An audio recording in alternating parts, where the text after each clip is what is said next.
Good morning and welcome. The 51st meeting of the New York State Security Guard Advisory Council is now called to order. My name is Jessica Johnson and I serve as the chair of the council. We will begin today's meeting with the recitation of the Pledge of Allegiance. Please keep in mind that this meeting is being conducted under the Open Meetings Law, so will be recorded and others will be able to see what happens during this session. So if we can now stand and recite the pledge.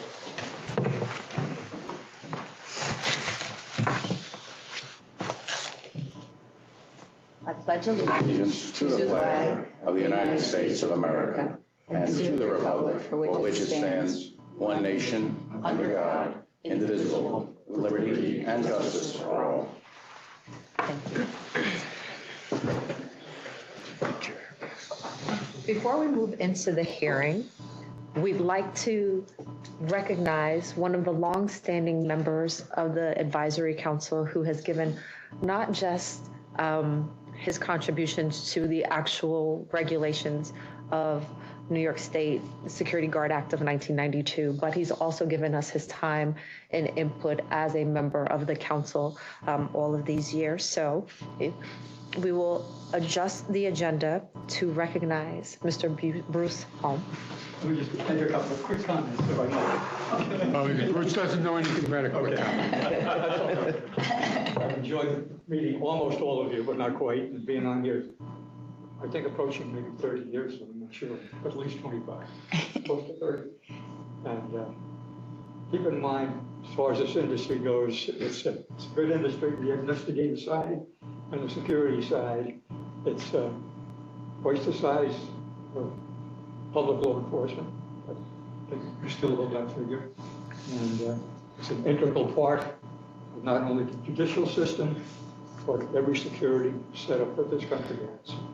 And as far as the guard section goes, they control roughly 85% of infrastructure in the United States. So we forget that. And that's basically it. It's been a pleasure working with all of you. Thank you very much, Bruce.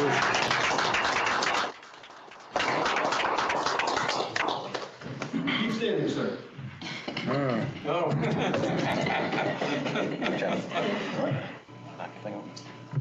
First and foremost, thank you for your service. Thank you. Thank you for your years of dedication to this. I know it's a lot of work.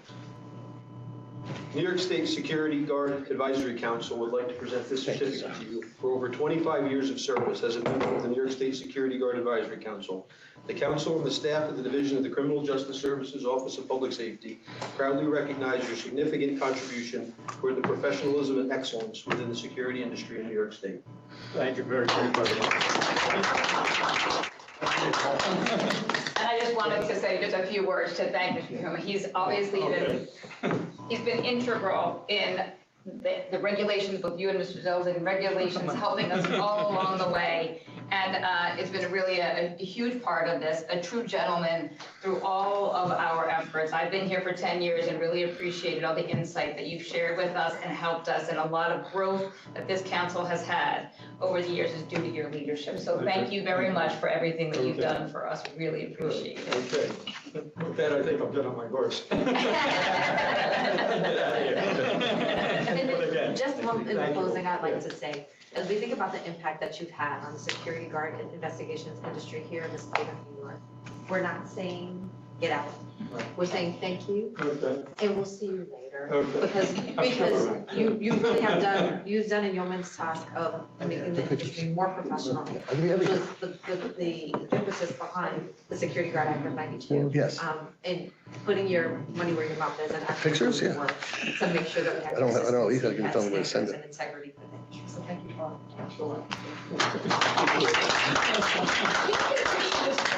Matt, can you get a picture? Because I want to make sure Janine talks with our PIO. Our PIO will get mad at us if we don't make sure that we do a recognition. Exactly. Send me some emails. I'll send to Matt. Maybe that's a better card.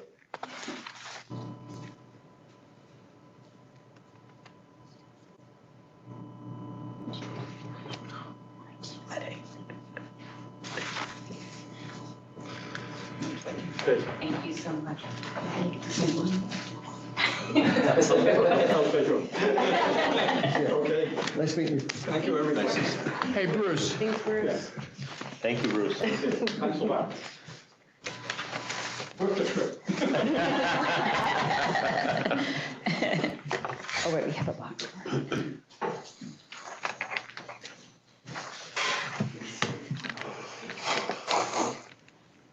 As we prepare to move into the revocation hearing, I'd like to share opening remarks so that we can set the tone for how the next set of conversations will go.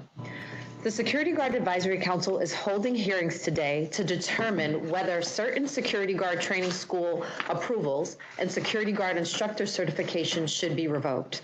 I am Jessica Johnson, and as chairperson of the Security Guard Advisory Council, I will be presiding over the hearings.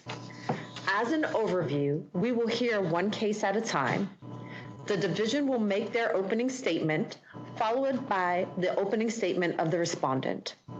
The division will then present witnesses or witness and evidence as to why they believe such approvals and certifications should be revoked. Following the testimony of each division witness, the respondent will have an opportunity to cross-examine that witness. After the conclusion of the division's presentation, the respondents and/or their attorneys may produce evidence and witnesses supporting their position. Following the testimony of each respondent witness, the division will then have an opportunity to cross-examine that witness. After all testimony and cross-examinations have concluded, the respondent will present their closing statement, followed by the division. This type of hearing is not subject to the same rules of evidence that is observed in courts of law. I will rule on any objections. All hearings will be recorded, so please speak clearly. These proceedings are subject to the open meetings law. The council will deliberate in executive session after each hearing and will give a recommendation on each case to the commissioner only today. Thereafter, within 90 days, the commissioner, in writing, will give his decision and the reasons given for such decision. Title IX of the New York Official Compilation of Codes, Rules, and Regulations give the commissioner the power to revoke the approval granted to a security guard training school and to revoke the certification granted to a security guard instructor. Per section 6028.4, the approval of a security guard training school may be revoked by the commissioner at any time. Reasons for such revocations may include, but not be limited to, the violation of any applicable rules and regulations or violations of any provision of Article 7A of the General Business Law. Per section 6029.7, an individual's security guard instructor certification may be revoked by the commissioner. Reasons may include, but not limited to, the violation of any provision of Part 6029, Security Guard Instructor Standards and Qualifications. Do any of these involved parties have any questions for the let me try that again. Do any of the involved parties have any questions for the presiding council member prior to commencing the hearing? Chair, thank you. No, Chair. Then we shall proceed. Thank you. Good morning, Chairperson Johnson and members of the council, Mr. DeFazio, Mr. Hall, and Mr. Stanley. My name is Julina Guo, and I'm the counsel for the New York State Division of Criminal Justice Services. Today, I will be presenting the matter of PGP Security Consultants on behalf of the division. I will be referring to PGP Security Consultants as PGP throughout the hearing just for a shorthand. The division will prove through substantial evidence that respondents have been operating in violation of Article 7A of the General Business Law and applicable standards and provisions in Title IX of the New York Code, Rules, and Regulations. Specifically, the division will show that the respondents have engaged in practices such as selling certificates and significantly condensing the length of trainings for students who actually attend some class. Accordingly, the division seeks to revoke the approval of PGP as a security guard training school and seeks to revoke the certification of Mr. Hall as a security guard instructor.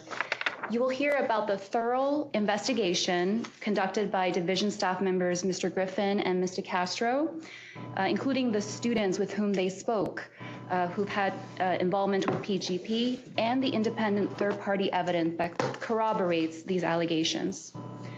In the interest of expediency, the division and respondents' counsel, Mr. DeFazio, have agreed to the admissibility of the evidence contained in the hearing book before you today. There are 2 hearing books on your desks for the council. Please note that this is the one for PGP Security Consultants. We have also provided a supplemental exhibit, Exhibit 9. So all of you should have a copy of this stapled separately from the hearing book. A copy of the hearing book was electronically sent to Mr. DeFazio in advance, and we have attempted to arrange the hearing book in a logical order, but again, please bear with us as we direct your attention throughout portions of this hearing to specific pages in the hearing book. We'll allow time for everyone to get through those pages and to direct their attention to those pages. I understand that Mr. DeFazio has also provided documents that he wishes to introduce on behalf of the respondents, and I just want to note that I've provided them in a sealed envelope to Chairperson Johnson. Thank you. Thank you, Madam Chair. First of all, I would have provided more copies. I didn't realize how many people I needed to do it for, so I apologize for that. The point that I want to make, and that you'll hear from Mr. Hall at the end during our case, is that this PGP is not a standalone security teaching course. No, it was created to provide security guards for other companies associated with my client, Mr. Hall. They own a security company where they employ over 400 security guards in the greater New York City area. They have contracts with office buildings. They have contracts with the city of New York, now dealing with migrant shelters and keeping those secure. So it's always been in their interest to provide a school that's going to actually teach these students, these security guards, what they need to learn. Because if you just sell certificates or if they just condense the course and don't teach them what they actually need, then that's going to affect their business. And it also affects the other companies that hired from this company. So I do not believe the evidence is going to show they were selling certificates. And Mr. Hall will be very detailed in his testimony about how this program is run. Some of the evidence that we're going to show you is the classroom that was set up, that they use for these courses, as well as a course curriculum, as well as some information about other courses, and finally some statements and some affidavits from people who took the class, liked the class, and it comports, as we expect the testimony to say, with the regulations of the New York State. Thank you. The division will now present its case. We'd like to have Mr. Matt Griffin testify as our first witness today. Mr. Griffin, please state your name for the record. Matthew Griffin. Where do you work? For the New York State Division of Criminal Justice Services. What is your job title? Associate Training Technician, Parenthetical Police. Can you describe your job functions in that title? Yes, I'm the manager of the Security Guard program, which oversees the training component of the Security Guard Act. Everything else in the Security Guard Act, so employers and all that, is all over Department of State. So we focus on Section 89N of that Act for the training. So what my unit does, we review and approve or disapprove Security Guard Training School applications, instructor applications, training waiver applications for qualifying peace officers. A large part of what we also do is when training is conducted, each one of our almost 500 approved schools will submit a roster of completion through the portal, which is then reviewed by our administrative staff to make sure that there's no obvious errors on it. They click an approve button, and every night, except for weekends and federal holidays, an electronic transmission goes from DCJS over to Department of State Division of Licensing Services, and Division of Licensing Services then uses those training submissions puts them into the guard records, and that's what they base the licensing of the guards on. Another component that we are also in charge of when it comes to the schools and the instructors is the regulatory compliance component, where we enforce the regulations, 6027, 28, and 29. And we also receive complaints because the overarching law is Article 7A of the General Business Law of Security Guard Act, Section 89, which is the training requirements. I'd like to get into a little bit about what your job entails, but first, can you tell us how long you've been in your current position? I've been the Associate Training Technician since December of 2021. And you mentioned that your division is, or your unit is responsible for enforcing the regulations pertaining to security guard schools and personnel. Correct. What do those investigations usually involve? They will involve, well, prior to this, I was an investigator for 11 years, and I was a cop for a long time. Every investigation is a little bit different, but overall, they will involve a review of division records on the school, which would be school applications, instructor applications, a review of submitted training, associated sign-in sheets. We will also, over the years, we've also, looked at reviews on Google, social media accounts, and interviews with students who attended training there, and which results in a memo to file, and just a review of any other, evidence that may come in during the course of an investigation, which could be text messages from other people, and like I said, it's trying to give an umbrella response to this. But you mentioned that you receive documents from security guard schools through a portal. What portal is that? It's the ACADIS portal. Every school director and most school co-directors, every director has to have a portal access. It's just the way it works. If they can't have one, for instance, let's say you had a school director who had portal access through a police academy, and they submit police training records through that portal. They can't have the portal pointed at two different places. So at that case, they would have a co-director, and that co-director would then have a portal access that's pointed to security guard. And it's an internet-based, Windows-based program, and the authorized user, which would either be the director or co-director, signs a use and dissemination agreement, which basically says, I understand that this is my portal access. I can't share my portal account. It's mine. And they are also agreeing to the fact that they are submitting these under certification, that they are swearing that they are true and accurate reflections of the training given. And it goes into their side of the portal, and the magic of the internet, it shows up on our side. During your investigations, you mentioned that you sometimes also call students from rosters submitted by schools. Yes. What do you do after speaking with a student or a witness? We create a memo to file, just summarizing the sum and substance of what was said during that discussion.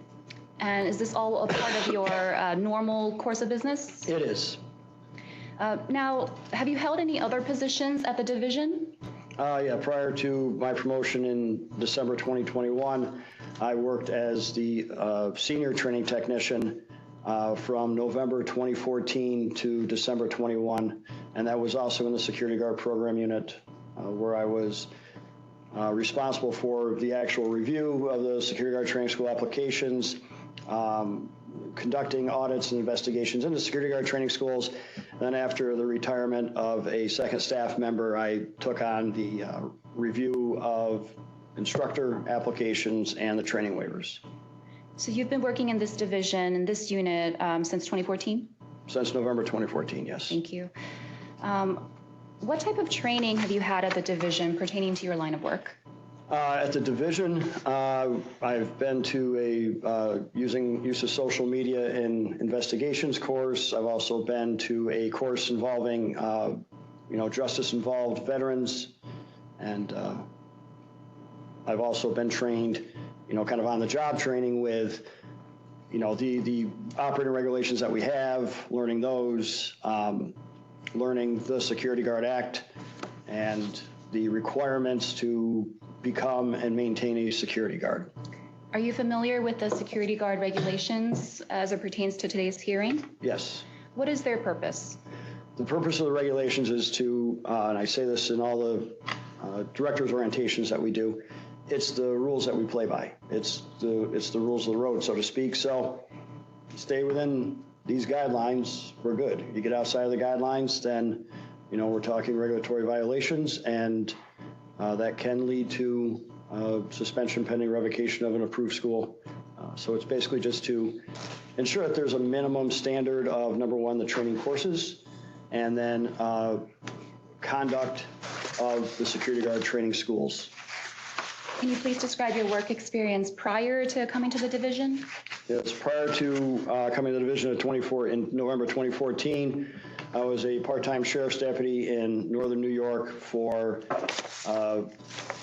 1992 to, I believe it was 95. I then went into the private sector security for a little bit as a loss prevention manager, and then an Albany area manager for a large security guard employer.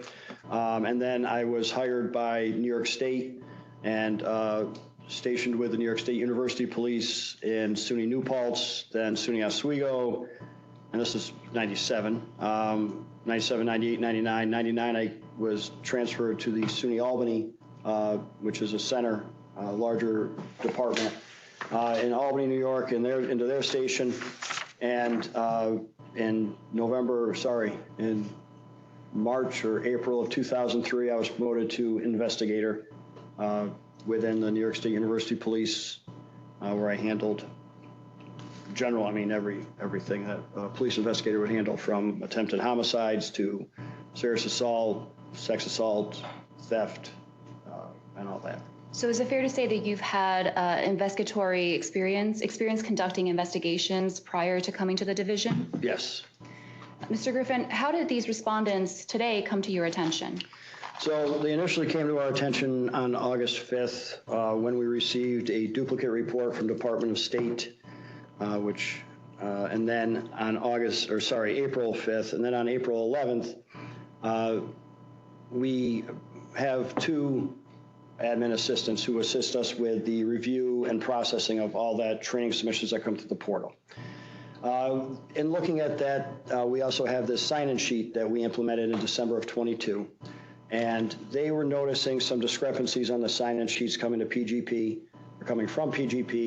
and as a manager of the unit, they came back to me to alert me to some of the discrepancies that they were seeing.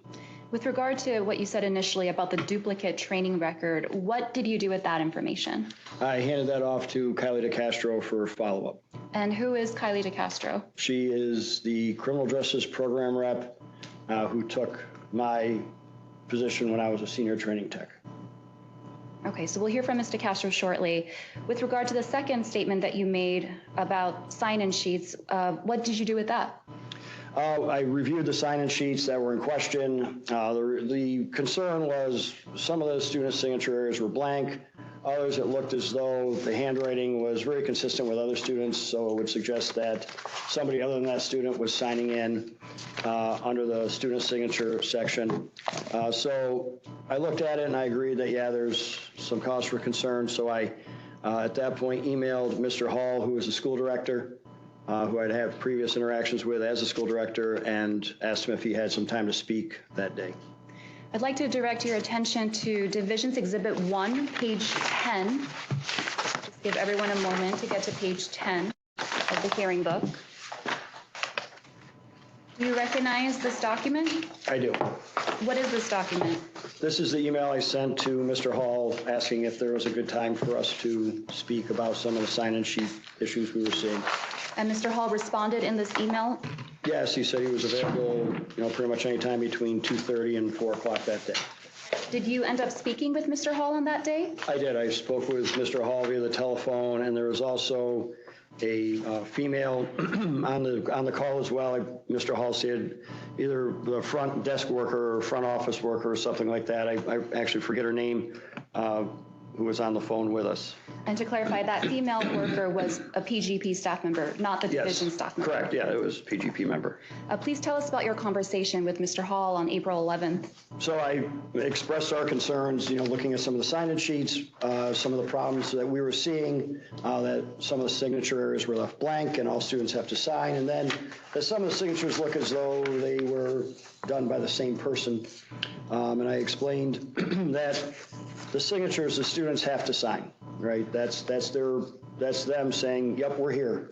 There was a question as to, because some people's handwriting is atrocious. So there was a question, I believe it was either Mr. Hall or the front desk associate that I was speaking with, who said, well, we have some people who their handwriting is horrible and we have to be able to read these things. Would it be okay if we were to write, their name, their date of birth, the last four of the social, and their phone number? And I said, yes, that's fine, because we have other schools that will do that as well. However, at the end of the day, they have to sign their name. It can only be the student that signs the name, and everything has to be signed. What was Mr. Hall's response? He said he understood and all was well and that they would be in compliance. Did you write a memo to file after speaking with Mr. Hall? I did. Is that the memo to file that appears on page 11 of the hearing book? It is. What did you do after speaking with Mr. Hall? After speaking with Mr. Hall, we were looking at some of the sign-in sheets that had come in, and I had, and also Ms. DeCastro was working on that duplicate. I wound up speaking with some students from some of their rosters. Which rosters did you look to speak with students from? April 7th roster and a roster from April 20th. And these are all from 2023, correct? Correct. All right, I'd like to direct you first to the roster for April 7th. That appears in Divisions Exhibit 3, pages 32 to 34.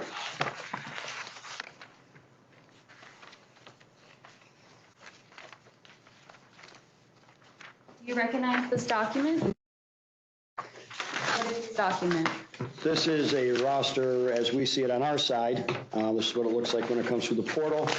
It is as you can see up top, training event record submitted by PGP, and you can see on the side it was submitted on 4/13 by Mr. Hall, reporting an 8-hour annual in-service dated 4/7/2023. It lists the students involved, and then you can see under documents, that's where they attach a sign-in sheet. And under event comments, it gives you the address where the training occurred, and then the times, 9:30 a.m. to 5:30 p.m. Who is the instructor for this class according to this roster? Mr. Hall. And how many students completed this class according to this roster? According to this roster, 4 students completed, or there was a 5th. Who did you speak with from this roster? I spoke with everybody except Ernest Smith. All right, so you spoke with Lisa Carrasquillo, Natasha Roach, Jaden Robinson, is that correct? Yes, and Fritz Pascal. All right, so we'll get to those individuals. I'd like to first start with your conversation with Ms. Lisa Carrasquillo. Can you tell us, when did you speak with her? I spoke with her on June 7th. Tell us about your conversation with her. I asked her, we have some basic questions that we ask them. What time did it start? What time does it end? What was the total amount of time there? We'll ask them what the instructor looked like. And, we can also ask how many people were in the class with you. And those are standard, not just for this one, that's pretty much standard across the board. DCGS, security guard, that's some of the main questions that we do ask. And Ms. Carrasquillo stated the class started around noon. The class was about 4 hours. There were 5 people in the class. And when I asked her to describe the instructor, she didn't answer. So I prompted her. I said, okay, was the instructor male, female? Are we, white person, someone who's black, someone who's Asian, other descriptor? And Ms. Carrasquillo responded that it was a black male. Did you write a memo to file after speaking with Ms. Carrasquillo? I did. Is that the memo to file that appears on page 35? It is. And you stated that you also spoke with additional students from this roster. Yes. Ms. Natasha Roach, when did Yes. you speak with Ms. Roach? I also spoke with her on June 7th. And what did Ms. Roach have to say? I asked her again, the same questions. She was not able to provide an answer. from like, hey, what time was this or anything. So I said, okay, was it a morning? Was it an afternoon? What was it? And she responded, quote, a few hours in the morning. Then I asked her again, okay, well, can you recall start and end time for us? And she said 9:30 a.m. to 4 p.m., which I found out because it kind of contradicted a few hours in the morning. So I asked her again about, hey, how long was this class? And she responded about 4 hours. I then asked her to estimate the number of students in the class, and she responded that there was 10 to 15. And I asked her to describe the instructor, and like Ms. Carrasquillo, I had to prompt her, male, female, what are we looking at for race? And she responded that the instructor was a white male. You stated that she said that there were 10 to 15 people in the class? Yes. And as a reminder, can you tell us how many students were on that approved roster on page 32? Well, there's 4 on it, and there was 5 in the class. Okay, so not 10 to 15. No. What did you do with the information that she provided you? I looked up her training record just to see, like, what else, see if she had anything else that went on around that time, and found that she had appeared on a March 30th, 2023 PGP annual in-service roster where there were 15 students in that class. And that class was also taught by Mr. Hall. With regard to her descriptor about the instructor, did you do anything with that information?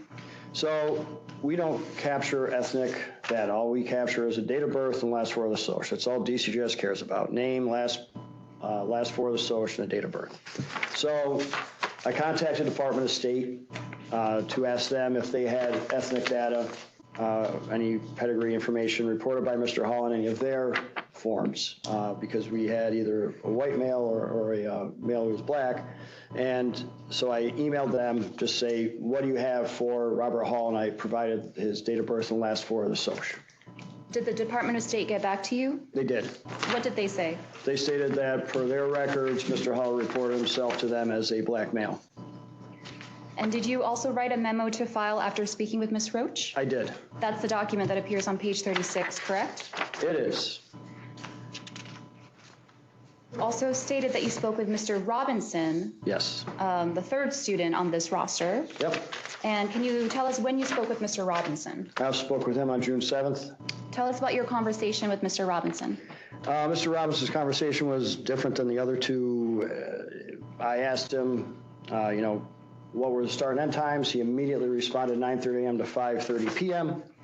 I asked him to estimate the number of students in the class. Another immediate response, 5. Asked him for the description of the instructor, and there was an instant response of black male. I asked, after speaking, this is after speaking with Ms. Roach and Ms. Carrasquillo, I advised him, I said, we talked with a couple other people here in the class, including Fritz Pascal, and the answers you're giving me are different from what they had said, and help me figure this one out. And he responded that, he, quote, don't know nothing about that, and he just needs credit for the class. So I said, I understand that, but still your answers are quite a bit different from what we had heard from these other people who were in the same class with you. And I asked him about that, and he kind of reiterated that, and he said, so some people say something different. I don't know nothing about that. I just need credit for the class. And then I commented on his recall, because, we are talking June 7th, and it's an April 7th class, so you're talking 2 months. So I am kind of used to, people taking a few seconds, right? They have to think back, they have to do whatever. And I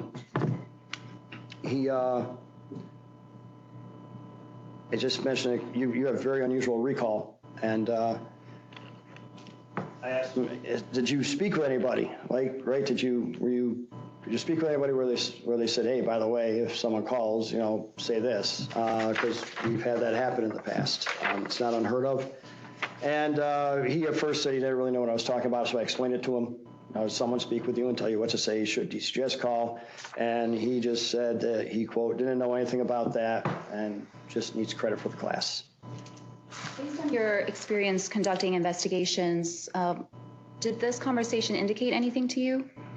He didn't want to speak with me. He wasn't being honest. I mean, if this were back in my police days, we would have had a lot more of a conversation. From an administrative thing, okay, that's what you want to say, that's what you want to say. But yeah, he was very uncredible. You created a memo to file after speaking with Mr. Robinson as well, correct? I did. That's the document on page 37 here? Yes. And after speaking with these 3 students, did this part of your investigation allow you to form any sort of opinion? It did. It was, it looked like the April 7th roster as submitted to us by PGP didn't occur as reported. You mentioned that you also looked at the roster for the class dated April 20th, 2023? I did. I'd like to direct your attention to Divisions Exhibit 4, pages 39 to 41. Is this the roster that you received in a CADIS from PGP for the class dated April 20th? It is. Can you tell us, according to this roster, who was the instructor for this class? Robert Hall is the only instructor we have on file for PGP during this period. And according to this roster, how many students completed this class? 11. Who did you speak with from this roster? I spoke with Alberto Morales, Peace Glassman, and Frank Lewis, and again, Fritz Pascal. Let's start with Mr. Alberto Morales. Can you tell us when you spoke with Mr. Morales? I spoke with him on June the 8th. Tell us about your conversation with Mr. Morales. I asked him, I said, we're giving you a call. We have some questions about a roster. Said, did you attend an annual on April 20th at PGP? And he stated that he did. And I asked him, what was the start and end time? And he responded, he said, well, he said it was shorter than the first annual I had attended. And I said, all right, well, let's work from that and we'll go backwards. So it was 5 hours. He said the first annual, about 5 hours. So then I asked him, okay, so if that was about 5 hours and the 20th is shorter, what are we looking at? And he said maybe 4 hours. So I asked him, okay, well, what's our start and end times then? And he said it was about 9:30 a.m. to 1 or 1:30 p.m. And when I asked him about how many people were there, he said there were 7 or 8, and he described the instructor as a heavier set black male. And to clarify, that first class that he said he attended, was that at PGP, according to him? Yes. And did you also write a memo to file after speaking with him? I did. And that appears on page 42, correct? Yes. You also spoke with Peace Glassman? Correct. When did you speak with Peace Glassman? On June 14th. All right, tell us about your conversation with Ms. Glassman. Starts the same way. We asked her questions about her roster, asked her how long the class was. She responded 7 hours. I asked her to estimate the number of people. She says there was 12 or 13. I asked her to describe the instructor. She was unable to do that. So I, again, prompted her, asking male, female, white, black, Asian, other descriptor. And she said that the instructor was a male, but she couldn't provide a race, stating the person was, quote, light-skinned, maybe Hispanic. I then said to her, I've talked with some other people in this class. They're giving me a different answer, substantially different answer from 7 hours.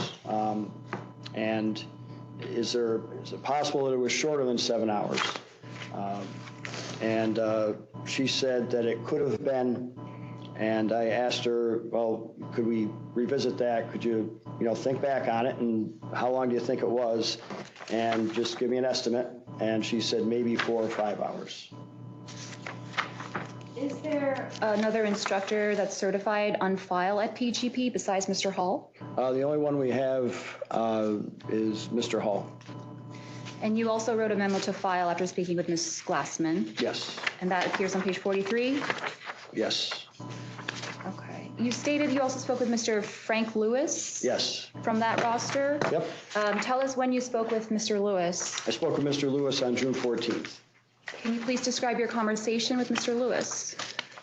Yes, I called him, same thing, looking at this roster, April 20th, 2023, asked him if he went there, and he said he didn't recall because he had also completed an 8-hour pre-assignment and a 16-hour OJT in that same time frame, and he was attempting to renew his license.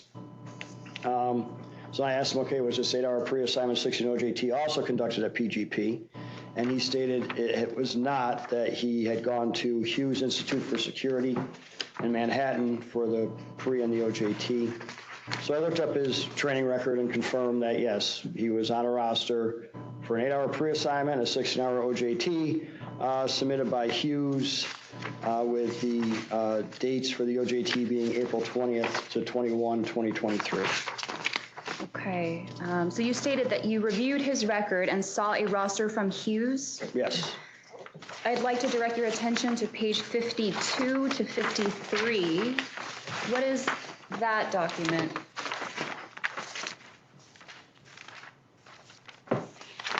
This is the OJT submission dated 4/20/2023 to 4/21/2023, submitted by Hughes Institute, with the instructor being Larry Hughes, submitted 4/29 of 23, approved 5/2 of 23. And it shows that there was 25 attendees, with Mr. Lewis appearing on the bottom of page 52. The sign sheets are there, and this was conducted 9 a.m. to 5 p.m., 200 East 127th Street, room 1 in Manhattan. You also received records from PGP pertaining to Mr. Lewis for this class dated April 20th? Yes. Can you tell us what these documents are that appear on pages 47 to 49? Yep, so 47 is the enrollment agreement for the 420 annual class, containing the name Frank Lewis with a student signature that says Frank Lewis, dated 4/20/23, and 48 and 49 is the sign-in sheet that PGP submitted for the 4/20/2023 class, and Mr. Lewis appears on page 49 in spot number 11, with again a signature purporting to be his. You just told us that Hughes is located in Manhattan. Where is PGP located? They're located in the Bronx. Okay, what did you do next? Hold on a second. Let's see what.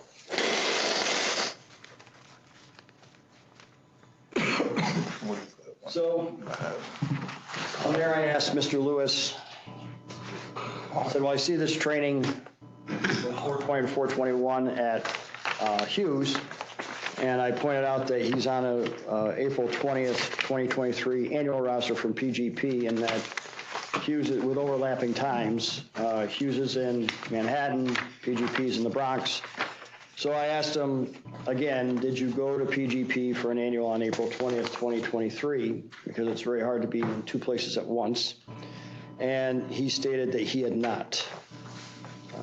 So then I asked him if he had received a certificate from PGP for this April 20th, 2023, and he stated he had. And then when I was on the phone with him, because we had the signatures, I took a screen grab of his signature that appeared on the PGP paperwork, and I emailed it to him, and I said, hey, is this your signature? And he received the email while he was on the phone with me, and he stated it was not, and I asked him to email me a copy of the certificate given to him by PGP. I'd like to direct you to page 54. Is this a copy of the email chain between you and Mr. Frank Lewis? It is. And I see that there's a screenshot in the middle towards the bottom of this page. Is that the screenshot that you were just referencing that you sent to Mr. Lewis? Yes, it's from the sign-in sheet submitted by PGP for the class. Can you please read to us Mr. Frank Lewis's response on the top of that page? Yes, it says, not my signature. Thank you. And did he also provide you with a certificate from PGP? He did. He emailed me a certificate. Is that the certificate that appears on page 46?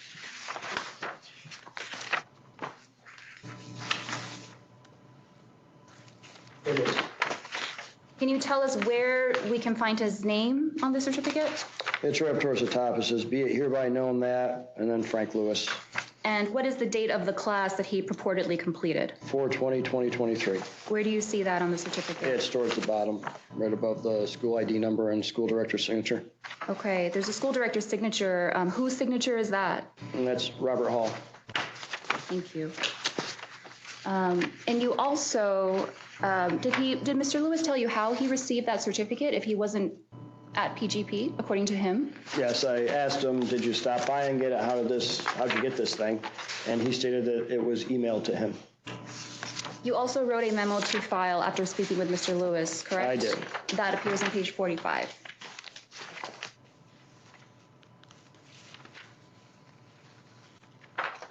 It does.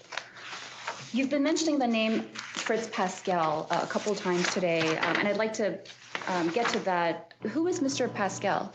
Mr. Pascal appeared as a student on the April 7th annual and the April 20th annual, and it was his signature on the sign-in sheet was one of them that the April 7th was, it's what grabbed, well, one of the signatures that grabbed our admin assistant's attention. So he appeared on both the two rosters and sign-in sheets that we just looked at, April 7th and April 20th. Is that right? Correct. Okay. Correct. So did you have an opportunity to speak with Mr. Pascal? I did. When did you speak with him? I spoke with him on May 31st. Describe your conversation, please, with Mr. Pascal. I spoke with him and asked him about the classes, told him, "Hey, we're reviewing this stuff and there's some discrepancies with your signature." It's an obvious handwriting discrepancy. Told him about the discrepancy, and I just asked him if he could recall the start and end times for the classes. He was unable to provide an answer. I then asked him if the classes were in the morning or afternoon, and Mr. Pascal said that they were in the afternoon. I asked him about how long the classes were, and he said they were, quote, around 4 hours. I asked him, can you estimate the number of students? And he was not able to answer, stating it wasn't a good time to talk. You mentioned that there were discrepancies on some records that you reviewed pertaining to Mr. Pascal. Where are these discrepancies? They're on the sign-in sheets and the enrollment forms for the 4/7/2023 and the 4/20/2023 submissions. I'd like to direct you now to Divisions Exhibit 5, pages 57 to 61. Can you tell us what each of these documents is? Yes, on 57, this is an enrollment form in the name of Pascal Fritz. So his name is reversed on this enrollment agreement because his name's actually Fritz Pascal. There's no other, there's no course selection. So there's no check off on the 8-hour annual. There's no course date selected. You can see again the Pascal Fritz, and then the student signature is simply P. Fritz. Is there a date on this document on page 57? There is not. There is no date next to the school director's signature either on the bottom right? Correct. Or the student's signature? Correct. Okay. What is page 58?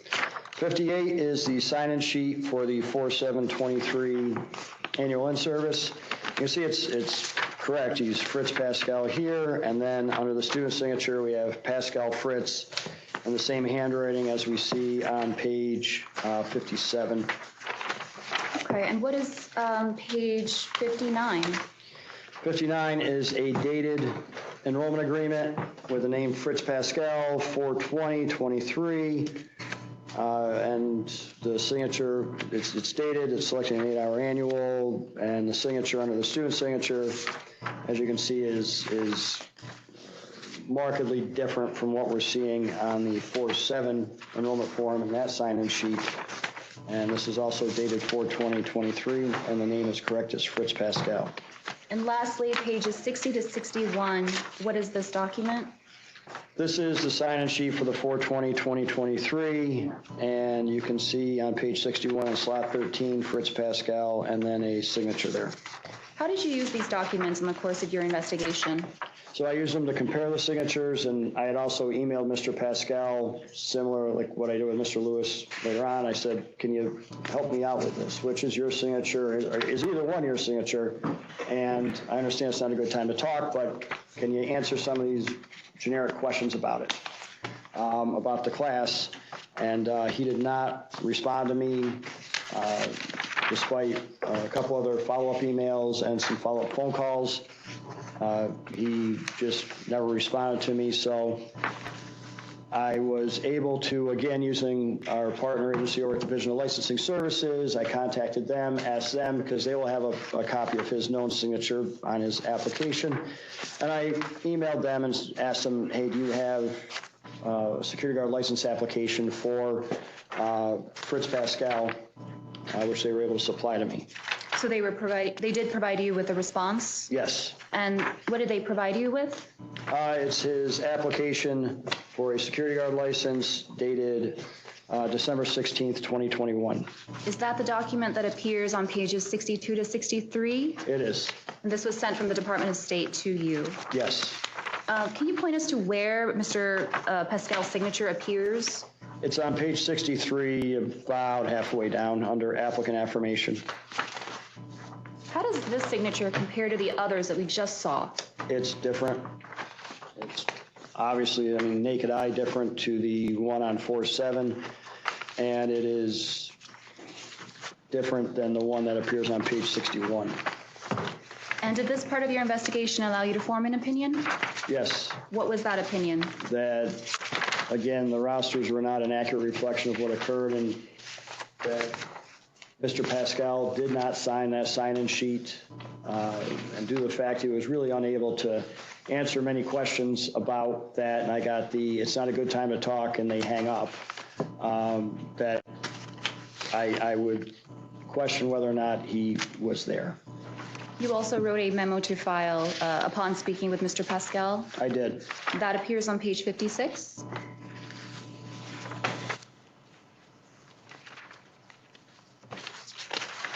It does. Okay. Apart from these students on these rosters, did you speak with any other students? Yes, in September I spoke with a Christopher Canales-Velez. How did you come to speak with Mr. Canales-Velez? So Mr. Canales-Velez had been contacting our unit through general inbox regarding, he had given us certificates of completion for a June 8th and a June 15th, 2023 annuals, and that they were not showing at the Department of State. So he was trying to get that rectified to get his training on file over at DOS. What did you do with that information? So he was dealing with Robin McCormick, who is our administrative assistant, and it was handed off to me because I had noticed, or Robin had noticed, he actually appeared on a September 8th, 2023 annual. So I contacted Mr. Canales-Velez because it is unusual for training not to be sent over to DOS. It usually indicates a discrepancy someplace in their data. And so I first looked up the rosters submitted for these two dates, and then I phoned Mr. Velez.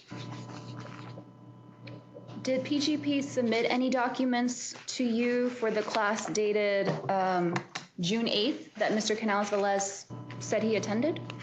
Yes. Submitted a roster for June 8th? Is that the roster that appears on page 68?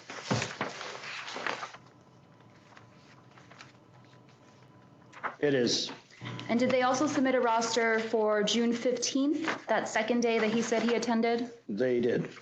Does that appear on page 69? It does. Can you tell us on page 68, going back to the first roster, where does Mr. Canales-Velez's name appear? Appears in the second student down. Okay, so he is on that roster. Yep. And now flipping to the next page on 69, where does Mr. Canales-Velez's name appear? It does not appear. Whose name does appear? A Kelly Comlin. And how many students attended this class according to this roster? One. And that was Kelly Comlin? Yes, for this roster. Did there come a time when you ever spoke with Kelly Comlin? Yeah, Mr. Castro followed up with Kelly Comlin. All right, we'll hear from Mr. Castro shortly. Can you tell us what happened next? So I spoke with Mr.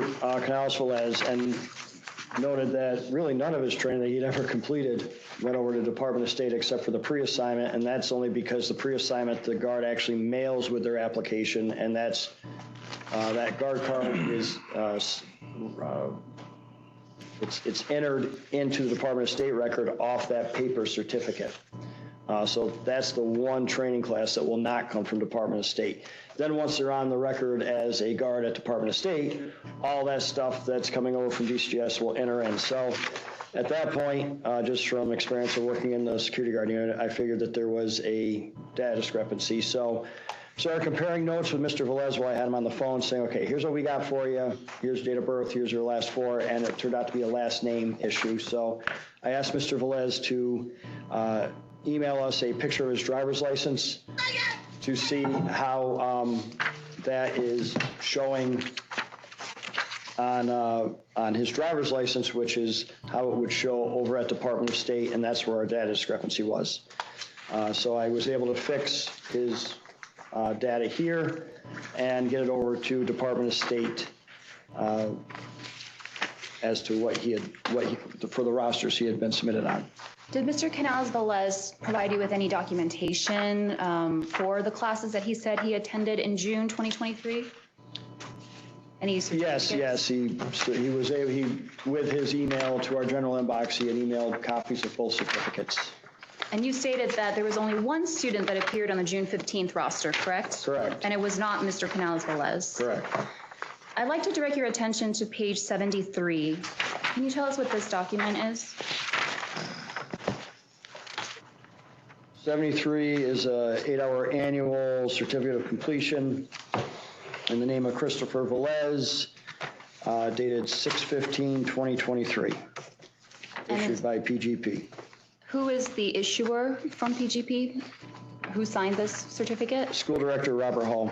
So he received the certificate for a class dated June 15th, Yes, but the roster that PGP submitted does not have his name on it, does it? correct. Okay, and you stated that you asked Mr. Canales-Velez for a copy of his driver's license? Yes, In order to compare his signature. and also to correct the last name to get that straightened out so we can send it over to Department of State. And he sent you a copy of his driver's license? He did. Okay.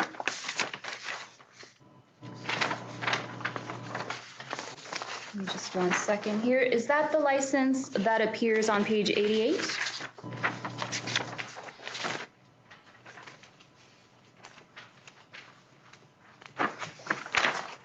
I'm getting there, but I'm going to say. That's okay. Time. This is the copy that he sent to you. Yes, Is that his signature under his photo there? yes, That's where you would normally find a person's signature on their driver's license, correct? correct. Okay, what happened next? So I had asked him about these classes, and I said, you know, we have a June 15th roster, but there's only one person on it. And I asked him if he could tell me the start and end times. He was unable to, other than say, quote, it took a while. When I asked him how many people were in the class, he said that there were a little bit of people in each class. So I asked him to define what a little bit of people means, and he said it was 5 or 6. And I said, well, did you ever attend any training at PGP where there was just 1 or 2 people, you being one of them and maybe one other person? And he stated he had not. And then in regard to the September 8th annual that Robin McCormick, and it's on his training record, submitted by PGP. In regard to that one, I said, well, did you go back in September and attend an annual in September? And he stated he had not, but he had gone to the school in September to complain about the missing training. Did PGP submit records pertaining to Mr. Canales-Velez from the class dated September 8th, 2023? They did. All right, I'd like to direct you to pages 75 through 77. Can you tell us what these documents are?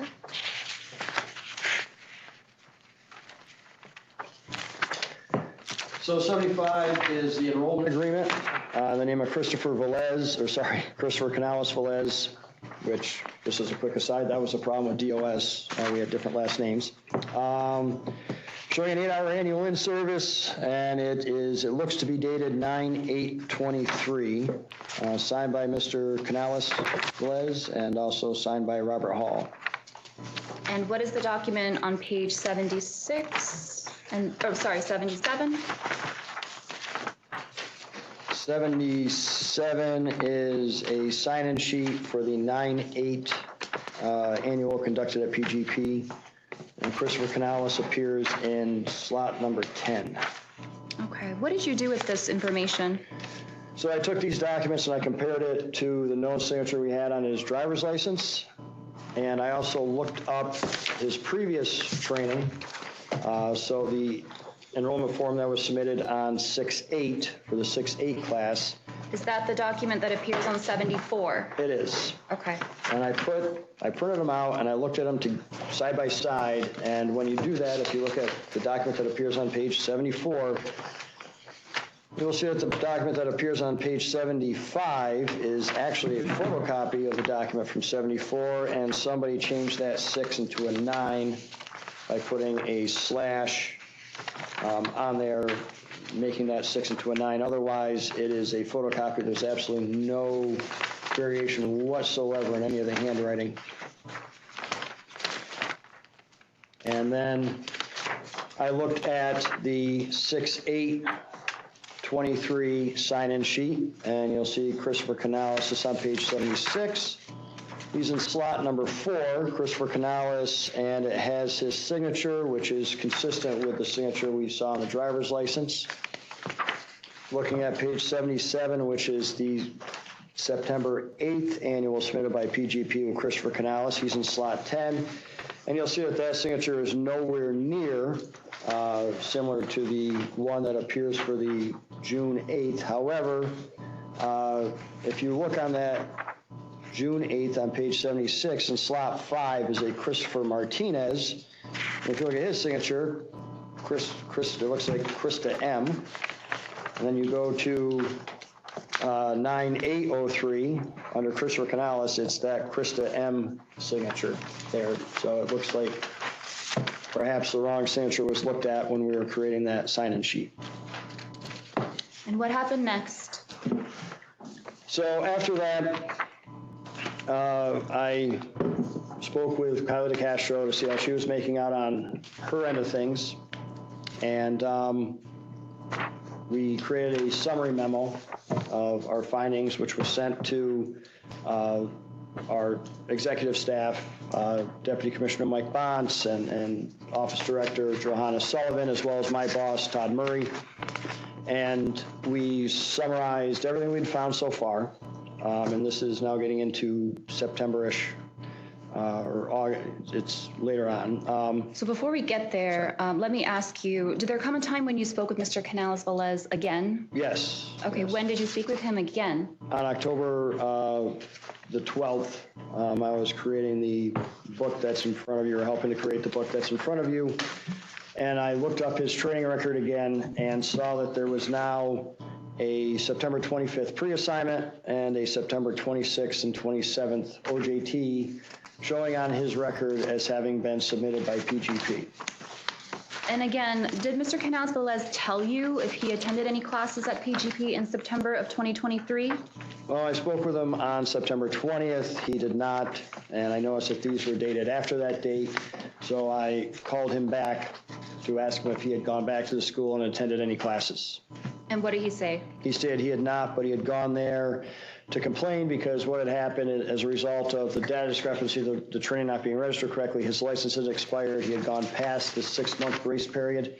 So when he called Department of State, they told him he had to, start all over, which unfortunately Department of State does say that. But a guard takes that as being, I have to go take another pre and OJT. Which in fact, what it really means is they have to go get fingerprinted and just reapply with the $36 money order and the original application. And so to clarify, he stated that he did not physically go to PGP in September of 2023 for any class. Not for any class, no. He had just gone there to complain. To complain and have a conversation, okay. Did there come a time when you received additional documents from PGP with Mr. Canales-Velez's name? Yes. What were these documents? They were the September 25th, 26th, 27th. There was the pre-assignment and the OJT rosters. Okay, are these the documents that appear on pages 79 through 81? They are.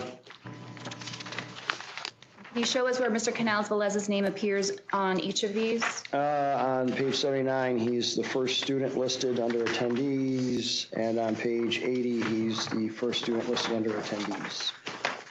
Did they also submit additional documents pertaining to Mr. Canales-Velez? Yes, they submitted the sign-in sheet and the enrollment agreements for the classes. The enrollment agreements appear on pages 82 to 84, correct? Correct. Was there anything that you noticed about these enrollment forms? Yeah, again, they're not dated. There's no course checked off. There's no course date selected. And I also noticed in this one, Christopher Canales did sign, because that signature is consistent with what is on his driver's license. But look at the dates next to both Robert Hall's signature and the date next to Mr. Canales-Velez's signature. They're the same handwriting, and that's consistent throughout the enrollment agreements for the 26th and 27th.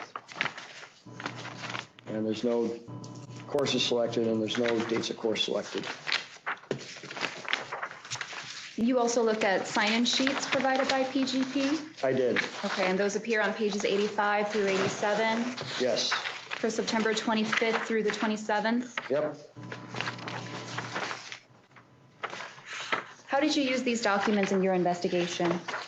So with the enrollment agreements, again, I printed them out and put them side by side, and if you look at them, it's a photocopy of one enrollment agreement. When I spoke with Mr. Velez in October, and I was asking him about these classes, he said he had gone back and they had him fill out some papers, and he left and so if you take these three on 82, 83, and 84, you can see that it's a photocopy of the same enrollment agreement again.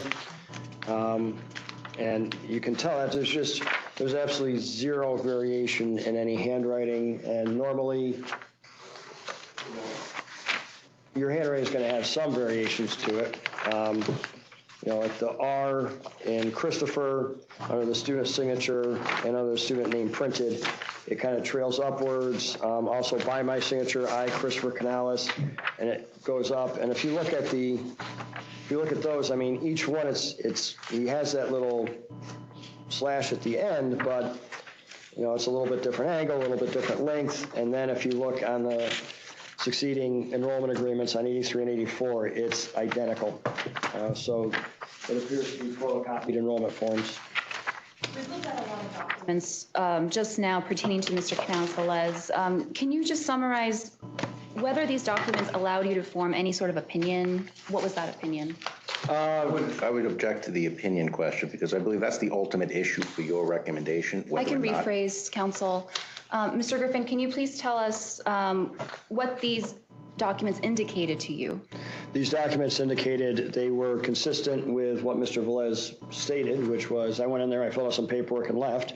And it's indicative of, and plus he says he wasn't there for training. And these documents caused me to arrive at the same conclusion that Mr. Velez had expressed in our conversation, that he wasn't there, that these were the documents that he signed when he was there.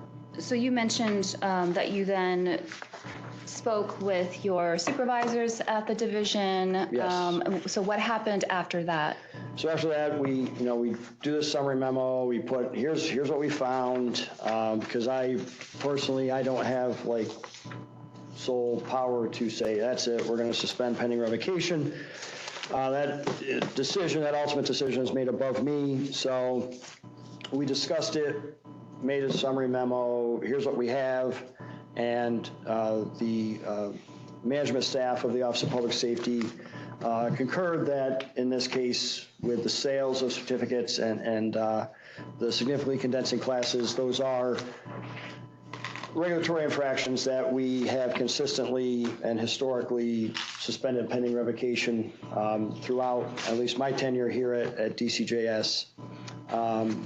And so I then prepared and drafted the letters of suspension pending revocation for Mr. Hall and Mr. Stanley for the school, since Mr.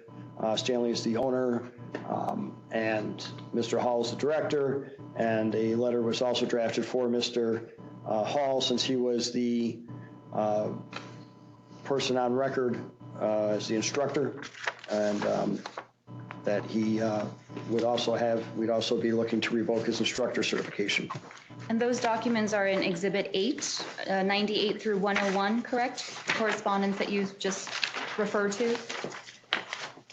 Yes. Okay, so these were sent in October?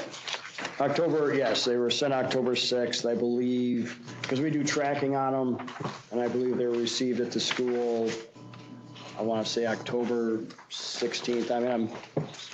I mean, it was some time after that. It was like actually a longer length of time than what we're used to with the Postal Service, but they were received. After you sent these letters, did there come a time when you spoke with any other students associated with PGP? Yes.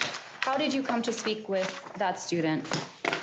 December 20th, we received a phone call from a security guard named Frederick Legal, stating that he had completed an annual in-service that was not on file at Department of State, and that he had attended PGP for that annual.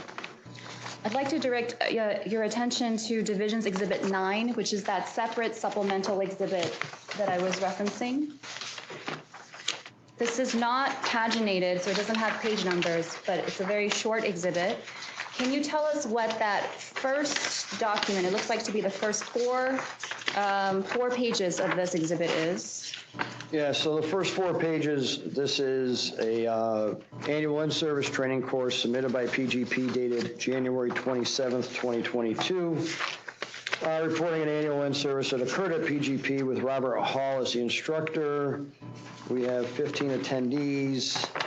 Mr. Legal's name appears at the top of page 304.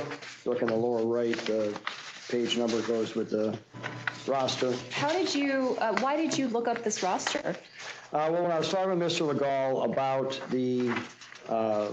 he stated that he had attended a annual on October 12th, 2023 at PGP, and we did not have a submission for October 12th from PGP.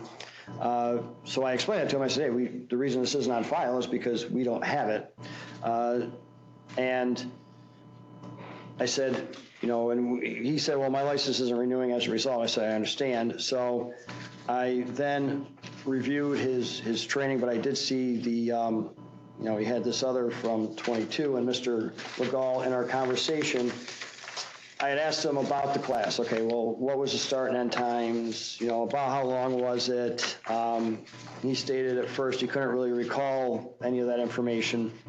So I asked him, okay, can you estimate the number of students? And he said there are maybe 5 students in the class, because if there's an outstanding roster, we want to know how many other people are going to be impacted by this, because our phone's going to ring. And I asked him about how long the training was, and he stated it was 2 to 3 hours. So I then asked him, okay, well, what did this training consist of? Was it lecture, video? And he responded, quote, there was lots of video. And to clarify, you're describing which class? The October 12th, 2023 class that we did not have on that file. He called you about? Yes. Okay. So he then stated that he had actually completed 2 annuals at PGP, and I said, well, when was that? And he said 22 and 23, which we were able to boil down to 2022 and 2023, because I wasn't too sure if he was giving me a date or what, and which was consistent because we saw, we had that January 27th, 2022 annual on file for him that was completed at PGP. which shows a 9:30 to 5:30 start and end time. Mr. Hall is the instructor, and, I asked him how that class was, and he said it was the same as the 2023 annual that he was calling about. And I told him, I said, we don't have this 22, the October 12th annual on file. We don't have that on file, so we're going to need to, you're going to need to go take another annual, because even if we did have it on file and it was pending, due to what you told me, 2 to 3 hours, that's significantly condensing. We cannot certify that, and, we're now looking at a course of conduct, so we can't certify that roster even if we had it, so.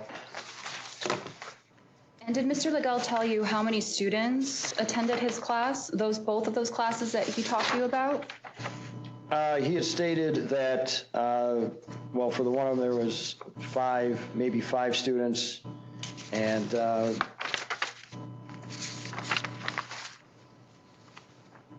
he didn't really say anything about the 22 as far as number of students, other than it was about the same as the 2023. Okay, about the same as 5 students from 2023? I just said overall. Okay. It was about the same. And remind us, how many students show up on this roster as having completed this class on January 27th, 2022? 15. Did you have a chance to consult with Mr. Castro while you were both working on this investigation? Yes. And after you consulted with her, that's when you prepared these documents for the supervisors at the division? That's what the memo, the summary memo. Okay. Can you remind us what Mr. Hall's role is at PGP? He is the security school director and the security school instructor. What are his responsibilities as a school director?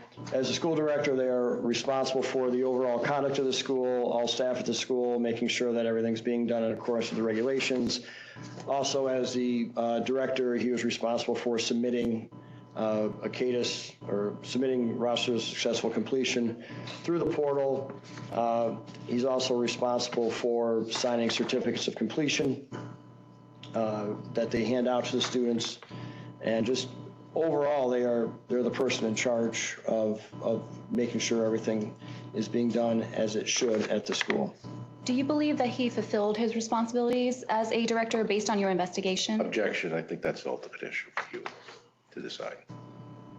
I'm asking for Mr. Griffin's personal opinion, since he conducted the investigation, and what his premise was for moving forward with the investigation. Is there another way you can reword that? Yes, if you give me a moment, please.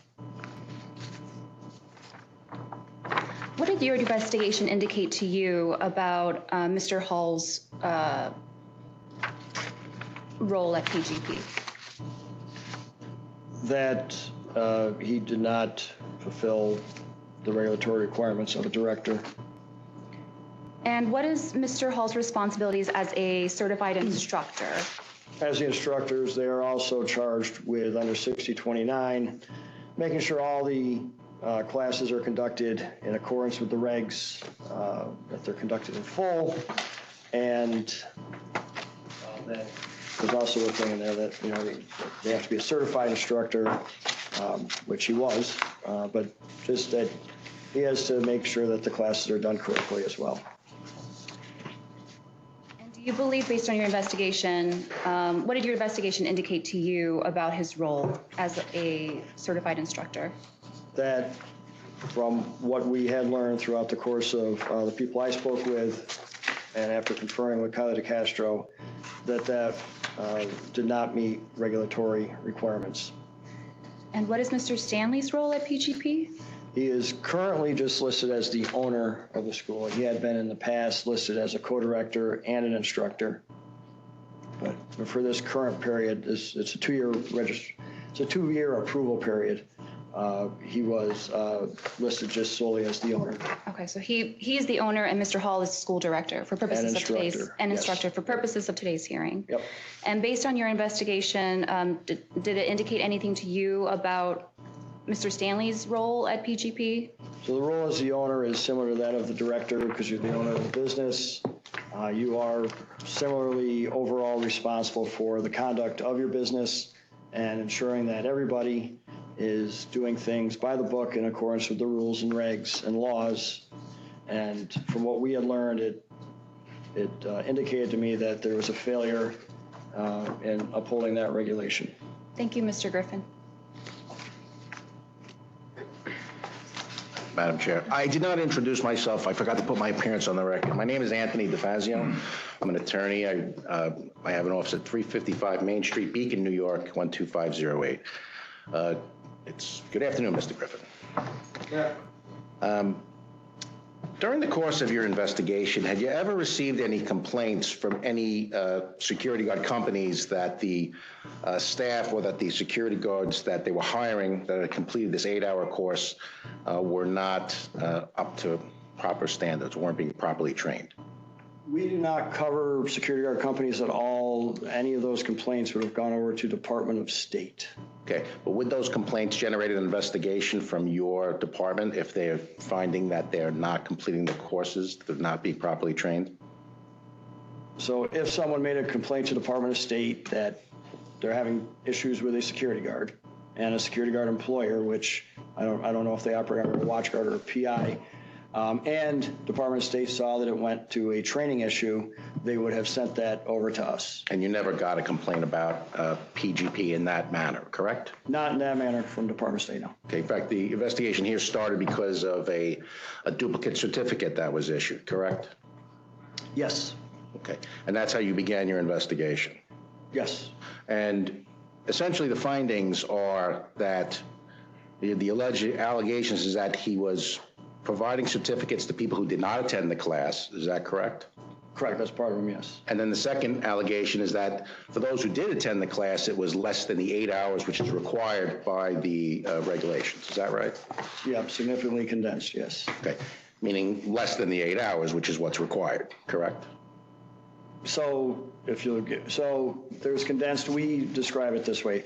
The reg state 8 hours. Well, sometimes let's say all the classes, the maximum number of people you can have in a class is 35.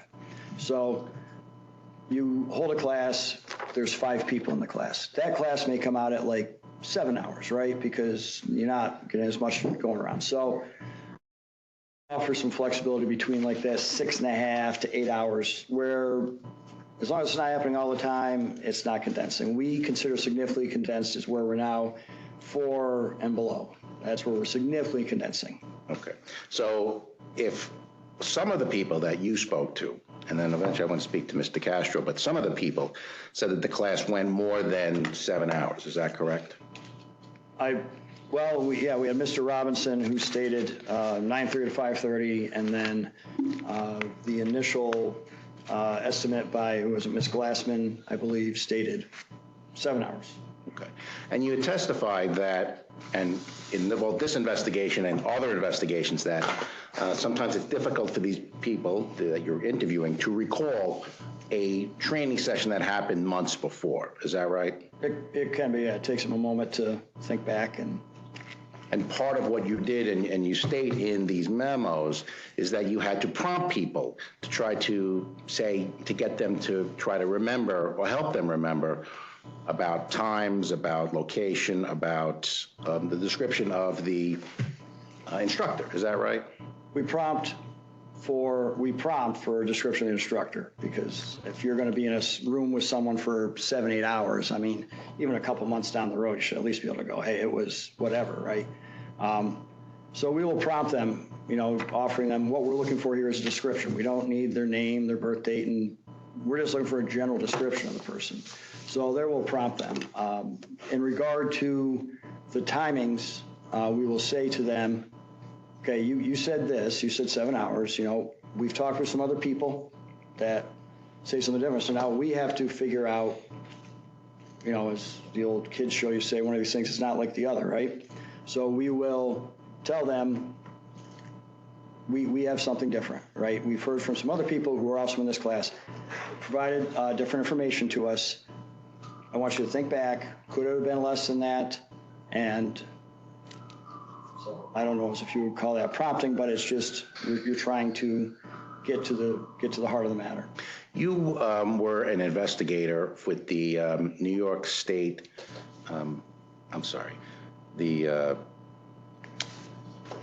You were a deputy sheriff in upstate New York. Is that right?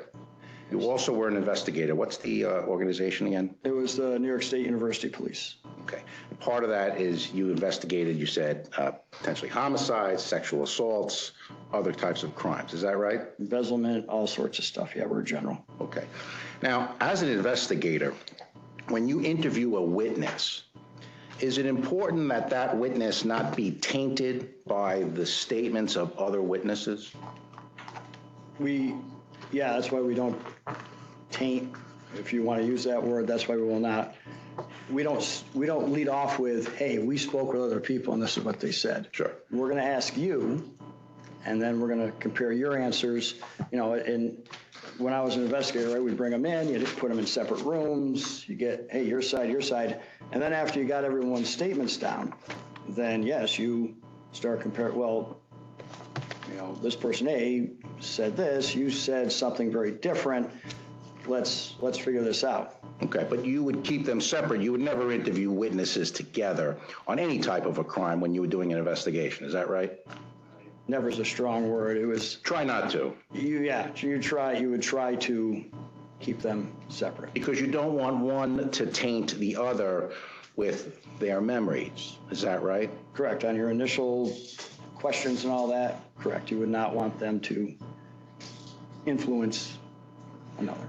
Because sometimes when you're thinking about, and you know this as an investigator, when you're thinking about something that happened in the past, if you hear someone else tell you something that happened, they may not be sure if it's their actual memory or if they just remember it because someone else told it to them. Correct? Yeah, that's why you don't want the witnesses together. Okay. But I was going to say, that's also why we don't tell them, we spoke with someone, they said it was 4 hours. We just say, hey, they had a significantly different answer. Okay. What's... So you challenged the answer of Mr. Robinson, who was the one that said it was 8 hours and there were 5 people in the class, and described Mr. Hall accurately. Is that right? I asked him about it, yeah, because his demeanor during that, it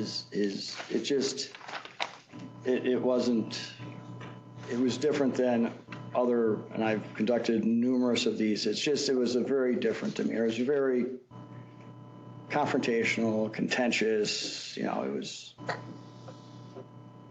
Well, when you told him that some of the people had said it was less than the 8 hours, wouldn't that put their own license in jeopardy? Because they had not now completed the proper course?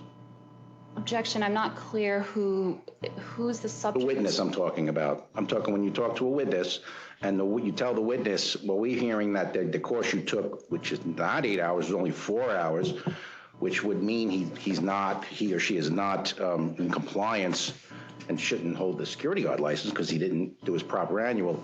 Would that person, that's the circumstances what you're telling them, is that right? We're not telling them how many hours the previous people told us. We just say it's substantially different. Okay. Okay, so we don't say they told us this. We just say, hey, it was substantially different. I mean, let's talk about this. Okay. And as far as your second question, what we will tell security guards, because it's our, you know, the confines of our regulatory purview. We only have regulatory purview over the schools. We have zero regulatory purview over the guards.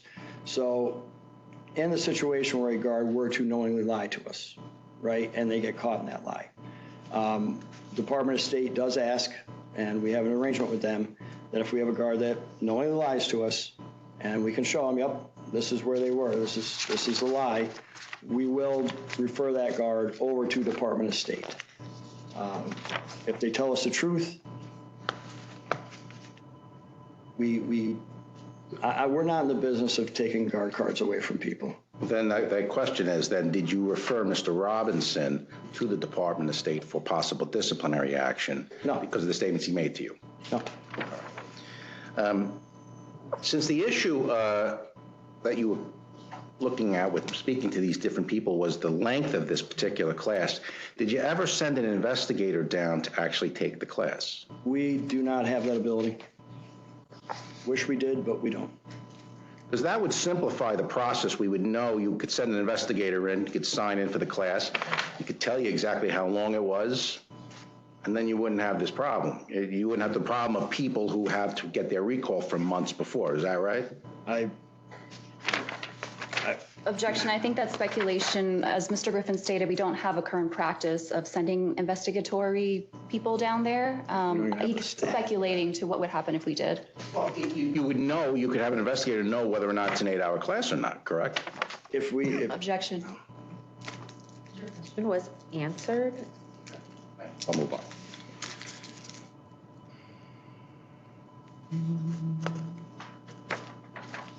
In discussing Mr. Lewis, Mr. Frank Lewis, did you ever contact Hughes Security to see if he actually took the class on that day?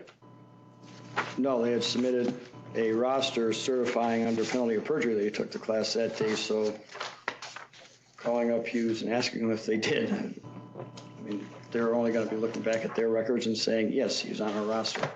Well, you said that obviously he couldn't be in two places at once. Yep. And so did you call anybody at that security firm and say, is there any independent way of knowing whether or not this man, Mr. Lewis, was there? I did not, simply because Mr. Lewis, through his own admission, stated he was not a PGP. Okay. I have no further questions. Thank you. A brief redirect, if I may. Mr. Griffin, do you need to have a complaint from a security guard company in order to initiate an investigation? No. How many of your investigations are initiated because of a complaint from a security guard company? Approximately. Most? No, I can't really think of many, if Okay, so most of them, company. most if not all, would it be fair to say that most if not all are not initiated based on complaints from security guard companies? Correct. You stated, we talked about Mr. Robinson. Mr. Robinson was the only student out of, I believe, approximately 10 students that you interviewed that stated the length was the full length of the class? Yes.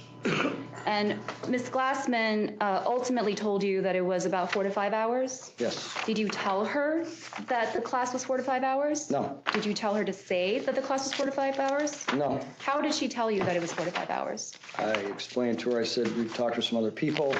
Their answers are different from what you're telling us. Just help me out with this here. Think about it. Can you estimate this? And she came out with that. If it was 7 hours, she would have said 7 hours. She would have stuck with it. No, it was 7 hours.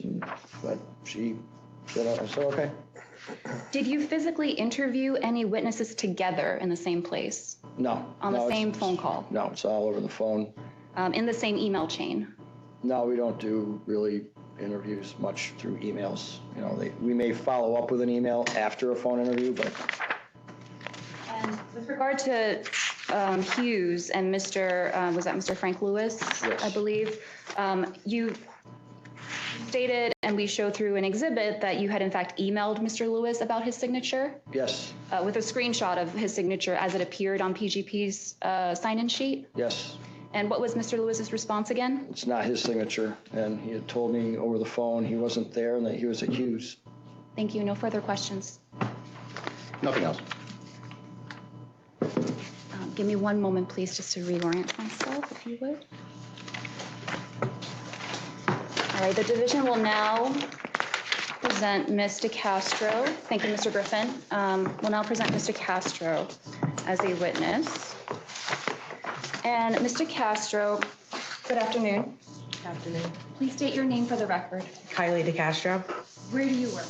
I work for the Division of Criminal Justice Services Security Guard Program. What is your job title? I'm a Criminal Justice Program Specialist, Trainee 2. What are your job functions and your job title? My current job title, I review and approve or decline instructor applications, waiver applications, security guard school applications, renewals for instructor certifications as well as school renewals, and help assist Matt with investigations against security guard training schools. How long have you been in that position? I have been here for a year and a half. And you assist Matt, Mr. Griffin, in investigations against security guard schools. Can you explain what that is? What does that look like? As Matt mentioned before, we review a number of division records that have been submitted to us by the security guard school in which we are investigating. We do social media reviews, Google reviews he mentioned, as well as interviews with students who have previously attended training at the security guard school, which is under investigation. And you heard Mr. Griffin testify that he writes a memo to file after speaking with a student or a witness. Do you do that? Correct, yep. After every interview with an individual, we create a file to memo to file. That's a part of your normal course of business, your normal duties? It is. Okay. What training have you had in your current role? Previous to this job, I was investigator over at Department of State. I received investigative training over there from my former supervisor, as well as I took an investigative techniques training through New York State when I got this position here. Matt had given me investigative training on how to conduct phone interviews with students who have attended security guard training school, and so on. Are you familiar with the regulations that are relevant to today's hearing? Yes. In your words, what is the purpose of those regulations? They set the minimum standard that the security guard rules that the security guard school has to abide by. And you mentioned that you used to work at the New York State Department of State, correct? Correct. As an investigator? Mm-hmm. Can you tell us your duties as an investigator there? I worked as an investigator 1 over at the Department of State Division of Building Standards and Codes. We would do investigations into code enforcement officers. We would receive complaints, review the complaints, interview the complainants, as well as interview code enforcement officers and document every phone interview, our whole entire investigation. How long were you at the Department of State? I was there for about 2.5 years. Is it fair to say that you've had experience conducting investigations prior to your coming to the division? Yes. So can you tell us how these respondents came to your attention? Yep, my supervisor, Matt Griffin, had informed me, as he mentioned before, we received a duplicate record from Department of State for March 23rd, 2023, showing the student Abdulia Bajaha showing up on a PGP roster that was submitted, as well as a high-tech roster that was submitted to the division. High-tech is the name of the second security guard school. I'd like to direct you to Divisions Exhibit 2, page 14. Do you recognize this document? Yep, this is the duplicate record in which we received from Department of State showing Bajaha Abdulia as the individual. What did you do with that information?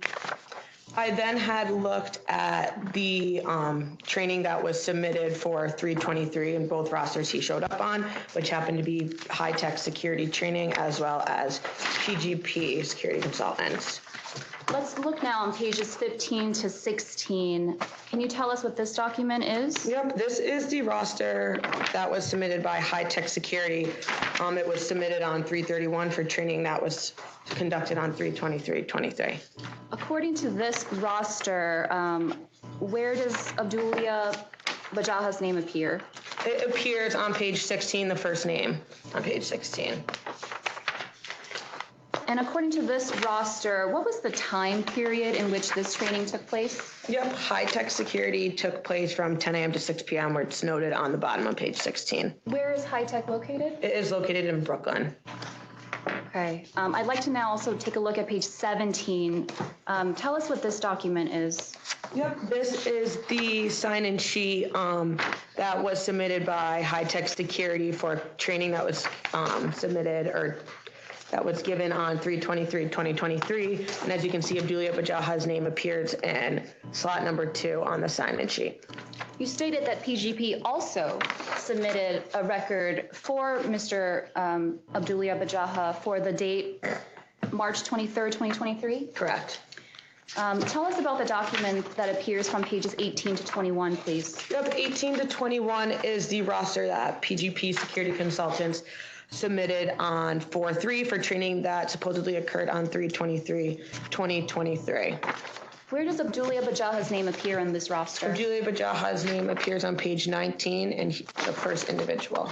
According to this roster, what was the time period in which this class took place? Yep, if you go to page 21 on the bottom, it states that the time was from 9:30 to 5:30 p.m. And the location of PGP, this training being in the Bronx. All right, so we've got the Bronx for PGP, and I think it was it Brooklyn Yes. for high tech? Correct. All right. With overlapping times, correct? Yes. Who is the instructor according to this roster at PGP? Robert Hall. And tell us about the document that appears on pages 22 to 23, please. Yep, page 22 going on to page 23 is a sign-in sheet that was submitted by PGP for training that was supposedly conducted on March 23rd, 2023. Abdulia Bajaha's name appearing in slot number 10 on page 22. And lastly, can you tell us what the document on page 24 is? Yep, page 24 is the enrollment agreement that Abdulia Bajaha had signed for training that was supposedly conducted on 3/23/23 at PGP. So this enrollment agreement looks like the date on this form is March 23rd, 2023? Correct. Did you have an opportunity to speak with Abdulia Bajaha? I did. And when did you speak with Abdulia Bajaha? I spoke with them on April 26th. Can you describe your conversation with them, please? Yep, I had called Abdulia Bajaha and let them know that their name is showing up. We had received a duplicate record that they have been in 2 different training classes at 2 different schools at the same time.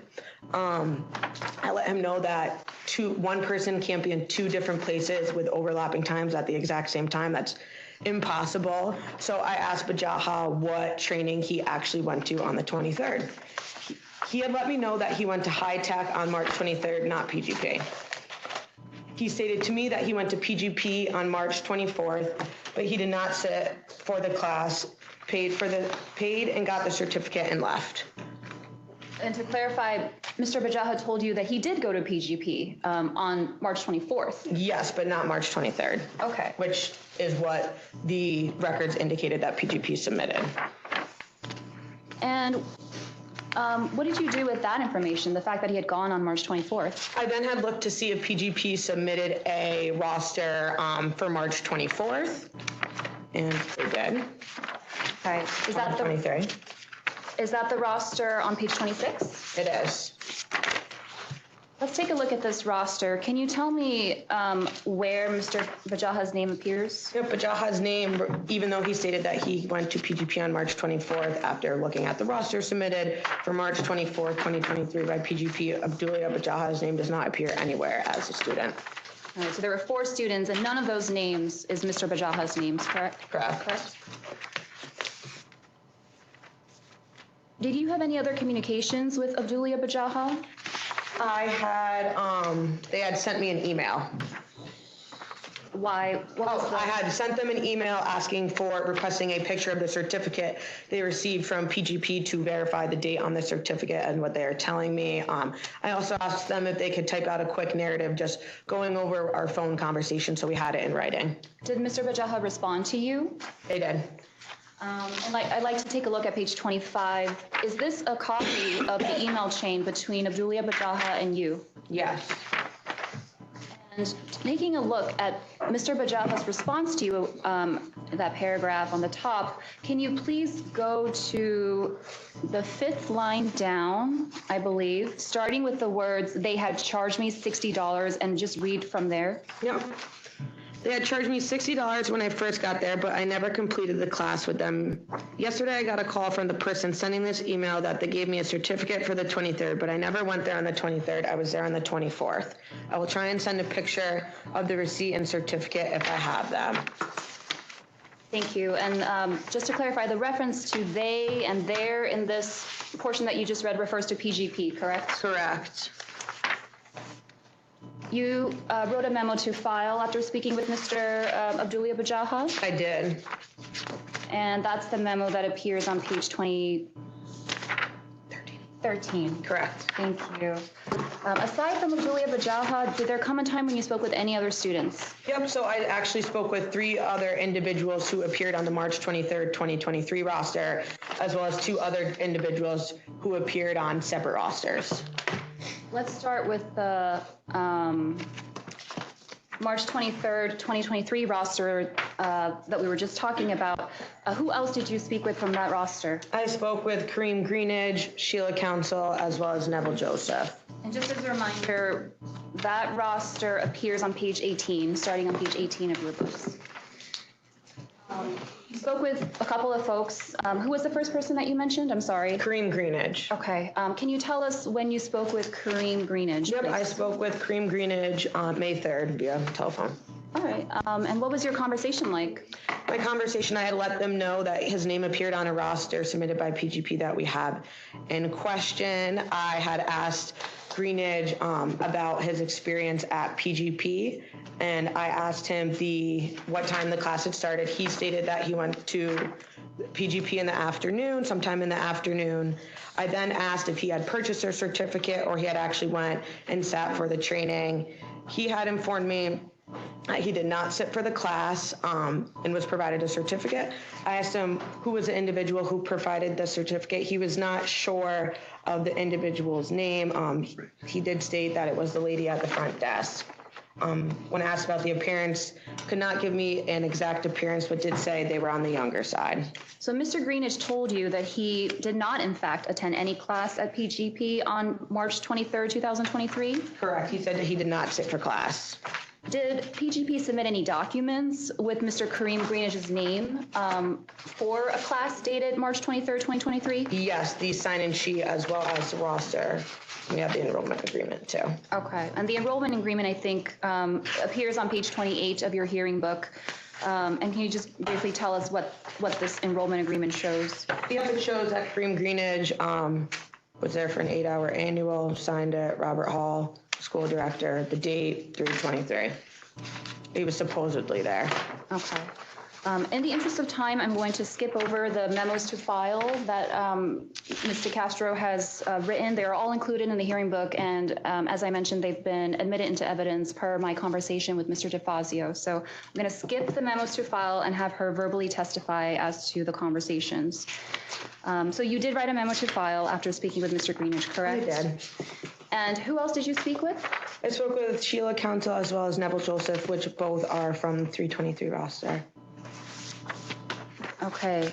Sheila Council, when did you speak with her? I spoke with her on May 4th. Can you tell us about your conversation with Ms. Council? Yep. Once again, I informed Ms. Council that her name appeared on a training roster. We received that we have some questions about. When asked about the time of the training and how long it was, she stated that the class started and ended, went from 9 a.m. to about 4 or 5 o'clock. Stated she attended training the whole time, sat for the training the whole time. I asked if she could describe the instructor of the class. Stated it was a black male who looks like to be in his 50s. When asked about how many students in the class with them, she responded, "It's not my job to count." I then asked again for an estimation, not an exact number, as a roundup, anything that she could give me as a number, and she said it was not her job to count. And so you stated then you spoke with Mr. Neville Joseph Yes. as well? Okay. Yep. When did you speak with him, please? I spoke with Neville on May 10th, 2023. Tell us about your conversation with Mr. Joseph. Once again, I informed him, just like the other students, his name showed up on a roster in question, have some questions for him. I had asked if what the start and end time of the class again. The exact answer, 9:30 to 5 o'clock. When he stated he was one of the first people there. When I asked if he sat for the class or had purchased a certificate, he informed me that he sat for the entire training, but he did get up 15 minutes before the class was over. Once again, there's another question, always asking the instructor's appearance. He stated it was a black male who looks older than 40s, he stated to me. I asked him how many students were in the class with him. He stated 11 to 15.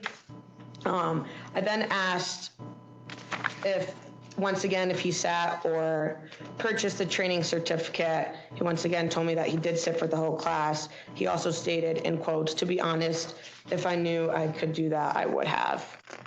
So now you've told us about 4 students that you've spoken with who appear on the March 23rd, 2023 roster. And those 4, as a reminder, are Abdulia Bajaha, Kareem Greenidge, Sheila Council, and Never Joseph. Is that correct? Yep, Neville. Neville Joseph. Did these conversations indicate anything to you? After speaking with these 4 individuals, both Abdulia Bajaha and Greenidge said they did not sit for the training, which is the training that PGP had submitted to us, shows them both on the roster as completing the training on March 23. My conclusion is that the training did not occur as it was reported to the division. You called other students from other rosters too, correct? Correct. Which rosters did you call students from? I spoke with Jackson Blanco, who appeared on the 420 roster, as well as Kelly Conlon, who appeared on the 615 roster. Okay. I'd like to start with Mr. Blanco and direct everyone to pages 39 to 41. This is the roster that Ms. DeCastro was referencing, dated April 20th, 2023. And Mr. Blanco's name appears on this roster? It does. Okay. He's on the first one individual on page 40. And according to this roster, how many students completed this class? According to this roster, there were 11 individuals. Who was the instructor, according to the roster? The instructor, Robert Hall. According to the roster, what was the time period in which this class took place? 9:30 to 5:30. So you spoke with Mr. Blanco. When was that? I spoke with Mr. Blanco on June 8th. All right. Tell us about your conversation with him, please. He had left a voicemail for me stating that training was not, that he has taken, was not showing up on his license. Therefore, I had returned his phone call to see what class was not showing up on his license. It was a PGP roster that was submitted for 4/20/2023. I then asked him some questions about the class. I asked him how long the class was that he attended. He stated it was a few hours long, about 3 to 5 hours long, and it started at 10 a.m. I then asked how many people were in the class. Blanco stated there were more than 5, but less than 10. And as I stated previously, the roster submitted by PGP shows that there were 11 attendees, indicating there's more than 10. I also asked if he could describe the instructor of the class for me. He stated he couldn't remember the instructor's appearance as it was a few months ago. He couldn't recall. He stated it was his first time attending PGP, and he usually goes to Radiant, but will no longer attend at PGP after the conversation. Thank you. And you stated that you also spoke with somebody else from a different roster, correct? Yes, I spoke with Kelly Conlon, who Matt had mentioned previously, briefly. How did you come to speak with Mr. Conlon?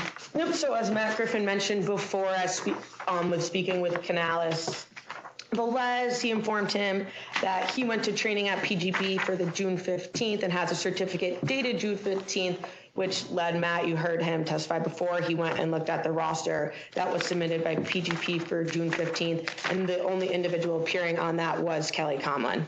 And that roster, I think we looked at, appears on page 91, correct? Yes. For the class dated June 15th, 2023. Correct. When did you speak with Mr. Conlon? Yep, I spoke with him on October 5th. Okay. And what did Mr. Conlon tell you? He stated he had went to PGP in mid-June for 2 annuals, one being the June 15th roster that his name appeared on, which that then led me to go see if his name appeared on any other roster submitted by PGP for mid-June. And did it? It did. What roster did he appear on? He showed up on the 622 roster as well. Okay. That was submitted by PGP. 622 roster appears on page 96 in your books.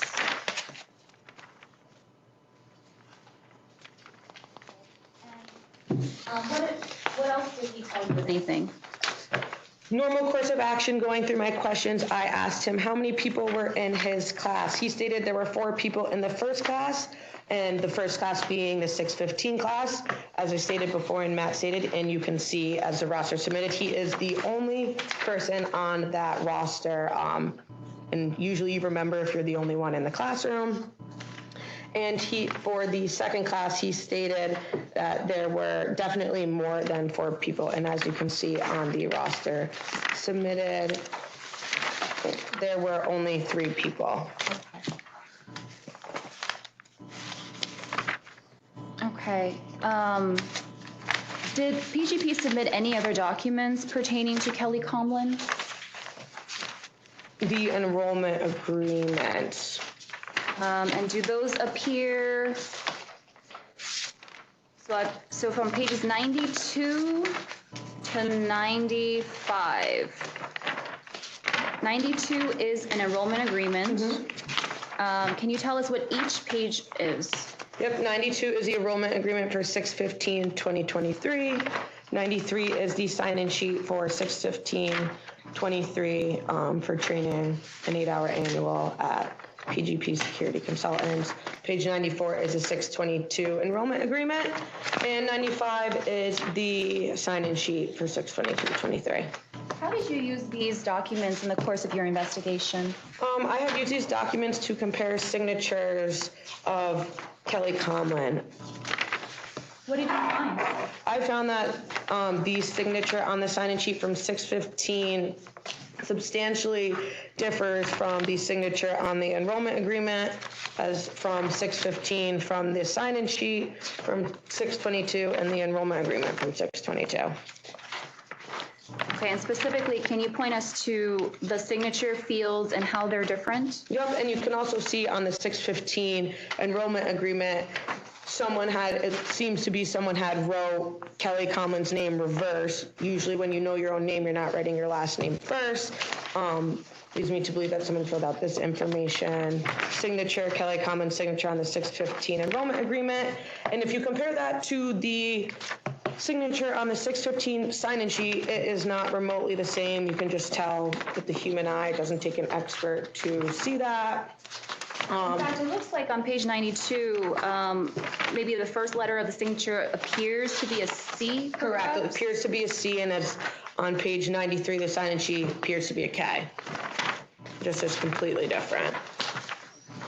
And if you compare that signature from the 6/15 sign-in sheet to the 6/22 enrollment agreement, different signature there, and you can see that the student's name is correct, first name, last name, Kelly Comlin, and then as well as the sign-in sheet, the signature differs from the 6/22 sign-in sheet signature differs from the 6/15 signature sign-in sheet substantially.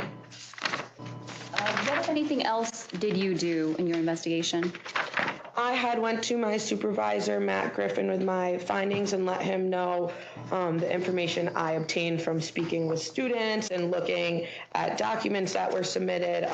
And Matt's findings corroborated my findings that PGP had been significantly condensing classes, selling certificates, and forgery of signatures. Thank you, Mr. Castro. Mr. Castro, Mr. DeFazio? Oh, I apologize. If you don't mind, I'd like to request a 5-minute bio break. So if we could just.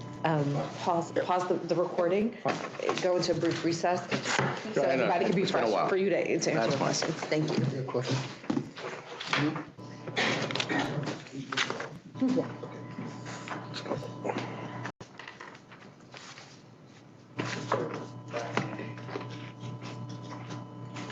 Thank you.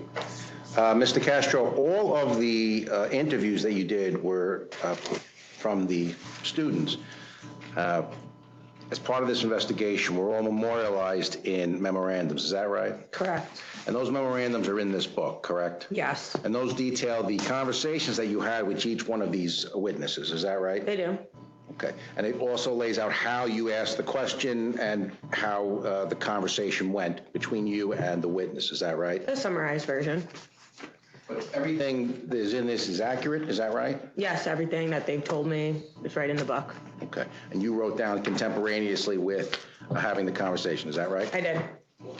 I have nothing else for this witness.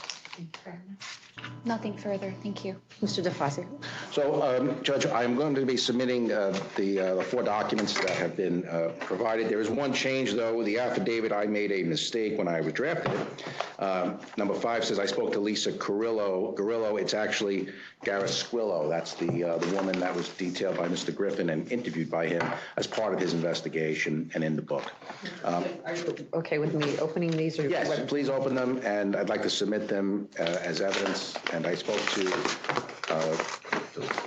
counsel about it. The division has no objection to admitting these into evidence. With that one change. Yes, thank you. And I have no other witnesses at this time. Did you want to just briefly walk us through? Sure, I can walk you through the documents.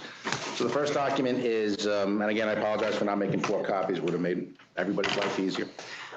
It's an affidavit from Sonia Johnson, talks about she works for ProGuard. She spoke to some of the students that were talked about in the investigation, and it talks about her findings. And there were other letters from individuals who took the classes at the school, and those people made their comments known about the class and about the security school. Second document is photographs of the classroom where the training took place. Third document is a course description of a number of courses that are provided at that school, as well as attendance policy, refund policy, and client agreement form. And finally, the last document, the larger document, is the 8-hour in-service lesson plan that is followed for the school. Those are the 4 documents that I'm submitting as part of my case.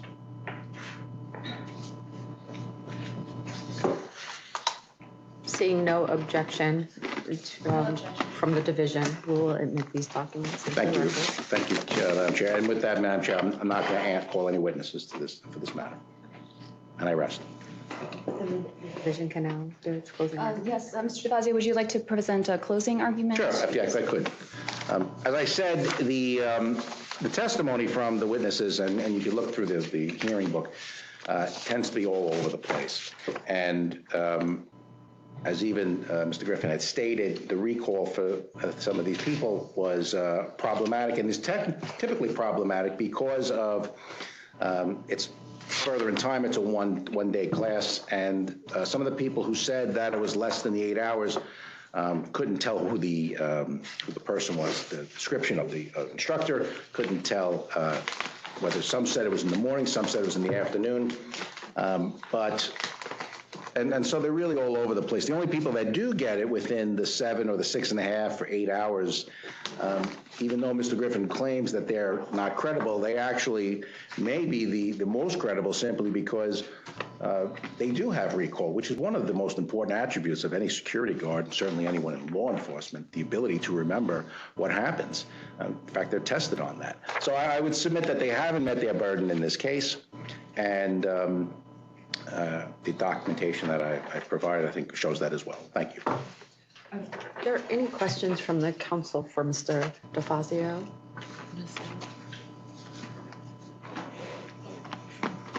So I would just ask, so the discrepancies that are shown here between what's submitted into ACADIS and what's on the rosters, is there, we some of your line of questioning went in regards to the investigation. Is there anything that you can provide in terms of, as we're reviewing this material, why there were such discrepancies and why there was differences in signatures? No, because nothing specific as to these particular documents. I know that Mr. Griffin did testify at a conversation that he had with my client that the only thing he said was the signature has to be the same, but that they could, people from the desk, because some of these people are not very literate, and everything needs to be clear for the council to make sure that they had handwritten in some of those documents. We have no other reason why there would be some discrepancies in some of these signatures for the paperwork standpoint. Okay. My name is David Zeldin. Mr. Hall, question. Are you the only person who teaches at PGP? Yes, sir, at this moment. There are no other instructors, no other? No, in the past, Mr. Stanley was a couple years ago, but I'm the only one as of now.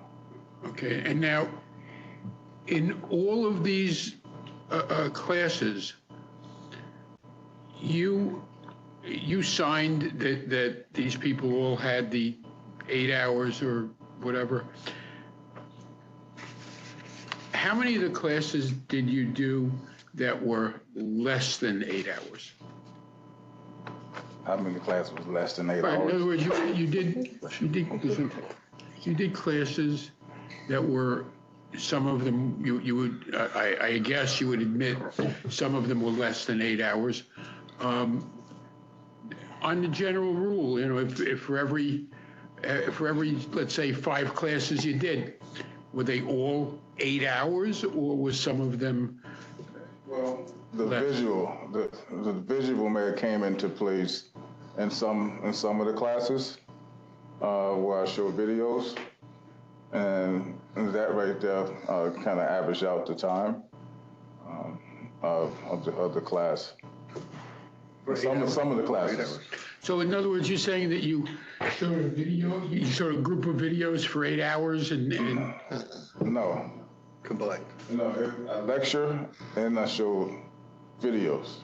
Okay. Some students didn't really want to see videos. You know how some students, they rebel against videos. Which videos do you use? I use quite a few. I use public relation. We use sexual harassment.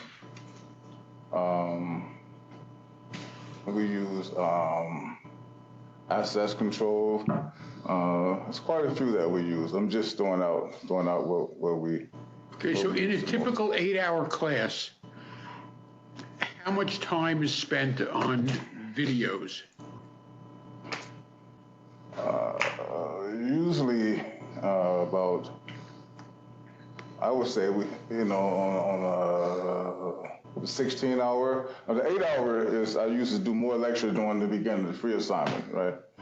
I usually do more toward the end of the 3 days. Okay, forget about the OJT for a minute.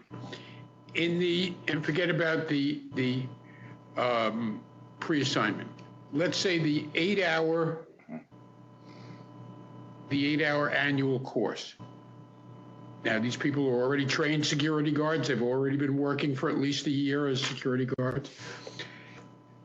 How much time do you spend in typically? You know, I'm not asking for you for testimony. I'm not asking you to swear to it. I'm just I'm trying to get a general rule. How much time do you spend on lecture and how much time do you spend on video? Okay, since this is a refresher course. Yeah. A lot of times I like to come in and I have my own way of teaching when it comes to the refresher course. We do go over everything with the videos, but I like to speak to them how they're doing in their respective jobs and how things is going along. You know, are they moving up? Because some, you know, I basically created the school, or me and Mr. Stanley, we created the school to help low-income people in that hub, in that area. It's a lot of low-income people over there. So when they do receive a certificate, we give a graduation. And so some of those people, that's the only education that they know. Okay, so when they receive a certificate, it's like a high school diploma or college degree. And then they go on and they work. And so I like to interact with my student when they come for the refresher course for the annual. And that's The 8 hours, though, would be video. That's what he's really trying to do. As well as the majority of the beginning of the class, and they'll use the lecture at the. Try to split it up, you know, throughout the day. So, for example, it's not a whole lot of material, I don't know, to keep speaking about. So that's why I kind of mix it up. Be like 3 hours total, 4 hours less. Yeah, I would say about 3.5 hours. of videos at the most. My question is to counselor. So I've been in this business for over 40 years, police and security. What we do in the normal course of business in both, if there's a discrepancy with a name, one line through it or write it legibly, not copy and change dates. So I don't understand that. Can you clarify that? Do you think that's appropriate? To do what? I'm sorry. I saw in the what do you call these? These are the. I think I know what you're saying. I don't think that would be appropriate. I think though that at worst, that's a paperwork screw up or an error like that, not an. You have to be trained to do that and told to do that. Put a line through or just tell them, hey, listen, I got guys Scott in all the time scribbly. So I say, print, sign, or under your signature, print. So if that's the case, I don't, to Xerox copy and just change a date, I think that brings attention to something that maybe shouldn't have had attention. I think you're right, and the proper thing is even if somebody screws up a document that's coming through, as you said, you just cross it out and redo it. That way you can see it with the one line. And maybe it would be classified as forgery. Right. And I don't think there was any intent from that part. But I think you're right in that it's probably a better practice that could be handled. And then just for clarification, Mr. Hall, your name is listed as the person who submitted the information into ACADIS. So 2 questions for you. Do you have anyone who helped you process the administrative paperwork? And number 2, it seemed like there was a gap between when the training was delivered and when the information was entered into ACADIS. What do you attribute the delay in putting the information in ACADIS to? You have somebody working for you, right? Yes. Yes, I do have someone that works for me and does that. And that's the woman that signed the affidavit and made the calls? Yes. Miss Johnson? Yeah. So she's the one that puts information into ACADIS? Yes. And then do you have any metrics by which any timelines in which she's supposed to have the documentation prepared and the information uploaded into ACADIS? Yes, there is a timeline. Usually we try to do it right away once the class is over, but sometimes we have a dispute. It might be a class that we have sent in the past, where the student might be on the roster, but they don't get the credit for it, and sometimes we have to wait until that is cleared. So then just to clarify, in those cases, do you have to resubmit the roster information, or are you waiting for something to clear before you even enter the information into ACADIS? We usually try to submit it, but sometimes we do wait, Sometimes we do wait, depending on how hostile the clients are, the students are. Sometimes the students are a little irate, and we'll wait a little while to see what's going on. I don't think you should compromise your studies for an irate student, especially if they're uneducated and, like you said, college degree to them. I think you got to stick to the standards. Security Guard Act, give them the 8 hours and hold them to it. If they can't do it, goodbye. Well, sometimes the roster has been held sometimes because like I said, we might have someone on the roster and they don't get the credit for it, but they own the roster. And we call and we do get that rectified. And sometimes they're locked before them. I don't know if that answered my question. That's all right. Are there any other questions? Yeah, I just had one last question. I'm looking at the affidavit, and it has recommendation letters speaking positively about the school. But are you disputing any of the? We went through a number of different individuals that attended the courses and provided different information that was on the training rosters, different information from what is required by the regulation in terms of the number of hours. Are we disputing any of this, Mr. Hall? Are you disputing their accounts that were relayed by Mr. Castro and Mr. Griffin? Specifically about the length of the class? Length of the class, the differences in terms of the date that they attended and the rosters, that their signatures were not the signatures that were represented there.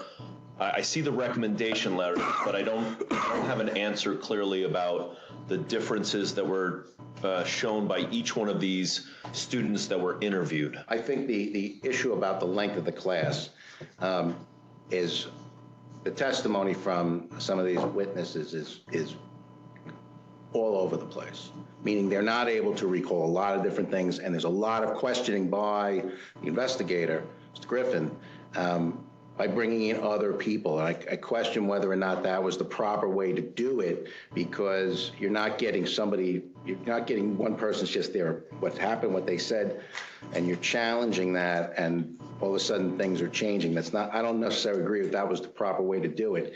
So I don't think that they've proven that. As far as the signatures, we have no explanation as to why there appear to be different signatures. Mr. Hall, do you have any idea about the signatures and why they would be different?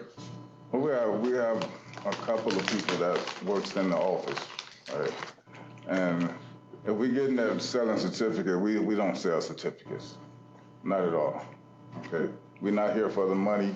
As you can see, it just don't make sense. We basically just did it just to get the quality of security guards for our company and to help the community out. Gentlemen, any other questions? No, you can hear me too. Sorry. I just have one other question. Mr. Hall, the classes that you do, you're supposed to get approved from DCJS, am I correct? For armed guard classes, that's when they submit a CCF in advance. For the general topics, which is the pre-OJT and annual, we do not require a CCF. Okay, because you used to, all right. We were knocking down entire force. Okay. Forgive me, I forget that question. Yes, thank you.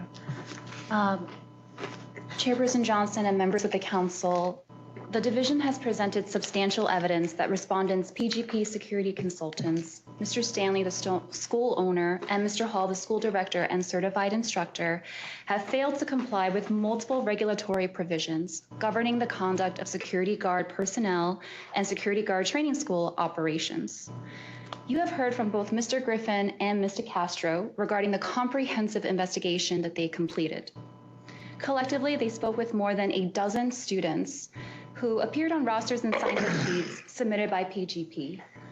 On April 11th, 2023, Mr. Griffin spoke with Mr. Hall and a person who Mr. Hall identified as a front desk staff member at PGP. Mr. Griffin reiterated and made in no uncertain terms very clear to Mr. Hall and to this female staff member that students were to sign their own names on records submitted to the division. Mr. Hall's response, according to Mr. Griffin, was that he understood that instruction and that PGP would comply following that phone call. That conversation took place more than 6 months before PGP received the suspension pending revocation letter from the division. Within that 6-month period, the division commenced and concluded its investigation. The evidence has shown that PGP has continued to submit records with inconsistent student signatures that appear to have been photocopied and or forged time and time again, even after that April 11th, 2023 conversation. When asked, you just heard right now from the respondents, when asked about the discrepancies and the reason that there are discrepancies in those records, there was no explanation given. They could not provide an adequate or any explanation as to why the students' signatures had discrepancies in their records submitted to the division. You also heard from Mr. Matt Griffin that in September and October of last year, Mr. Canales-Velez, a student, told Mr. Griffin that he never attended a single class at PGP for the month of September 2023. Somehow, Mr. Canales-Velez's name ended up on not one, not two, but 3 separate rosters submitted by PGP for the month of September 2023, a month that he said he never went there to attend any training. At least 2 students, Abdulia Bajaha and Kareem Greenidge, admitted to purchasing certificates. They stated that they did not attend any training at PGP and they were awarded certificates. Their names, again, appear on rosters and sign-in sheets and enrollment forms submitted by PGP to the division. Both of these students also appeared on rosters for other classes taught by other schools at the same time as the classes that they purportedly attended at PGP. Again, it's not possible to be in 2 places at the same time. And the reasonable explanation for this is that, as you heard from Mr. Griffin's testimony, they told him that they actually did not go to PGP. They went to that other school instead. Most recently, Frederick Legal, another student, presented the division with a copy of his certificate for successfully completing a class on October 12, 2023 at PGP. Mr. Legal described that class as consisting of videos for, quote, 2 to 3 hours. This was not the first class that he had completed at PGP. He stated he had taken another class back in January of 2022 that was similar in length and content. The respondents allege that the division investigators have prompted students to provide specific answers when interviewed by the investigators. This is simply untrue. The division has shown that Mr. Griffin, for example, spoke to almost 10 separate individual students. And in fact, only one of those students, Mr. Jaden Robinson, stated that he attended a class for the full length. The other 9 or so students that he interviewed provided varying responses, all indicating that they either purchased certificates or attended significantly condensed classes. So I ask that the council take that into account. PGP has submitted today some evidence as well. For example, they submitted a attendance policy, which is in the table of content document for you all. The attendance policy appears on page 4 of this packet. I'm just going to read very briefly.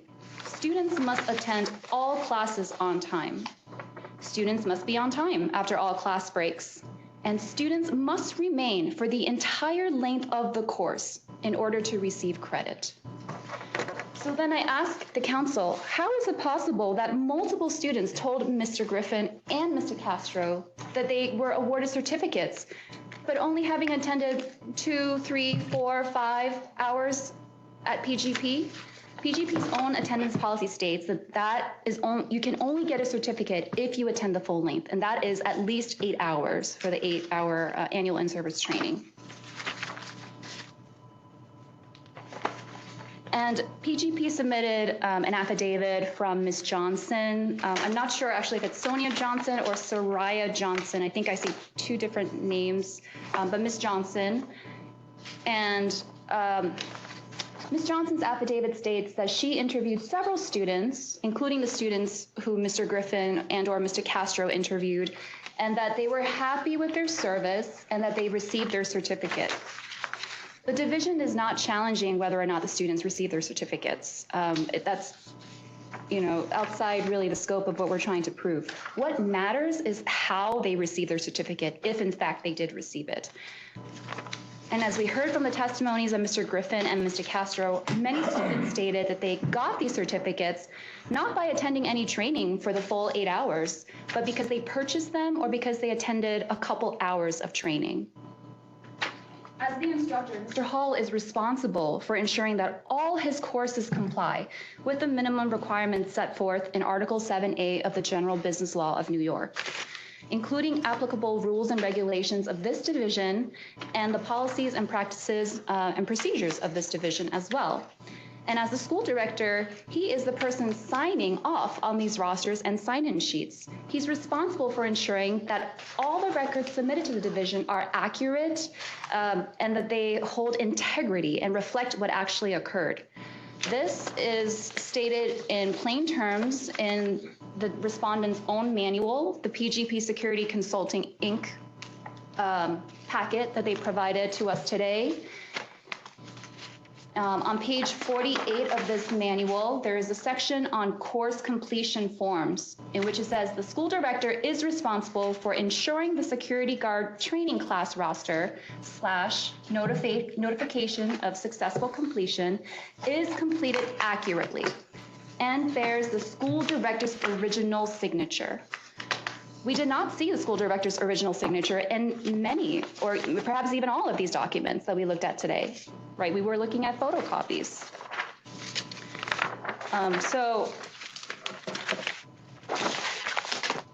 Mr. Hall, as the school director, is also responsible for holding on to his ACADIS login. He is not permitted to share that login with anyone else unless it's a co-director, in which case, in this case, there was no co-director. And Mr. Stanley, as a school owner, is also responsible for overseeing the operations of the school.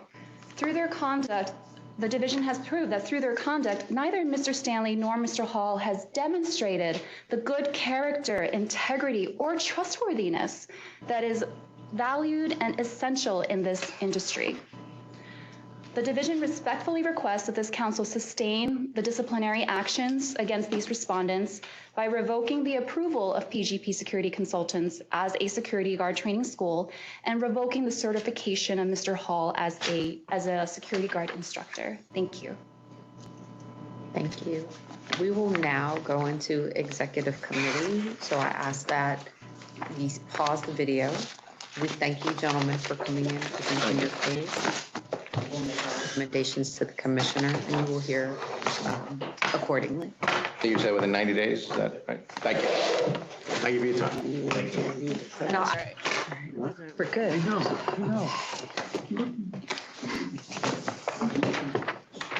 Oh, okay. Good afternoon and welcome. I think you all may not have been in session with us when I gave the opening statement. So just for clarification, I'll give them again. Please grant me this opportunity.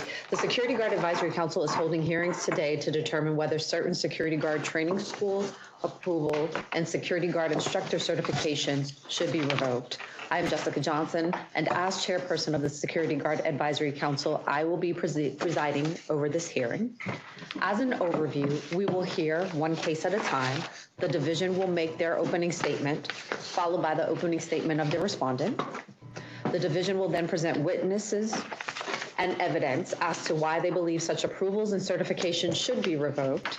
Following the testimony of each division witness, the respondent will have the opportunity to cross-examine that witness. After the conclusion of the division's presentation, the respondents and/or their attorneys may produce evidence and witnesses supporting their position. Following the testimony of each respondent witness, the division will have the opportunity to cross-examine that witness. After all testimony and cross-examinations have concluded, the respondent will present their closing statement, followed by the division. This type of hearing is not subject to the same rules of evidence that is observed in courts of law. I will rule on any objections. All hearings will be recorded, so please speak clearly. These proceedings are subject to the open meetings law. The council will deliberate an executive session after each hearing and give a recommendation on each case to the commissioner only today. Thereafter, within 90 days, the commissioner, in writing, will give his decision on the reasons for each such decision. Title IX of the New York Official Compilation of Codes, Rules, and Regulations give the commissioner the power to revoke the approval granted to a security guard training school and to revoke the certification granted to a security guard instructor. Per section 6028.4, the approval of a security guard training school may be revoked by the commissioner at any time. Reasons for such revocation may include, but not be limited to, the violation of any applicable rules and regulations or violations of any provision of Article 7A of the General Business Law. Per Section 6029.7, an individual security guard instructor certification may be revoked by the Commissioner. Reasons may include, but not be limited to, the violation of any provision of Part 6029, security guard instructor standards and qualifications. Do any of the involved parties have any questions for the presiding council member prior to commencing this hearing? Thank you. Division, you can begin. Good afternoon, Chairperson Johnson and members of the council, Ms. Scotco, Mr. Rabi, Ms. Linta, and Ms. Islam. My name is Julina Guo, and I am the counsel for the New York State Division of Criminal Justice Services. I will be presenting the matter of SCI Security Training LLC on behalf of the division today. I'll be referring to SCI Security Training LLC just as SCI for shorthand today. The division will prove through substantial evidence that the respondents who appear before you today have been operating SCI in violation of Article 7A of the General Business Law and applicable provisions in Title IX of the New York Code Rules and Regulations. Specifically, the division will show that the respondents sold certificates to students who did not attend trainings, significantly condensed the length of trainings, combined courses, and utilized uncertified instructors. Members of the council, you will hear about the division's independent investigation into this matter, which was prompted by allegations from two complainants. You will hear that the division commenced an investigation into these allegations, an investigation in which the division staff reviewed text messages, video content, and publicly available information on the respondents' Facebook pages. The division also interviewed multiple students and obtained Google reviews of SCI online, independent third-party evidence that will corroborate the allegations. You will also hear the discrepancies that the division observed in records submitted by SCI to the division. The division will show by substantial evidence that respondents were not often physically present on the dates in which they purported to the division or that they represented to the division that they were teaching classes at SCI.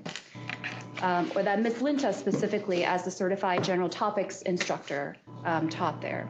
The division will show that Mr. Rabi and Ms. Islam were aware of Ms. Linta's whereabouts, the fact that she was not physically present at the school on the dates that she represented to us that she taught classes. And the three of them, in fact, were frequently together in the same place at the same time, not at SCI on those dates.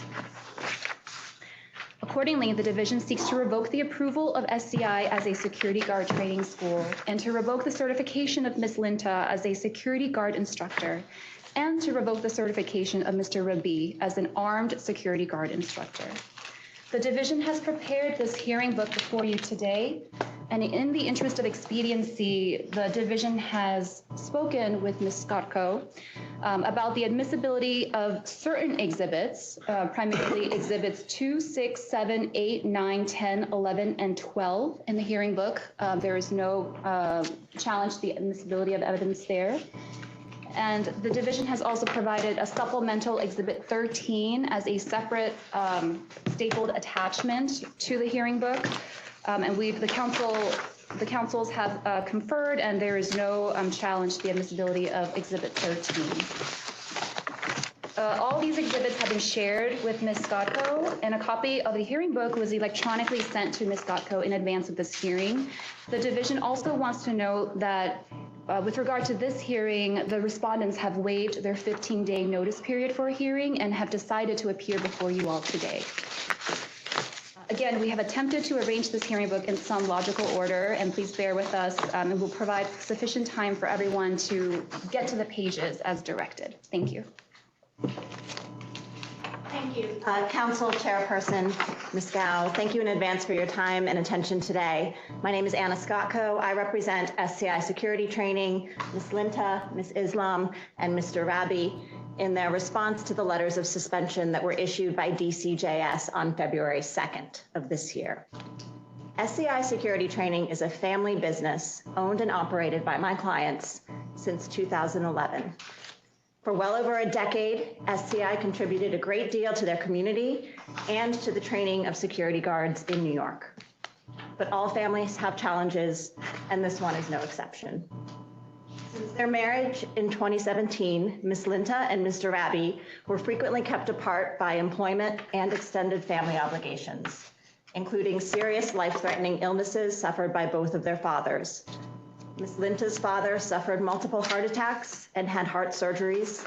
Mr. Rabi's father was diagnosed with stomach cancer and underwent extensive surgery and chemotherapy. In both instances, Ms. Linta and Mr. Rabi assumed the primary financial and caregiver obligations for their parents. During this difficult time, SCI's business practices were, at times, not as closely monitored as they should have been. But this family, my clients, were never notified of any deficiencies or ever offered an opportunity to cure. Instead, based largely on anonymous communications from two related, disgruntled, and terminated employees, DCJS notified the respondents that their business was immediately shut down and their instructional licenses were all suspended. They cannot work. We are here today because we believe the evidence does not support such a drastic remedy. Much of the evidence we submit is based on misunderstandings of the functionalities of social media, vindictive or coerced statements by individuals whose credibility has not been tested and who we are unable to test because we do not know their identities, and mere associational proof. In other words, the improper assumption that one individual's errors were known to or approved by all. As you listen to the evidence presented here today, we ask that you keep an open mind. Please carefully scrutinize the relevance and the reliability of the testimony and the exhibits that you're about to hear. Please also ask whether such evidence is sufficient as to each individual present before you today, and whether it warrants shuttering a school that has been a compliant and productive New York family-owned business for over a decade. Thank you. Thank you. The division would like to present Mr. Matt Griffin for testimony at this time. Mr. Griffin, please state your name for the record. Matthew Griffin, And where do you work? New York State Division of Criminal Justice Services, What is your job title? Associate Training Technician, Parenthetical Police, How long have you been in that position? since December of 2021. What are your current duties in that position? I'm the manager of the Security Guard Program Unit, where we oversee the approval or denial of security guard school applications for new schools, school renewals, instructor application, instructor renewal application, training waivers. A large part of what we deal with is we are the training clearinghouse. So as you all know, the security guard program is divided up between two different agencies. Division of Criminal Justice Services handles the training component, 89N of the Security Guard Act. So as such, we have the ACADIS portal, and all school directors will submit information through that portal of completed classes where they're certifying under penalties of perjury that the training occurred as they have reported to us.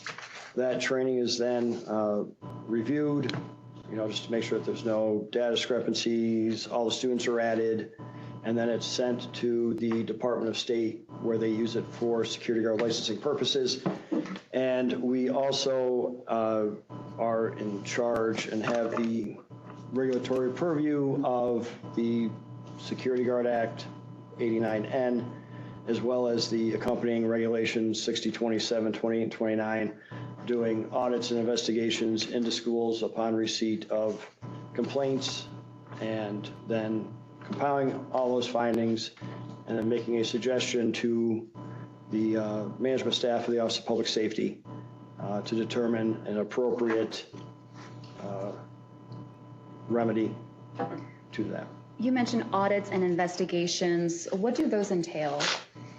So audits and investigations, they are into complaints. So during those, we will check, Google reviews just as an outset, right? We don't put, that's just more of a threshold type thing that we'll look at. Social media accounts, see if there's anything there. It will also include all paperwork associated, if the school has submitted to us, whether it's, school applications, obviously the sign-in sheets, notarized signatures on school applications come into play. We also will interview students, create memos to file, and then, of course, it all depends on the type of investigation. We will wind up looking at wherever kind of the investigation takes us to. You stated that you review paperwork that's submitted to the division by each school that's under Yes. investigation. How do the schools submit this paperwork to the division? So the applications themselves, whether it's a school or an instructor application, comes to us via the U.S. Postal Service with a fee attached to it for open to public type schools.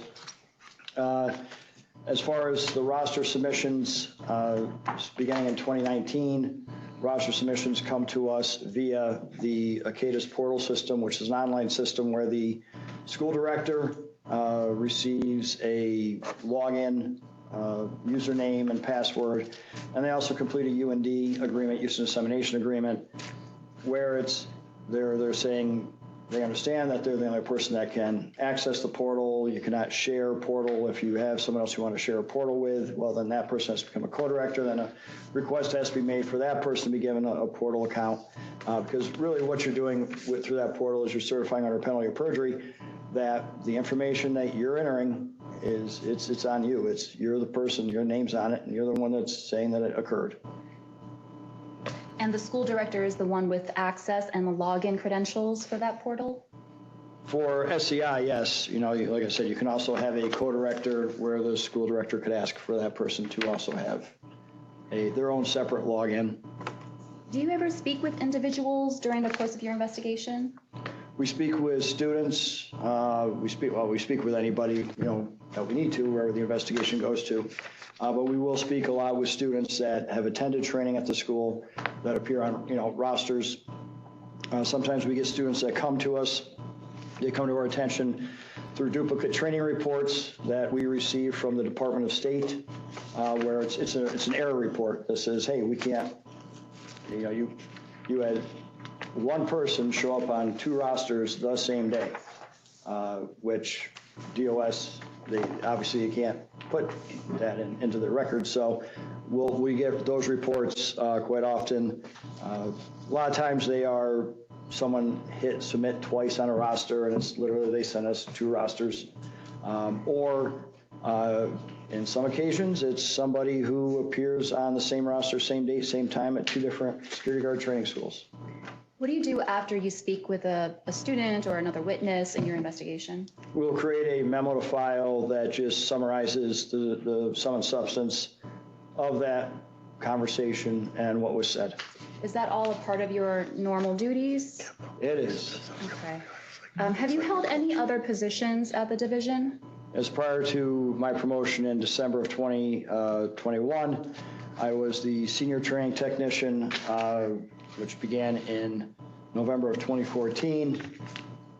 And in that position, I also worked for the security guard program unit, and where I was primarily responsible for, I was the point person for the school applications and the main, I guess you could call it the investigator, but I would look into complaints of wrongdoing in that position, as well as after some departure of another personnel within the security guard program unit, then I also took on the responsibility of reviewing instructor applications and training waiver applications. Is it accurate to say that you've been in the unit that manages the security guard program since November 2014? Yes. What kinds of training have you received at the division? At the division, so formal training, the division, another part of the Office of Public Safety is the Municipal Police Training Council. And the Municipal Police Training Council, they host and sponsor training for peace and police officers working in the division. We actually have opportunity to attend those trainings as well. So I was able to attend training for use of social media in investigations, as well as helping and dealing with justice-involved veterans. Are you familiar with the regulations relevant to today's hearing? Yes. And in your own words, what is the purpose of those regulations? The regulations are, as I tell everybody, it's the ground rules. It is the rules of the game. So it's incumbent upon the directors and co-directors to know those rules, because that's what they're going to be held accountable to. And what the rules do is they prescribe a minimum standard of acceptable behavior at schools, minimum standard of acceptable classes, instructors, minimal standards of who we will accept as an instructor and their behavior, while also talking about the required behavior of the school directors, school owners, school co-directors, and associated personnel.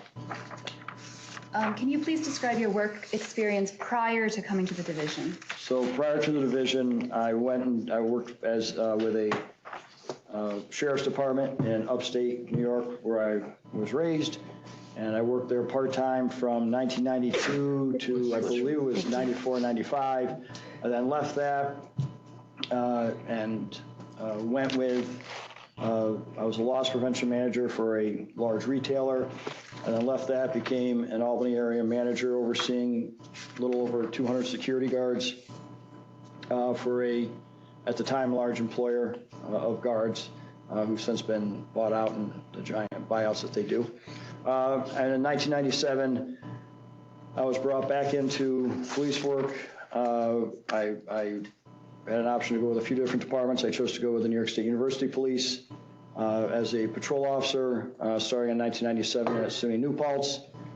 Then in 98, transferred to SUNY Oswego, and then in November 99, transferred to SUNY Albany, where I remained for the remainder of my police career, having been promoted to investigator in 2003. So is it fair to say that you've had experience conducting investigations prior to coming to the division? Yes, I was investigator for approximately 11 years, the last 11 years of my law enforcement tenure. And we were general investigators.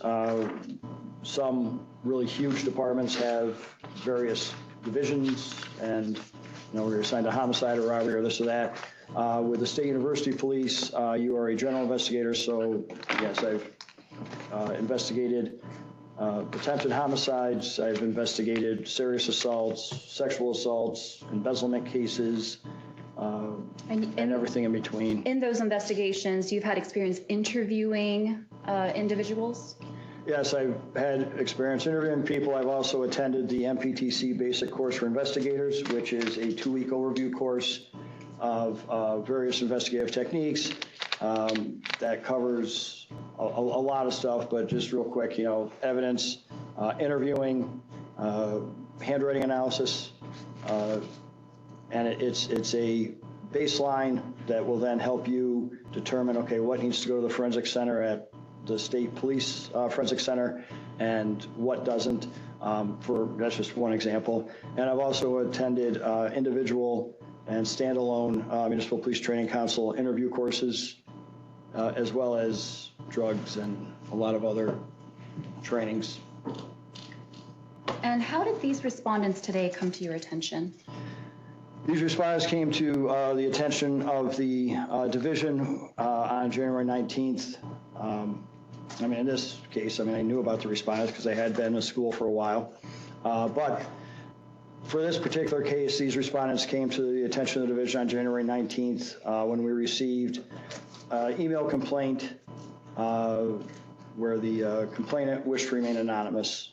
Have you received such complaints in the past where the person expressed a wish to remain anonymous? Yes, we've received several. Sometimes they come through the snail mail and sometimes email, but yes, we do receive these from time to time. And what do you do in those situations? So when we receive an anonymous complaint, we will conduct a threshold investigation on it because we have to assess the credibility, and by doing that, we're looking to okay, we'll see what the allegations are, but what can we third-party independently corroborate outside of this? Because we've seen complaints, like one, for instance, came from a hospital security guard who had a bone to pick with the hospital. So they sent us up a complaint, and we need to independently corroborate that, because I'm not going to get involved in anyone's personal gripes and grudges. That's not the division's place. With regard to this hearing, did you receive these complaints during the normal course of your business? Yes. You received them directly in your division email address inbox? It came to the general inbox, yes. The general inbox of your unit? Yes, for a security guard, yes. And is that a general email inbox that complaints are usually routinely sent to or can be sent to? They can be sent to. Anything can come through the general inbox. And they raised, the complaints address a subject area over which you oversee, the security guard schools. Yes. And have you altered these emails in any way since you received them? Other than to redact identifying information, no. Why did you redact portions of them? Because they requested to remain anonymous, and in this instance, we're able to, without dealing with the anonymous complaints, without interviewing them, we're able to take the complaints the concerns and complaints that were contained within those and independently do interviews and look at some other stuff and come to a conclusion that gave the complaints credibility. And did you have a part in compiling this hearing book before us today? Yes. Did you have a part in making the documents come together, attaching, compiling, combining them into one book? Yes. I'd like to introduce Exhibit 1 into evidence at this time. Objection, Chairperson. We object to the admission of Exhibits 1 and relatedly Exhibits 3 because DCJS has decided to allow these purported individuals to remain anonymous. We assert that this is a violation of my client's due process rights.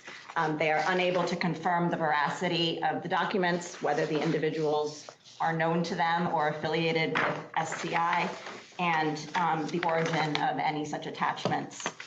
Because DCJS seeks to revoke a source of the respondent's livelihood, they are entitled to basic constitutional protections and process, and Exhibits 1, 3, and 4 should be excluded.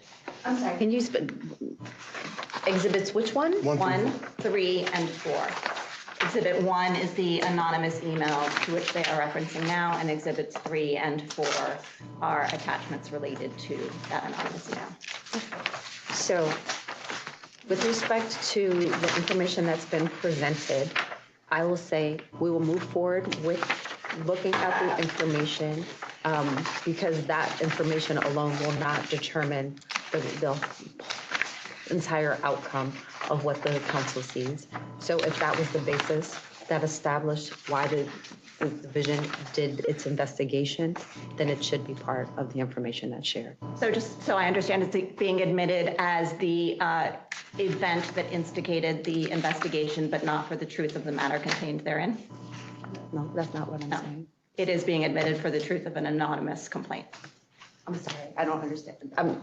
So first, so two things. Number one, I'm hearing impaired, so I'm having a little bit of a hard time of hearing you. So that's why comprehending what you're saying is more difficult. So can you repeat what you said and say it a little bit louder? And then I'll give you a response. Sure. So exhibit number 1 is an email complaint that Mr. Griffin received. It's anonymous in that it was redacted, and respondents, my clients and I, have never known who it was sent from. Okay. And therefore have no ability to ascertain the veracity or the origin of such a complaint. Okay. It could have been sent from Mickey Mouse, or it could have been made up from DCJS. We have no way of knowing. We received it on this past Friday afternoon. And so I'm asking for the exclusion of Exhibit 1, which is the email, and the attachments. Okay. Council, or if I could respond to that. So we would say that as the respondents have indicated even in their opening, that they seem to be aware of some of the relationships between these complainants and the school. I think they use the words former employees or disgruntled and terminated employees. I think the content of these emails will authenticate these documents on their own. The subject matter that is discussed is only known to people who have an employer-employee relationship with the respondents. In addition, I think they are highly relevant as to show why the division chose to initiate an investigation. They are allegations only, and I'm speaking now just to Exhibit 1, not to 3 and 4, which are attachments. But Exhibit 1 is allegations only. They show why the investigation was investigated, and I think the relevance and probative value really outweigh any prejudice here to the respondents. They are present, they're all present here today. They can testify, during their portion to these if they would like to contradict or contest them. And again, the council, even after admitting evidence, can decide how much weight, if any, to give to this evidence. So I thank you for sharing your concern. I thank you for clarifying the division's position. What I will say is, for now, we will admit Exhibit 1. And then we'll get to Exhibit 3 and 4 as it is presented and see whether or not there's just cause to include those as well. Thank you. Thank you. As I mentioned, I'd like to now move to introduce Exhibit 1 into evidence. It starts on page 8 of your hearing books. And Mr. Griffin, it looks like there are several pages here of emails. Can you tell us what these emails are? These emails are, you have your initial complaint that we received with allegations that SCI security training, and these were the allegations brought to us for us to independently verify. Can you summarize some of the allegations? So the director, owner, and instructor, Ms. Linta, are rarely there, that it's being run by staff that are there, that the staff have been trained to put Ms. Linta's signature on paperwork being submitted to the division and certificates of completion, that there is uncertified people teaching these classes, that some of the classes are being sold, that some of the training that may occur is condensed, and that they were actually living in Virginia, as Mr.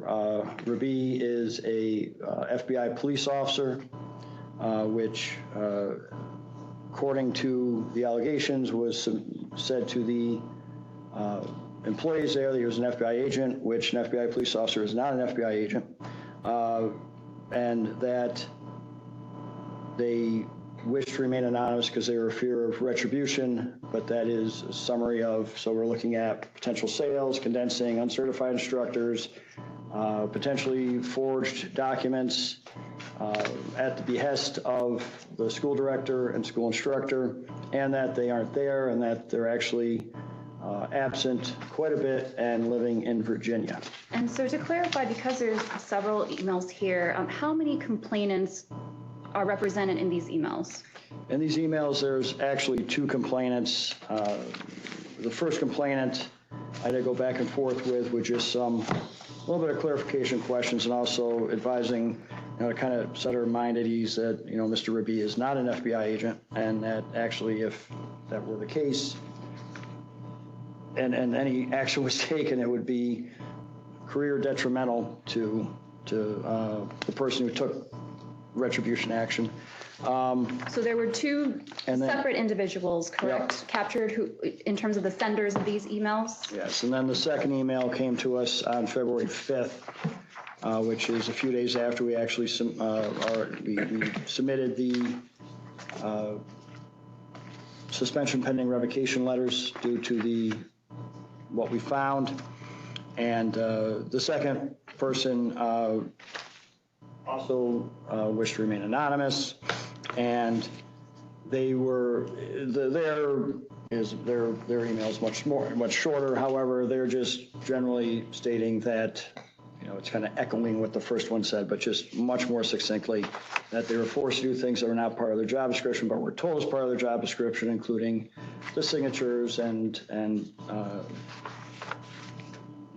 uncertified instruction and things like that. So these are allegations. What did you do after receiving these allegations? So after receiving these allegations, this is where we start the threshold investigation, right? Did we receive something with any credibility? Did we receive a hot, steamy mess of nothing? So that's where we go into a threshold investigation, where we now start looking at some records that the division has, and as well as some Google reviews, and we're looking at ways to either give these allegations some credibility and to independently corroborate them, or be able to tell these complainants, sorry, your complaint's been unfounded and we're moving on with life. And based on your investigation, as you were going through it, did you find any connection between Mr. Rabi and the FBI? I did. When Mr. Rabi became an armed guard instructor, there is a requirement under reg that all armed guard instructors and general topics instructors have to possess and maintain a Department of State UID number. We will give people who are active law enforcement, whether it's peace officer or police officer, a pass on that, right? So but in order to get that, you have to submit your credentials to us and prove that you are, currently active, especially with the federal government, because our database only has peace officers and police officers registered within New York State, and federal is not registered in New York State. So I looked up Mr. Rabi's armed guard instructor application, and he did, in fact, submit a copy of his FBI police officer credentials with that application.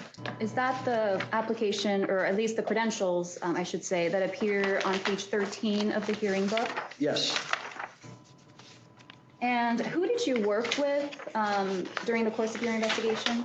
Kylie de Castro. Who is Mr. Castro? Mr. Castro is another, she works for me in the security guard unit. She actually took over the position I held with the duties I held when I was a senior training technician.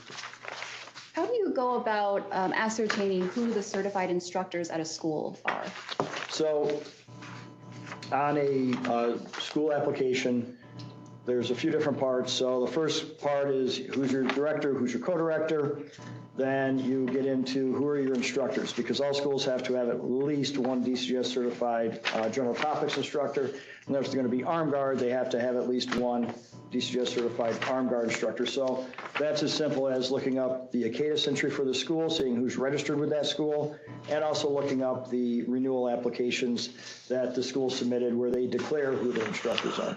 In this case, did you review the renewal application for the school? Yes. Is that the application that appears in Exhibit 2, pages 15 through 21? It is. Can you tell us what type of application this is? This is a security guard school application, as you can see up top. It's checked off for school renewal, then type of training, security guard training, non-firearms, that's general topics. Then firearms, security guard training, which would be armed guard. And then we ask them, are you proprietary, meaning are you a security guard company that's only training guards that are employed by you, such as, Albany Medical Center employs security guards. They have security guard training school. They only train guards that are employed by Albany Medical Center. Or you open the general public, meaning anybody can come. Anybody can call you up and say, hey, I want X, Y, Z, and you can accommodate them. And this was received by, I see a stamp here on the bottom right of page 15. Was this received by the Office of Public Safety within the division on February 22nd, 2023? That's what the stamp reads. Where in this application does it say who the certified instructors are? It is on page 17. It's section 10 of the application where it says certified security guard instructors. And who appears under that section? Rezawana K. Linta as the one and only general topics instructor, and Mir Rabi as the one and only armed guard instructor.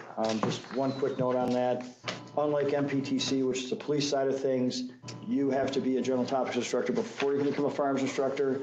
In security guard, we have both. You don't have to be both. You can be one or the other. So you can just apply to be an armed guard instructor, which will permit you to teach the 8-hour armed annual and the 47-hour initial firearms. Whereas the general topics instructor is where you're teaching your pre, OJT, and annual. Are there any other names that appear under the section for certified security guard instructors for SCI? No. Let's take a look at the previous page, page 16. There are 2 other names that appear on this page. I see a Francesca McGetrick.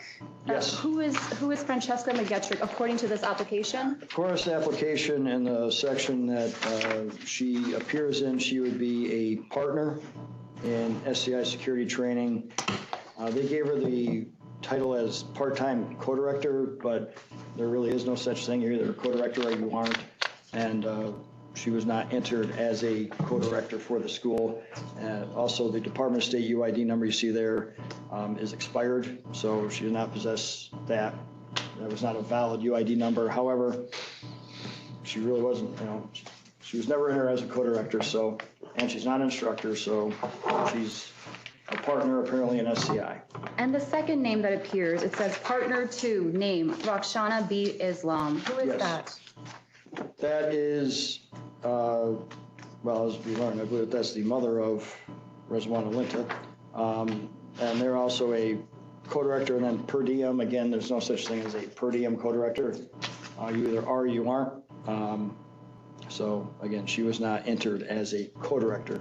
And just letting the record reflect that Ms. Islam is present today with us in this hearing. She is one of the named respondents.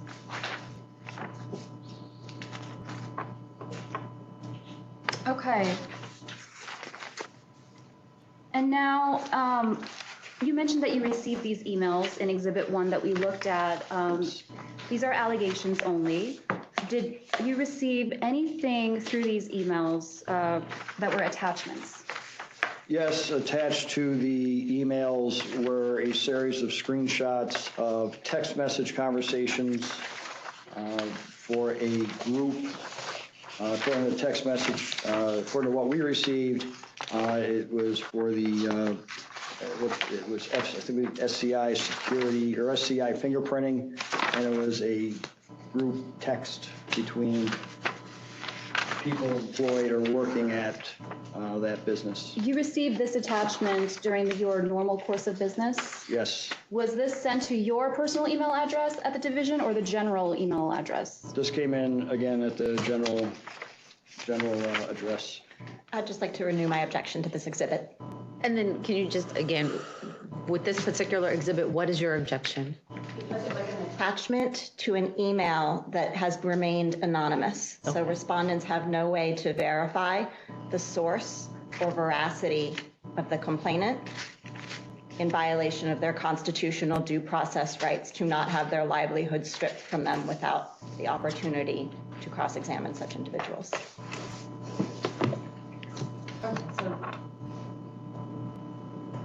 I hear your concern. But no, for the purposes of this conversation, where we are at the conversation, accept this exhibit into the hearing, and the council will be mindful of your objection. Thank you. Thank you. So at this time, we'd like to move Exhibit 3, which begins on page 23, into evidence.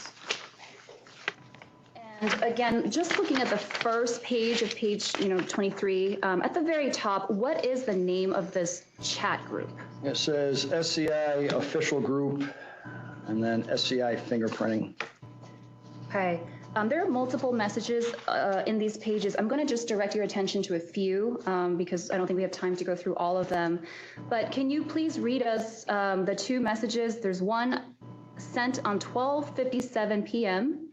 And then there's let's talk about that one first, please. All right.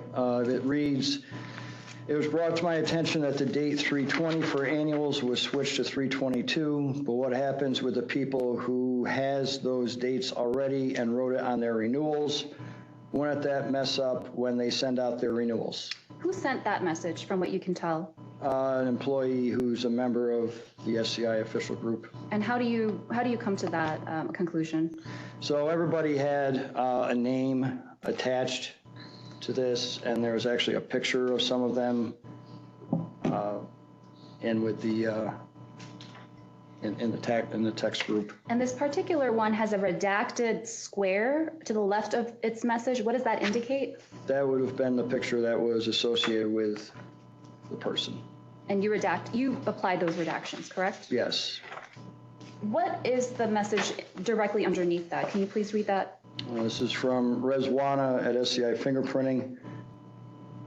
Excuse me. And it says, no, it shouldn't, because all the state cares about is whether they got 2 annuals and 1 16-hour. But we shouldn't make a practice out of changing dates like that because it is bad practice. However, in this case, we will be training with DCJS, so we can't be teaching a class if we were in training at that time. Whose name appears at the top of that message as the sender? Rezwana, SCI Fingerprinting. And is there a picture that pops up as the sender as well? Yes. Whose picture is that of? That appears to be a picture of Rezwana Linta. Okay, so this message talks about a training with the state. Are you aware of what they're talking? What is this training that they're talking about here? So in spring of 2020, Rezwana got in touch with us with Mir. They wanted to start offering the 2 firearms courses through SCI security training. So when you add on like that, we do bring you through, it's about an hour and a half firearms orientation to teach you what the paperwork requirements are, what the differences are, because there's some heavier paperwork requirements, as you can imagine, doing firearms versus doing pre-assignments, OJTs and annuals. So we had set up and Kylie had set up via email in consultation with me for that firearms director's orientation to take place March 20th, 2023 at, I believe, 10 a.m. Did you communicate information about this training to Ms. Linta or any of the respondents? Kylie Castro communicated via email. And are those, I'd like to direct you to pages 30 to 32, 30 through 32. Is this a copy of the email chain between Mr. Castro, Ms. Linta, and perhaps maybe 1 or 2, I think, personnel from SCI might be copied? But in any event, is this the email chain pertaining to this topic from Mr. Castro? It starts on page 32, then of course you read upwards because it's a chain, but it's setting up it's dated March 13th, 23, setting up a firearms instructor or firearms school orientation for Monday, March 20th, 23 at 10 a.m. with Rezwana Linta, Mira B, and I do believe that Ms. Linta wanted to add like a receptionist or something that works at SCI to it. So there was supposed to have been a training from the division to the respondents on that date, March 20th, 2023? Correct. Okay.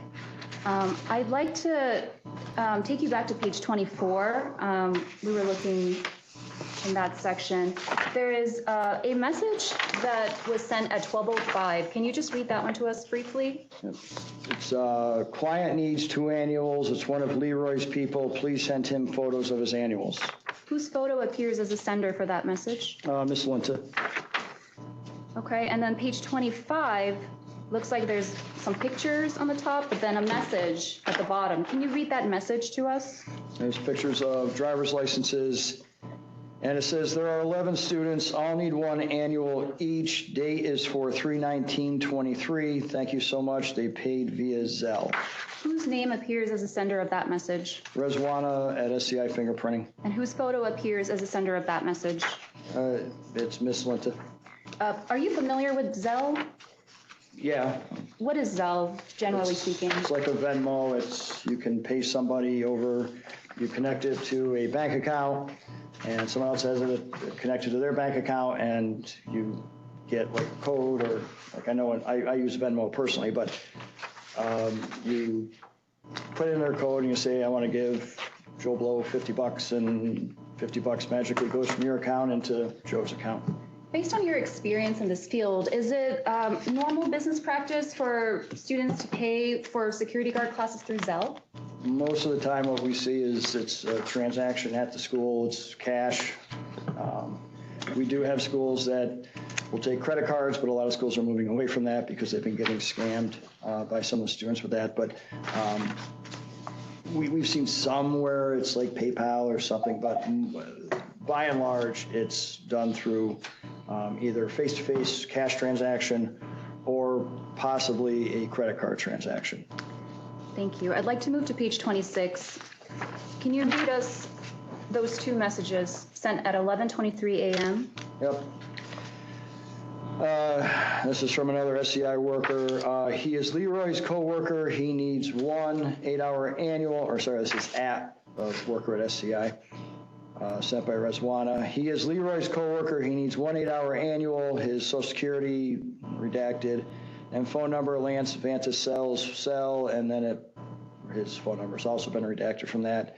And then the next one at 11:23 a.m. says, please send him his certificate by today. And again, who is the name that appears as the sender of those two messages? Rezwana went to SCI fingerprinting. Who's the picture that appears in those messages? Rezwana went to. In your experience, is it normal for the same day turnaround for someone to be added to a roster and then also get their certificate that same day? Well, if they showed up at the beginning of the class, so if your class runs 9 to 5 and you show up there at 8:30, by reg, they actually get their class the same day. But SCI runs their classes 10 a.m. to 6 p.m. At least that's what is on their rosters. So 11:23 a.m.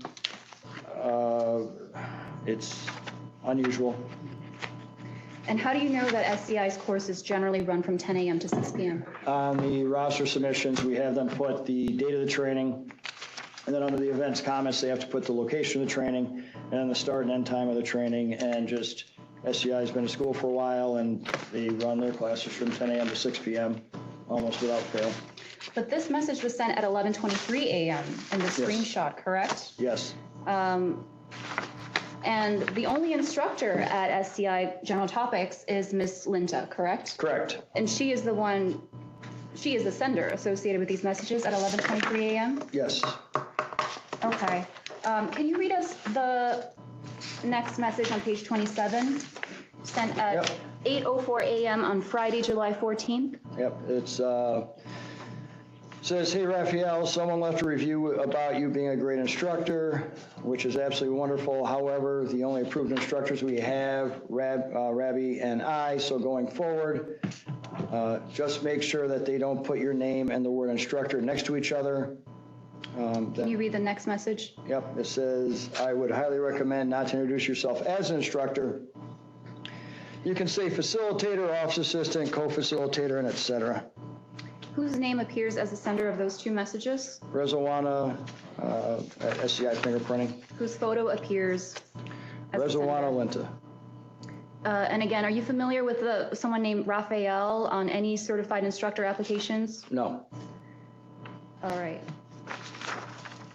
Briefly on page 28, can you just read us the sender who sent that message on page 28? This is Mir Rabi, just saying at 8:04 a.m. Something about redoing the entire sign-in sheet in black ink by the end of the day, and that they should never be in blue ink. And how do you know that it was Mr. Rabi that sent this?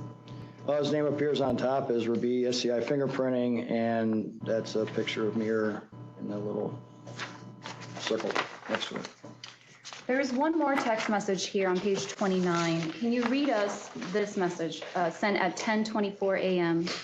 Yep, it says, it's from Rezwana, hey, I think you guys probably just got busy, so I'm just going to text. Since blank was not able to make it today, I would say, once all the students arrive, you and Raphael take the students to the classroom so we're able to help him set up for the 6-hour OJT. Raphael, I know you haven't been trained in this, but I would just say go over the first and second unit, which is role of a security guard and legal powers and limitations. Initially, I wanted 2 individuals to teach today. However, I don't think it would make sense to leave redacted employee's name for a long time to fingerprint alone. So redact employee name, you don't have to teach with Raphael, as it would be more helpful for you to come and help with fingerprinting so we don't get backed up or get a bad review. That's all I wanted to say over the phone. Okay. And so in this message, we see initially I wanted 2 individuals to teach today. How many certified instructors are at SCI again? Just one. For general topics? For general topics, just one. Who is the sender for this text message as far as you can tell? Rizwana. How do you know that? It says up top, Rizwana, and then there's pictures very blurry. But once you put it on a big computer screen, it appears to be a picture of her. Okay. Apart from these text messages, were there any other attachments sent in the emails? I did receive an attachment of a video. Who sent you that video? It was the initial complainant. Okay, and did you receive that video in the general public safety security guard mailbox? I believe they actually sent that one direct to me. Okay, and Sorry, Mr. Chairperson, same objection. Renew the same objection to this attachment. if I may respond, again, I think the video is relevant as it corroborates, as far as the division's position is, that it corroborates specific allegations in the complainant's emails that we just saw in Exhibit 1. The content, again, of the video will authenticate it because you will see a specific name and voice. And I think it is relevant for the division to explain how or why or if they use this video in the course of their investigation based on the allegations contained in the emails. So that being said, we'll admit the video. We recognize your objection. Nonetheless, you understand what I'm saying. We'll admit the video, but understanding that you object nonetheless. Thank you. At this time, could we please play the video on the screen for the council? I'll take care of that. Thank you.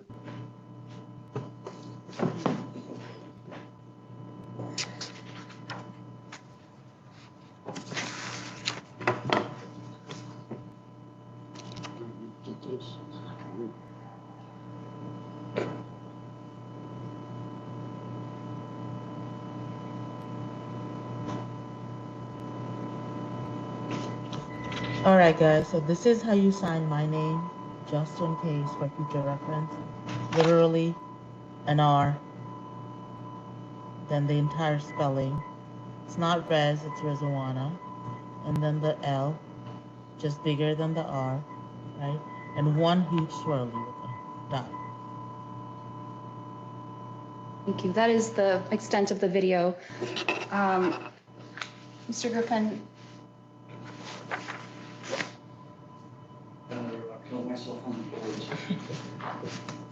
Thank you for helping with the tech side. I just learned that this morning. Well, and now that you're back, tell us, please, there was a voice in this video. Whose voice do you recognize that to be? That's Rizwana Lentz's voice. How do you recognize that to be her voice? First off, I've talked with Rizwana Lenta. You know, they have been in school for a while, so I have talked to her over the phone, but also on that, well, it turned out to be April 3rd or 4th is when we actually wound up doing that firearms director's orientation. It was a voice consistent with that, as well as. And we saw this person write a name on some sort of paper or whatever that thing was in the video. Whose name was written? Rizwana Lenta. And that was a signature, not a printed name, correct? Correct. What did you do with that information? So again, we want to independently corroborate this. And so I looked up the submitted, so on the security guard training school applications, the director and co-director and owner have to sign in front of a notary, which is now, that'll be a known signature. So on 34, you'll see a screen grab where we screen grabbed it pretty much at the end of the application when they're putting a dot above that I. And I looked at that signature contained here, and I looked at it compared to the known signature on page 35, and It's very close to being, I mean, it's very consistent with the known signature of Miss Linta, and also just the narration in the video. Hey guys, this is how you do my signature, and I'm going to guess that Rezawana must go by Rez because it has to say it's Rezawana, not Rez. And the signature that resulted is very consistent with that signature which appears on 35. So after you've reviewed these documents we've just looked at, the emails, the text messages, and this video, what happened next? So as far as my part of it goes, so we're now looking at this complainant, which is anonymous, is starting to, some of the, pardon the expression, some of the stars are starting to align here. You know, it's looking like, hey, there's something here. So at that point, I began doing some internet and social media search to see, because part of the complaint was that Ms. Linta and Mr. Rabi were living in Virginia. So I started to, and also another part of the complaint was that they are rarely ever there. So I started to do some internet-based social media, as well as some other sources of publicly available open source information on the internet. What social media information did you look at in particular? Facebook. Facebook of whom? Mr. Rabi, Ms. Linta, and Ms. Islam. How did you find their Facebook accounts? I went on a Facebook account we use here at DCJS and searched. So what did you specifically search for? Their names: Rezawana Linta, Amir Rabi, and Rakshana Islam. And you were able to find their profile pages from that search? From what you could tell, were these pages publicly available? Were they, locked by any privacy settings? No, they're open to the public. They're publicly viewable. Did you look at them during your normal course of business? Yes. And did you alter any of the Facebook photos or posts or anything with regard to Facebook after you accessed them? No, there's no altering. It's just, you'll see, I screenshotted them. So there's a screenshot. And, no one really needs to see all my, at the top here were the bookmarks I have on my work computer. So they've just been cropped to show picture, so we can all see the date it was posted, which of course is not necessarily the date the picture was taken, but the date it was posted. And get a shot of the picture and some points of interest within that. At this time, I'd like to move Exhibit 5 into evidence, please. Respondents object. If I may read our objection into the record. We object to the admission of Exhibit 5, which includes screenshots from respondents' Facebook accounts, on the grounds that the documents contained therein are irrelevant and unreliable, and in some cases being offered for inflammatory and improper purposes related to the respondents' ethnic and religious backgrounds. As described in the summary of exhibits provided by DCJS, the screenshots and other documents contained in Exhibit 5 are being offered to show that, quote, Linta submitted rosters of completed security guard training that she reportedly taught at SCI when she was not in New York State and, in some instances, not in the United States. That's at page 5. This assumption is based on an incorrect understanding of the mechanics of Facebook posts and check-ins. As a simple online search will confirm, Facebook check-ins can be made from any location at any time. Facebook does not validate or confirm a user's check-in location information. Likewise, Facebook posts, including information about a user's location or their associate's location, may be made at any time, days, weeks, or months later, and are likewise not validated or confirmed by Facebook. Here, respondents routinely posted information about prior trips after significant delays. They also posted check-ins from locations that were different from where they were actually located at the time. And they tagged each other in photos even when the other party was not present at the same location at the time of the posting or the check-in. This is common practice in social media and undermines the relevance and reliability of Exhibit 5. Furthermore, some of the screenshots contained in Exhibit 5, specifically at pages 86 to 87 and 126, are offered for inflammatory and improper purposes related to respondents' ethnic and religious backgrounds. The document at page 87 also makes the incorrect assumption that the respondents are Indian and cites the Indian religious calendar with no assertion that they were in India at the time. Respondents are not Indian. They are from Bangladesh. Because the aforementioned exhibits are irrelevant, unreliable, and offered for an improper purpose, they violate respondents' due process rights, and we object to their admission. For clarification, were your clients out of the country at any point in time when they were supposed to be doing the training? I don't have a specific answer to that question, but the evidence that would be asking me to testify on DCJS's behalf. My answer to that is the evidence that they've provided does not purport to say what they think it does. And in support of this, I can show you, which I provided to DCJS in advance. One of their exhibits is a Google search about how you do check-ins. If you wouldn't mind passing these along. Oh, yeah, sure. This is a Google search about the fact that check-ins and posts can show a location other than where the respondents actually are. May I respond, Council?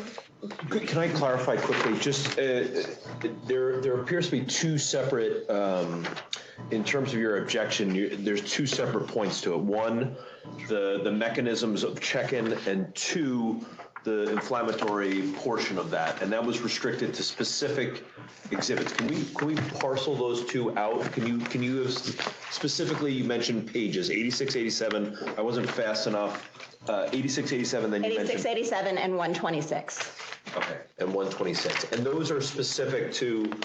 I heard inflammatory. I don't remember the second terminology used, but is that restricted to those pages, or are you saying the entire exhibit? Yes, restricted to those pages. The objection to the other pages related to the Facebook grabs are because they are irrelevant and unreliable, and that they do not actually show respondents' location at the mechanics of it.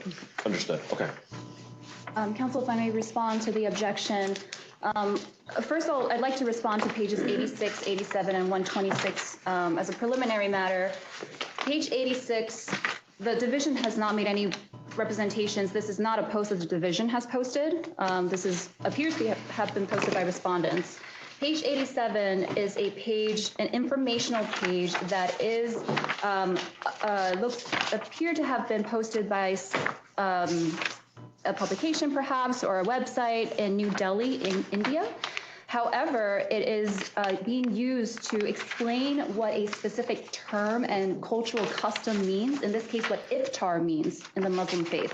And so this is being offered for general information as to what iftar is, because that is not potentially common knowledge to all of us here in the hearing. And we want to be culturally sensitive and mindful, and so this page was included as a general informational page, not making any assumptions as to anyone's ethnic or racial backgrounds, just general information about iftar, what that term means. And then with respect to page, was it 126? 126. Page 126 appears to be a post, again, that is not posted by the division, appears to have been posted by Mr. Rabi. It's a picture of certain snacks and food, and the division has had no hand in creating this post. We did not post it or assemble this for a picture. I fail to see where the objection is for that page. Okay, so your objection is noted. Just for clarification, though, if your assertion is that it's inflammatory with respect to their ethnic and religious beliefs, based on my interpretation, if this is accurate, your client posted, and it mentions iftar, and the following page, at page 87, is a reference to iftar and not to their particular religion, then I don't interpret that as being inflammatory for either their ethnic or religious beliefs. So on page, if I can start working backwards, page 126, Ms. Gao neglected to mention that it's a tray full of alcohol.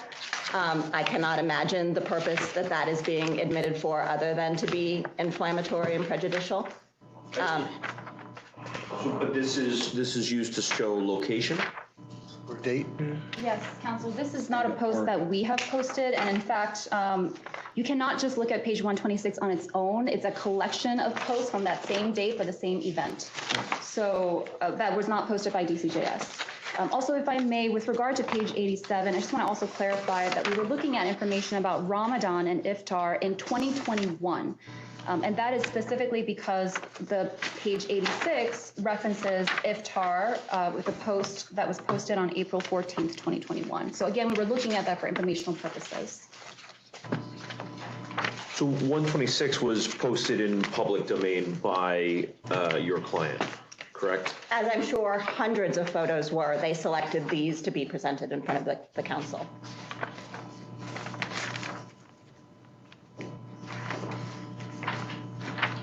So you were mentioning working backwards. You were at 126. And page 87, the calendar that's drawn there, and I'm taking an inferential leap here, but I would imagine the only reason, if it's not for just inflammatory purposes because of my client's religion, is to show when they broke fast, at what time they started iftar together. The calendar that's on page 87 is irrelevant. The timetable there is for the schedule for Ramadan 2021 in India. There is no assertion that my clients were in India at the time of Ramadan in 2021. I'd also like to point out that page 87, the first sentence of that second paragraph says the dates for Ramadan vary each year because they are dependent on the lunar calendar. Information provided on this page indicates that it's dependent on something outside of our control, natural lunar calendar, which to me is akin to several cultures perhaps, celebrating Lunar New Year, all using the lunar calendar, but being from different ethnic backgrounds, such as, Chinese, Korean, Vietnamese, etc. So I think the information provided here shows that it is a third-party independent verification of when iftar occurred in 2021. In India. It's at a different time in Virginia or New York. I don't think that respondents have established foundation. We are not, unless there is an iftar expert who can talk about how the timetables change at various longitudes, latitudes. I don't think that is something that we can consider. If I may. Well, can you explain the purpose of admitting 86 and 87 as part of the exhibit? What's the purpose that the division is using for it? Yes, the purpose of actually all of these exhibits generally, including 86 and the accompanying page 87, is to show that respondents posted in a location, either geotagging a location that was not New York or SCI, or the substance of their post, in other words, the language that they used, that they typed on their own, in the body of the post shows that they were elsewhere. In this case, our first iftar in Virginia is used to show that they were not in New York on this date. And was there a course conducted on that date? There was. With Ms. Linta as, Rosano Linta as the instructor? Yes, and you can actually see that information on page 92 of the hearing book. We have provided rosters with a range of dates, recognizing that people might post not on the exact date that events happened. So we chose a range of dates. And in fact, on page 92, you see a class being taught by Ms. Linta on April 14th, 2021. If I may, Ms. Gao said that there was no record that iftar or the schedule for Ramadan varied from location to location. My understanding is hearsay evidence is admissible, as they did Google searches. So did we. Here's the Ramadan calendar in Virginia for 2021. Can I just clarify, though, the purpose is not based on the observance, but more to the point of the location of both of your clients and the date at the same time a class was going on. Is it, are we diverting from the purpose of this exhibit? I don't believe that DCJS is asserting that the class occurred after iftar, or that respondents or any Muslim people cannot work during Ramadan. No, that is not what we are asserting. So the two are not mutually exclusive.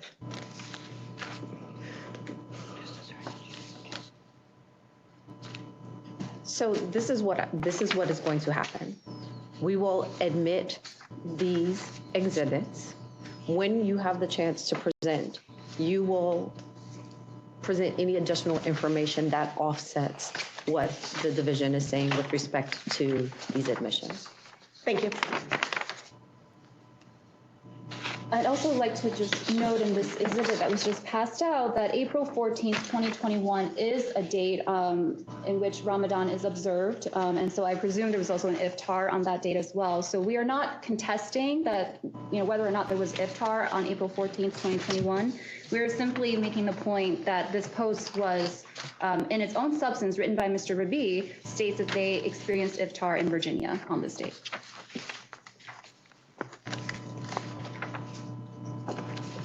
Please continue. Thank you. With regard to generally how Facebook looks, respondents have provided a page about how check-ins and how to add locations to Facebook posts.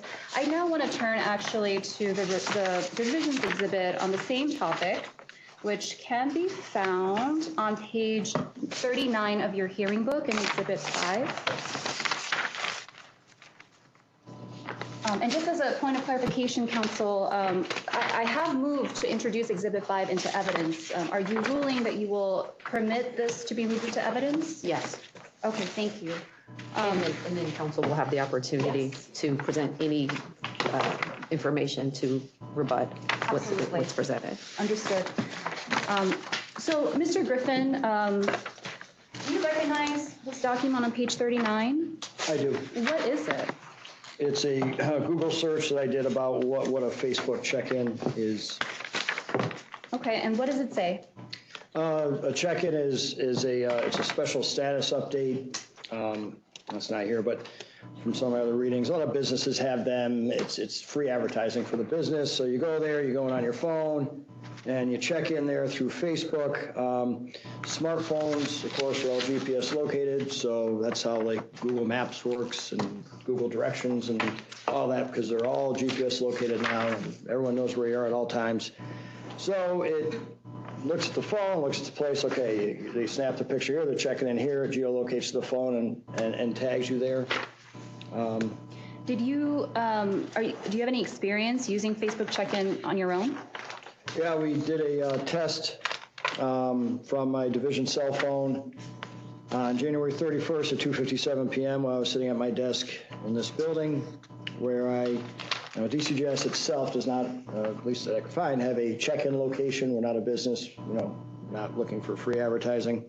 So I just chose Albany, New York generally, and that was a check-in conducted January 31st, 2:57 p.m.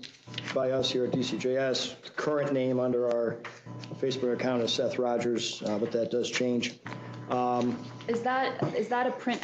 So page 40 is a screenshot of your check-in that you just described? Yes. Okay.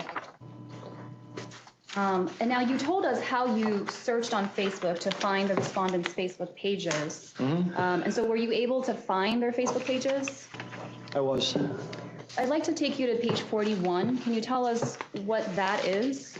This is the kind of homepage for Facebook for Rezawana Linta. Okay. And who do you recognize any of the individuals who appear in that rectangular photo on the top? Yes. Who do you recognize? Rezawana Linta, Rakshana Islam, Mir Rabi. I believe that the gentleman in the blue shirt is Rezawana's father, who appears in numerous other pictures, and I believe the younger lady is Rezawana's younger sister. And the smaller circular picture, can you see who is in that photo? Yeah, that was Rezawana Linta and Mir Rabi. Okay, so that's her main page of her Facebook that you found. Okay. Yep. Let me take you to page 42. Is this the main page that you found for Mr. Rabi? It is. Okay, and how do you know that it's Mr. Rabi? This picture there, Rezawana Linta's picture is there, and then in the small little circle is a picture of Mr. Rabi holding rocket. baby crocodile. What other information can you tell from just this page? In his intro, lives in Woodside and is from Dhaka, Bangladesh. And there's also a post dated October 13th, 2022, saying Miradan Rabi is with Rakshana Islam and is saying happy birthday to somebody I don't. All right. And then page 43, what is this page of? That is Rakshana Islam's Facebook main page. Okay. Are there any individuals that you recognize in that big rectangular photo? Yep, there's Rakshana Islam, Mira B, and Rizwana Linta. And who is in that small circular photo? Rakshana Islam. What other information can you glean from this page? If you look under intro, she says she is the owner president at SCI Security Training. Okay, let me take you to the next page, page 44. Looks like this is a part of the intro. Is there anything else that you ascertained from this page? Yep, so this is the blow up of that intro. So owner president at SCI Security Training and from Rangpur City, which is in a district in Bangladesh. Did there come a time when you reviewed any Facebook posts by any of these respondents referencing Rangpur? Yes. I'd like to take you to page 46. Who posted this post? Rizwana Linta. Okay, and what is the location in terms of the geotag? Well, it's posted on September 12th, 2023. What is the location? Rangpur Division, Bangladesh. What does that first sentence say? What a roller coaster ride it has been being back. Okay. And are there other people tagged in this photo? In this post? Yeah, it says Baba being sick, we, Rabbi, Renta, and I. And then. Okay, and just so, and to clarify, that first photo that we see, the left one, do you recognize any individuals in that photo? Yeah, it looks like a selfie done with a cell phone. That's Rizwana Linta, Rakshana Islam, and then in the far right is Mir Rabi. What do the words, what a roller coaster ride it has been being back indicate to you? That they're there. Where exactly? Oh, sorry, that they're in Bangladesh, like, hey, we're back in Bangladesh. All right, I'm gonna, just for the record, and in the interest of time, state for the record, the following pages from 47 to 51 appear to be pictures in the same either post or album or series of photos. They were all posted on September 12th, 2023 with the geotag Rangpur Division, Bangladesh. In the interest of time, I'm going to move on to page 52. Can you tell us who posted this? 52 is a post by Rakshana Islam dated September 2nd, 2023. What is the what is this picture depicting? Screen grab. It was a kind of a slideshow, I guess you do on Facebook, where it goes through various pictures. But it says barbecue party Bangladesh. Who else is tagged in this post? It says Sagor Roy Nil, as with Kanika Ray and four others. The four others being Rizwana Linta, Rakshana Islam, Muhammad K. Islam, who is the father. And it's also September 2nd, 2023, Rangpur Division, Bangladesh. Did the respondents submit any records for training during roughly this time period?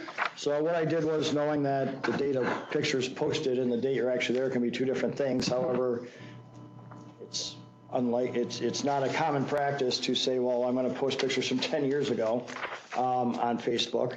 I ran dates and we have all rosters here so we can look at all of them, but just for the purpose of this book, I ran dates from August 8th, 2023 through September 13th, 2023, since they were posted September 12th, so. And these are the rosters, sorry to interrupt you. That's okay. This is the list of rosters that appears from pages 53 to 57, correct? Correct.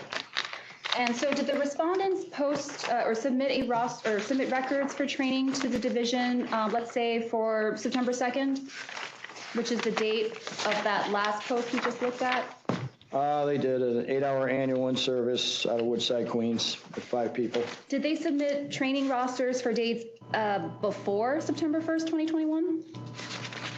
Yeah, they've submitted almost nearly every day from August 8th, 2023. And like I said, we have every submission that they did in 2023. I mean, they go back, they're back through May. I mean, Did they submit a roster for a class dated September 12th, which is the date in that the first series of pictures that we saw? yes. And who taught that class? Well, they're all taught by Reswana Linta. In the interest of time, I'm going to move on to page 58. Briefly, can you please tell us who posted this? This is posted by Rakshana Islam, posted on April 8th, 2023. She is saying, I am with Reswana Linta and Mir Adnan Rabi in Gatlinburg, Tennessee, and the pictures in there show Reswana Linta, Rakshana Islam, and Mir Rabi. Can you read us that post? What is the language used in that It post? says, connecting with nature, on vacation with my Baba and Boro Ma, and in parentheses, also missing my Chorto Ma and husband. What does the use of the word, or the use of the present tense, connecting with nature, indicate to you? That they're there, that it's occurring. In the interest of time, I'm going to take you to page 62. Can you tell us what that photo is?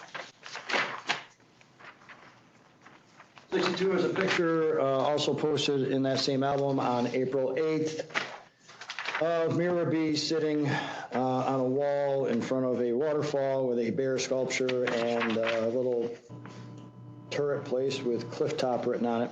What did you do with that information? That information, I tried to figure out where exactly that was, because that's looks like a theme park or something like that. So. Did you find what that was? Yep, it's the Cliff Top Restaurant in Gatlinburg, Tennessee. How did you find that? Googled it. What did you Google? I believe I Googled Cliff Top, Gatlinburg, Tennessee. And is the page 63, is this a depiction of your Google search? Yeah, it's a screenshot of the results showing Cliff Top Restaurant in Gatlinburg, Tennessee. And as you can see, it's the same place where that picture shows him sitting. Quickly now to pages 64 and 65. How did you use this photo in your investigation? So it's a picture of Reswana Linta and Mira B at a place. If you look in the hand of Mira B, there is a bag that has some wording on it that I then blew up on page 65 to see Anakista, and then I Googled Anakista, Gatlinburg, Tennessee. And did you find any results for that search? Yeah, it looks kind of like a fun place. Looks like it's like a mountaintop resort with zip lining and. Is page 61 a depiction of your Google results for that search? It is. Okay. And then lastly on page 66, looks like, can you tell us what type of photo this appears to be? This is a screenshot of somebody's cell phone that's geotagged to Anakista. And today, 4:30, of course, it's also from Rakshana Islam, April 8th, 2023. And I looked at this photo and I looked at the background. If you look at the tree behind them, the tree is in bud. It's not in full bloom. It's not losing leaves. It's not barren. So it's in bud, which would, in Tennessee, they are about a month before we are up here when it comes to this stuff. So that tree is in bud for kind of the Tennessee springtime. If you look in the background, you will see some green leaves, but you also see where your deciduous trees have dropped their leaves and they're coming into bud. And then if you look at the dress, I mean, you're up in the Smoky Mountains. It looks like a kind of a gray, rainy, foggy day. And so you have, like a heavier, not quite winter wear, but you're dressed for the weather. And so this is a screenshot taken from somebody's phone. Yes, and it's Correct. a picture of Rakshana, Mira B, and Reswana Linta. And did the respondent submit any records for training on and around April 8th? Yep, so looking at it again, I saw April 8th, judging and doing just a little deductive reasoning from the background of these pictures showing the trees and all that. I backed it up to March 8th to give them a month. and they did submit a lot of training in and around that time frame. Was there a training submitted on April 8th? There was. Does that appear on page 70? It does. Okay. I'm going to move us to page 71, and I'm trying to move us as quickly as possible. I'm going to probably jump ahead in terms of some of these posts. But what is page 71? So one of the original complaints is that they were living in Virginia, so we wanted to, see if we could find any sales of, or anything, like you're renting an apartment, what are you doing? So this is Redfin, and it is 8077 Pantano Place, number 4, Alexandria, Virginia, last sold, according to this, December 4th, 2020, for $205,000 with some pictures inside of it. Why did you look up this property? Because we had Googled Reservoir Linta and then parentheses Alexandria, Virginia, and that property came up, 8077 Pantano Place, Alexandria, Virginia, Unit 4. And is page 72 a depiction of a sale record of some sort? Yeah, so on realtyhop.com, sales of homes and all that, it's all public record. So realtyhop.com, you can see they recorded December 7th, 2020, but Solomon Raza Kazmi sells 8077 Pantano Place, Alexandria, Virginia, Unit 4 to Mir Adnan Rabi and Rizwana Linta. Thus, like I said, we were looking to corroborate or deny the original complaint, and one of the part of the original complaint was they were living in Virginia. So there's the house that they bought in Virginia. I'm going to take you to a series of pages 73 through 85. Just in the interest of time, can you briefly describe what 73 is? So 73 is a post by Mir Adnan Rabi. He's saying with 5 others. That includes Roxana Islam, Francesca McKettrick, who you see on the SCI paperwork, and Rizwana Linta. And it's just, and it says Milad, and then in parentheses, housewarming, and going out with the family. Who appears in these photos from the series that I've just mentioned? So it's Rizwana Linta, Mir Rabi on the top 2. The bottom is a group family shot. That's McKettrick over on the right with the red shirt. That's Rizwana Linta with the red dress. Then we're at the Capitol Wheel as a family, and the other one's at a Capitol Wheel too. What is the Capitol Wheel? It's a place in National Harbor. It's a big Ferris wheel you can go around. Okay, and why is that relevant here? We're going to get to that in a second. So, and Mr. Griffin, what do you see on page 79 in that photo?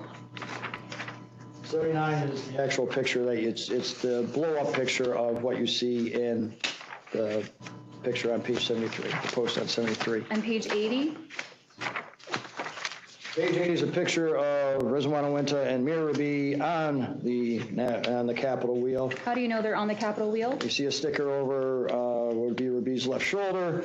You zoom that in on page 81, and you see Capitol Wheel there. Picture yourself here.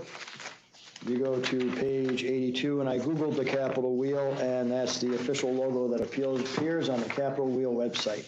I'd also like to ask, in regards to pages 83 to 84 that seem to depict a boat, what does that boat say? What is the name of the boat? It's a towboat U.S. boat, which is it's kind of like AAA for boat owners. If your engine breaks down, they come out and get you.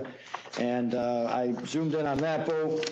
In the picture posted by Mr. Rabi on April 3rd, 2021, we're going out with family, and you'll see it's from Potomac Marine, which is not near Woodside, Queens. Where is the Potomac River located? It's down around Washington, D.C. And the photo on page 85, are you familiar with that background? It's a government building. I'm guessing around D.C. Is it, to your knowledge, located in Woodside, New York? No. And again, looking at it, you can see style of dress. We're talking T-shirts. Looks like a warm D.C. day. So we're, again, April 3rd, 2021. We bought the house December 2020, COVID. So a lot of travel restrictions, a lot of things going on, as we all know back then. And if you look at this tree behind, it's not in bloom yet, but yet everyone's in shorts and T-shirts. Having been down there in the springtime, it can get warm enough to Nice day, nice spring day. I've now come upon pages 86 to 87, which we have discussed. Let me get back to this. It's okay. Okay. Yeah, we have too much. All right. As I'm skipping through some of these pages, I do ask the council to please look through this during your deliberations, as the entire Exhibit 5 has been admitted into evidence. So I've now come upon pages 86 to 87, which we have discussed, Ms. Scott Poe and I and the council. And again, I'm going to skip through these because we've already discussed that we are showing, we're trying to prove that they were in Virginia on April 14th, 2021, because the post states our first IFTAR. In Virginia, made by my wife.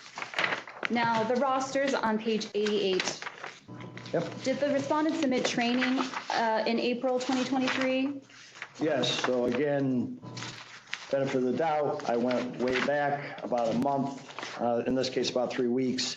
I just looked at when, what was submitted, any classes, is there like a break to show, hey, we went on vacation for some time, for a period of time. And so this starts 3/15/21. Again, council, we have from 2018 to 2024, we have everything that they've ever submitted to us, with all dates included. You're welcome to look at that if you want to go back further. But with regard to this roster that appears, this list of rosters, did the respondent submit a training for April 3rd, 2021? Yeah, it was the second day of 16 OJT. Did they submit a training for April 14th? Sorry, I didn't hear that. It was the second day what? Second day of a 16-hour OJT on April 3rd. What page is that on? It's on page 90. And that was April 3rd that we were looking at, right? Yep. Yep.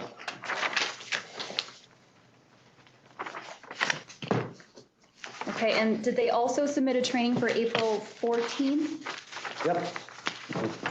I think we went through that. It appears on page 92. Yep, as well as previous consecutive days, 13th, 12th, 11th, 10th, 9th, 8th, 7th, and 6th. All right, I'm going to take us just through a couple more. Please bear with me in your patience. I recognize time is short.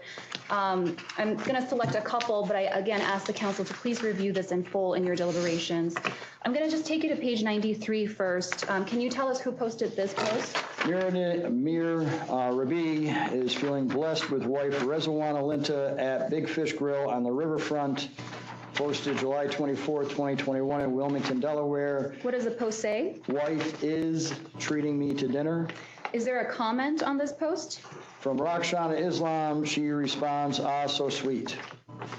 And again, what did the use of the present tense indicate to you? Wife is treating me to dinner, we're there. Did they submit a roster for July 24th, 2021? They did, again, second day of OJT.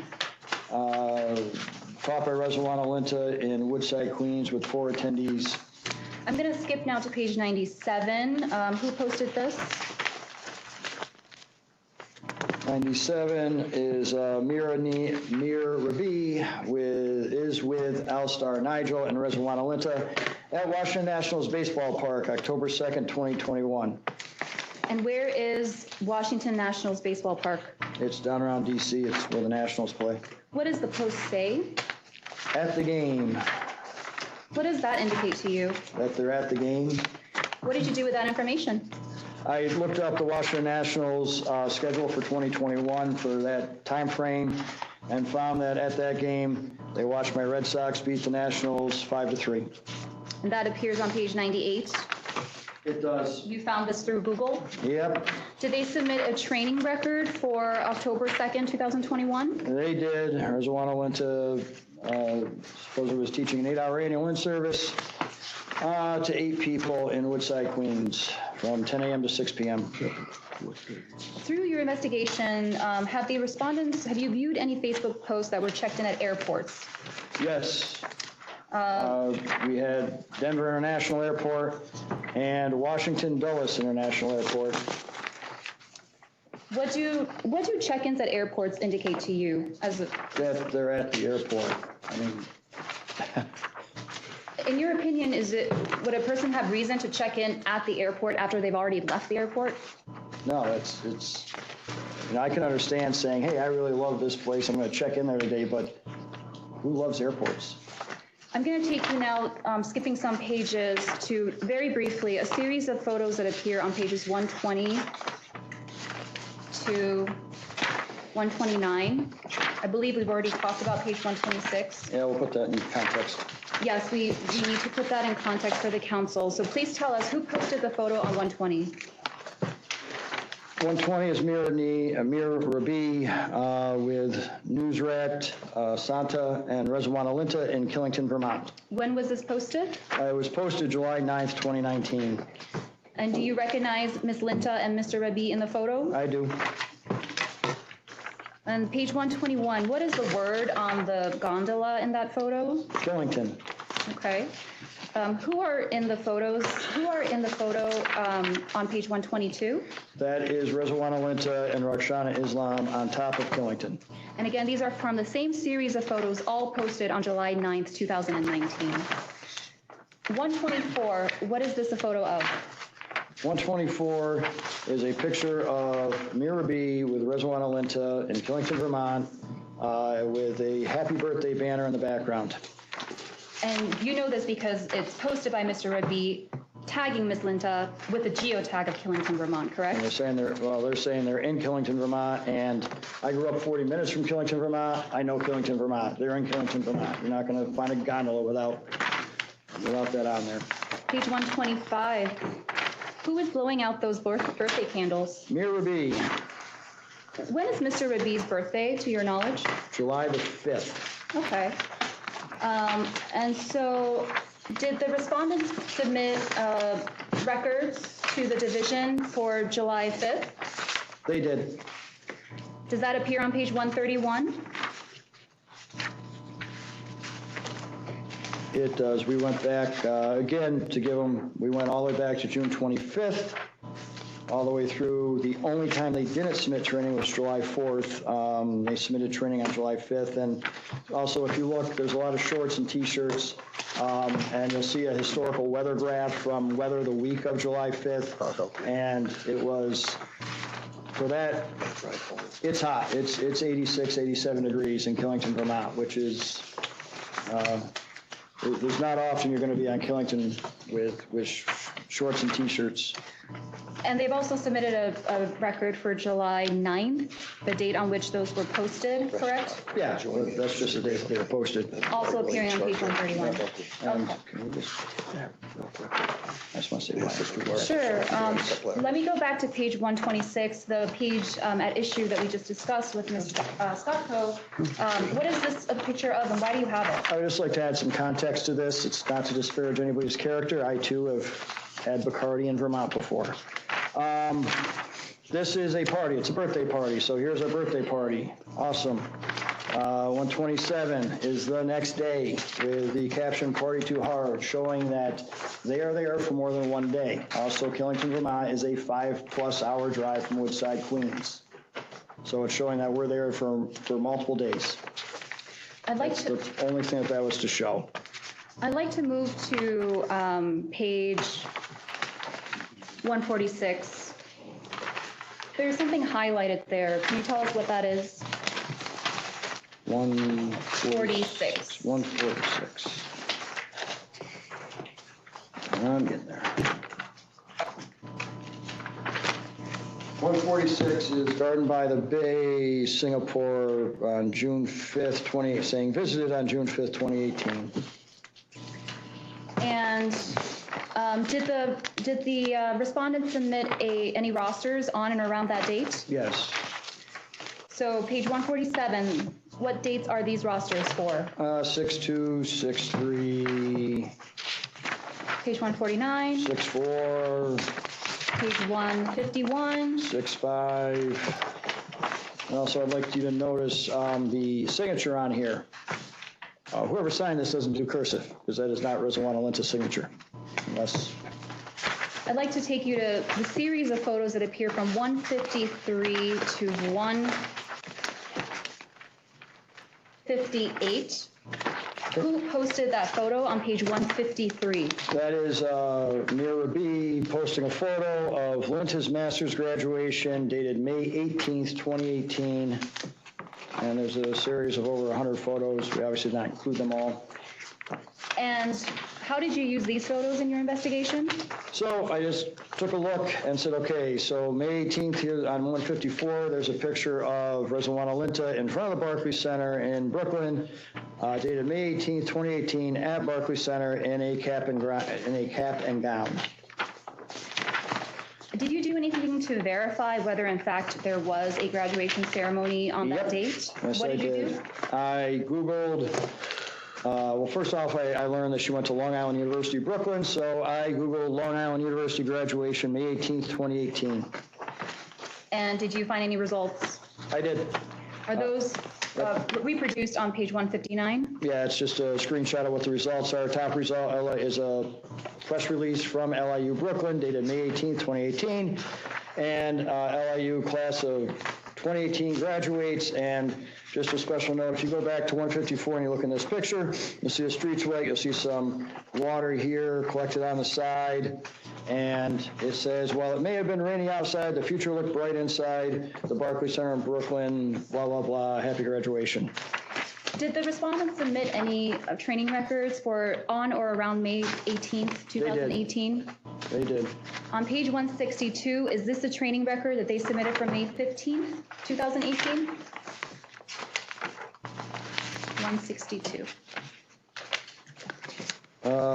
May 15th, yes.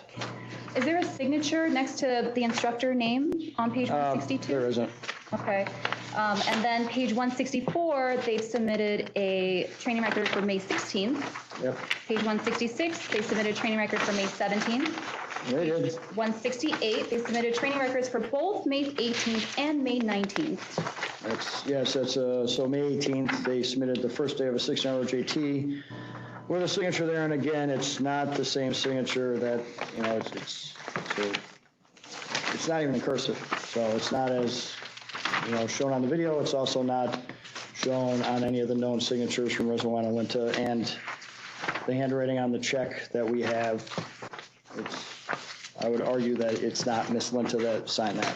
Let me point you to two specific signatures. Which one are you talking about? Which one are you looking at? So if you look on 160, on the day, 166, 5/17/2018, next to the instructor's signature, next to Reswawana K. Linta, look at that signature. It's not. I'd also like to direct you to page 165. There's a signature there. How does that compare with the ones that you just showed us? It's different. It's now you do have a cursive Z, and it's, I mean, if you look, I mean, it's definitely different handwriting. Thank you. I'd like to now move on to the next exhibit. I again ask the council to please take a look at Exhibit 5 in full. I am moving on now to other portions of your investigation. Besides looking at these Facebook, the texts, the emails, the video, what else did you do? So I also spoke with some students as well as Kyla de Castro.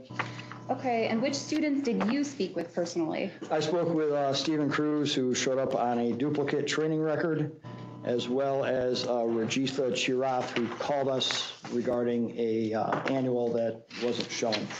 I'd like to direct you to Divisions Exhibit 6, page 171. Is this a copy of the duplicate training record that you received for Mr. Stephen Cruz? It is. The duplicate record came from the Department of State, correct? It did. And what did you do with this information? So with that, we then pull the training dates because we have been, so Robin McCormick, who's the admin assistant, who just takes a quick look at these, had sent me an email saying, hey, we got a duplicate record, and this person, Stephen Cruz, is showing on an SCI Security 122 annual from 10 a.m. to 6 p.m., and then a Supreme Academy annual 122-24 from 9 a.m. to 5 p.m. Coffee in there? And so I pulled both rosters and accompanying sign-in sheets. Pages 172 to 174 appear to be the SCI record for January 22nd, 2024, correct? It is. And Mr. Cruz's name appears in the roster? It does. He's the second person down on page 173. Okay, and then page 175 is the sign-in sheet provided by SCI for that date. It is. Does Mr. Cruz's name appear in the sign-in sheet? It does. It appears on page 176, the second page of the sign-in sheet. In slot number 13, you'll see the name Stephen Cruz. And then it's, the signature is Cruz S. Let's then take a look at page 177. Is this the roster that was submitted from Supreme Academy It is. for the same date, January 22nd, 2024? Correct. Does Mr. Cruz's name appear in this roster? It does. Where? Third one down on page 178. And now on page 181, this is the sign-in sheet from Supreme for that date. It is. Does Mr. Cruz's name appear on the sign-in sheet? It does. In slot number 3, Stephen Cruz, and you'll see that signature is markedly different than the signature we saw at SCI.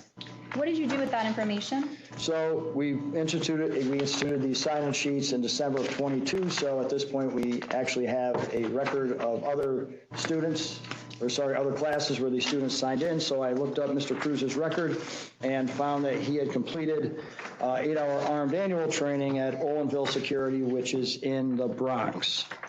And on page 183, is this a document that you received from Olinville Security? Yeah, this is a sign-in sheet that Olinville Security submitted on January 29th, 2023. How did this document, how did you use this document in the course of your investigation? So Mr. Cruz is on page 184. He is in spot number 13, Stephen Cruz. If you look at that signature and you compare it to the Supreme signature, you'll find that they are consistent. If you look at the signature that appeared on the SCI sign-in sheet, it's not even close. Lastly, you mentioned that you spoke with one last student. What was the name of that student? Rajith Chirath. Yep, okay, and when did you speak with Ms. Chiroff? I spoke with her on February the 8th. She contacted the division about a missing annual. Okay, and can you tell us, what was that conversation like? I asked Ms. Chirath, the date that she had gone. She said she went there on January 26th.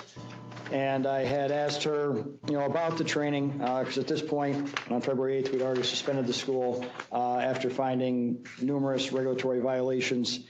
And I asked her, some typical questions. Who's the instructor? What do they look like? And she said that she could not remember. Asked if the instructor was male or female, and she said it was a female, and then, quote, maybe Indian. I asked her how many people were in the class. She stated maybe 10. And then we got to the questions about length of the class, and she stated it started around 10:30. I asked her how long that went. She said she thought about it for a little bit. She said, well, there was a 15-minute break, and there were some other small little breaks in between. And she said that they ended around 1 or 1:30, and that they were definitely out by 2. And so I asked her, I said, so was the class around 2.5 to 3 hours? And she stated that it was, or she stated yes, actually. And you got a roster from SCI for this class in question, the class dated January 26, 2024? Yes. It appears on page 213, correct? It does. It's 4:30. Can we take a quick bio Yes, break, of course. if you don't mind? Take a bio break. Yep.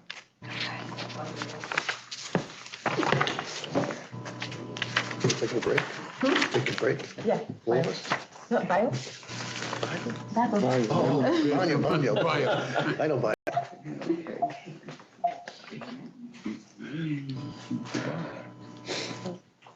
Mr. Griffin has resumed the recording at this time.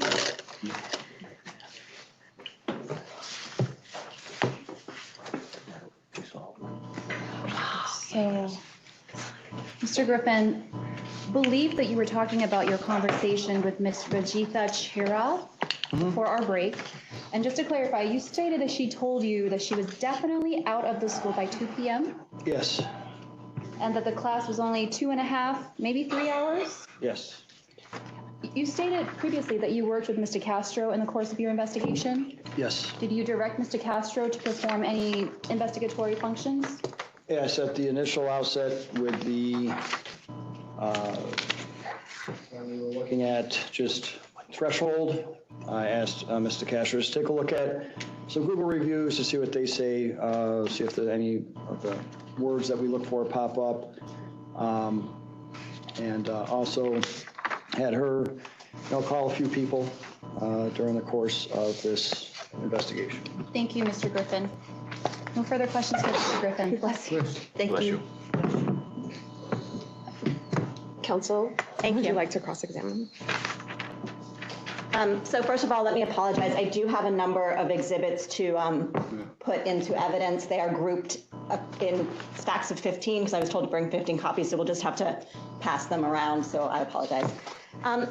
Mr. Griffin, am I correct that there is no assertion or evidence that's been submitted that Mr. Raby has taught or was supposed to teach any courses on September 2nd, 2023? Not Mr. Raby, no. And the same for September 12th, 2023? Not Mr. Raby, no. And April 8th, 2023? No, we have 2 courses that Mr. Raby taught. Both were armed guard courses in October.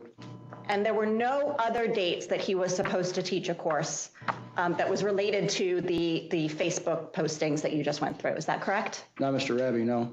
That's my question. I'm asking about Mr. Raby. We don't have, no, he's not. He's only listed on 2 courses in October. 2 courses in October 2023 related to armed security guard Right, training. 'cause that's all he's qualified to, it's the only thing he's certified to teach. And is there any evidence or allegation that he did not teach those classes? There is not. Were there any complaints related to those classes? No. Are there any duplicate certificates that you've put into evidence related to those classes? The armed classes? No. The classes taught by Mr. Raby? No. Now, do you know what time Ms. Linta's graduation was held on May 18th, 2018? I do not. If the graduation was held at 8 a.m., would she have time to return to SCI to conduct her course? Objection, that's speculation. I don't think Mr. Griffin can speak to the mode of transportation, any other conveniences or inconveniences that may have befallen Ms. Linta on that day. Respectfully, he's spoken to his expertise in horticulture and Killington, Vermont, and how long it takes to drive from upstate New York to Killington, Vermont. So I believe that he can opine as to whether she could have gotten to SCI to teach a course. Allowable.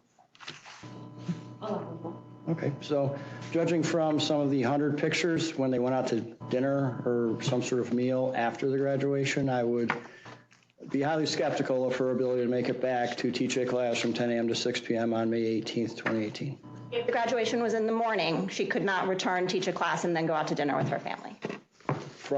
So the class, 10 a.m. to 6 a.m., Brooklyn to Queens, and you're going to sit through a graduation ceremony. I would be highly skeptical of that. Okay. That's my opinion. Just for the record, I came from New York City here today, this morning on a train, and I'm going back tonight, and I'll have dinner with my family.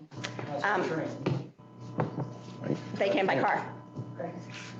Do you know what time Ms. Linta and Mr. Raby had their first iftar together in 2021? Iftar is, from my research on it, because I was not familiar with the term iftar, it appears to be the first meal after sundown that breaks the fast in Ramadan. Am I correct with what I read? It can be the first meal. The breaking of the fast can also occur through drinking water or having a small snack as well. Okay. But it's the first meal. Do you know what time that meal was held? According to the schedule, it was, that we had found it was like 6 p.m. And if you'd like, I can take a look at what you had said. Oh, no, I'm not asking what time they're allowed to break fast. I'm asking if you know what time they had a meal together. No, I don't know what time they had the meal. And referring to page 93, where Mr. Raby stated that he was going out to dinner, his wife was treating him to dinner, are you familiar with the concept of virtual dating? I am not, no. So virtual dating is where 2 individuals who are separated, either due to employment, family issues, if they're in the military or whatever, one person treats the other to a meal at a restaurant of their location, or they can even possibly be on FaceTime together while they have a meal in 2 different locations. Okay.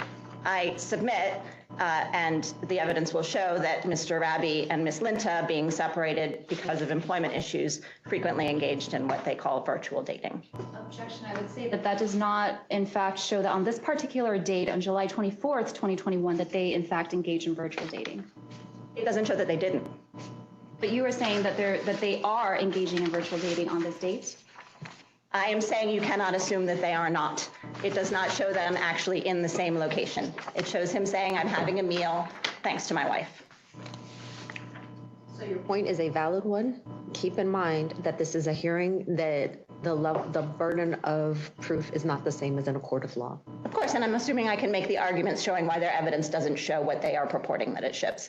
Their evidence is not sufficient to show that they were co-located at that moment. Okay. Nonetheless, okay, that's fine.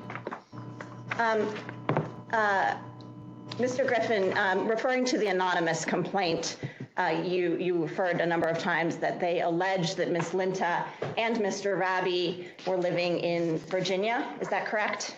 There was allegations made that they were living there, and the allegation was that Ms. Linta is rarely ever at the school. And you corroborated that allegation by showing that they owned a home in Alexandria, Virginia? I took a look and saw that they purchased a home in Alexandria, Virginia, where they had a housewarming and were out and about with family. Are you aware that they also own a home in North Baldwin, New York? Yes, I believe it's with their Rakshana Islam's home. No, it's actually their home, and if we can pass this along, it's the lender's closing information showing Ms. Linta and Mr. Rabi's purchase of the home in North Baldwin, New York. Okay. Ms. Linta's mother also resides there, but Ms. Linta does as well.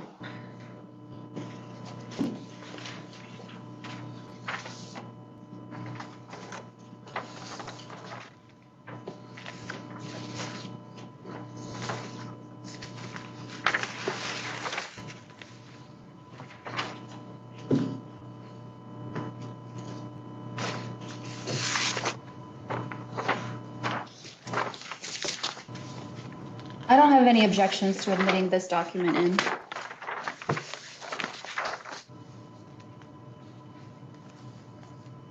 Okay, here's the part where I apologize for the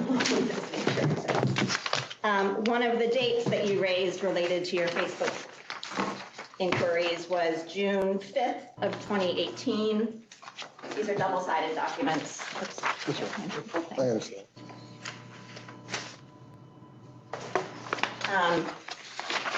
In which Ms. Linta posted yesterday being tourist related to certain gardens in Singapore, I believe. On the back of that page is a record from her check card showing the purchase on June 4th, 2018 in Woodside, New York. I would object to the introduction of the credit card statements.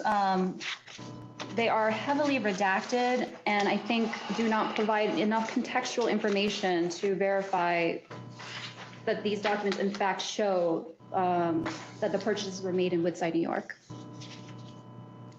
Line 3 of the credit card statement, date 6/4/18, check card over further, Cleaners, Woodside, New York, amount $13.25.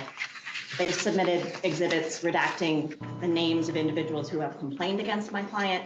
I don't think DCJS has any right to their entire credit card history, but I do believe that these are probative of the fact that Ms. Linta was not in Singapore on June 4th. So let me just confirm that I hear what you're saying. You're saying that this document is proof that Ms. Linta wasn't in Singapore because it has a date that coincides with the date that DCJS says that she was out of the country, but just because it demonstrates that there's a check card purchase in Woodside on that day? Yes. Whose credit card is this? Ms. Linta's. On the top, it says Mir Adnan Rabi. Photo with Mr. Rabi? No, on the very name top of on the the top left-hand statement. corner. I believe this is your check card, correct?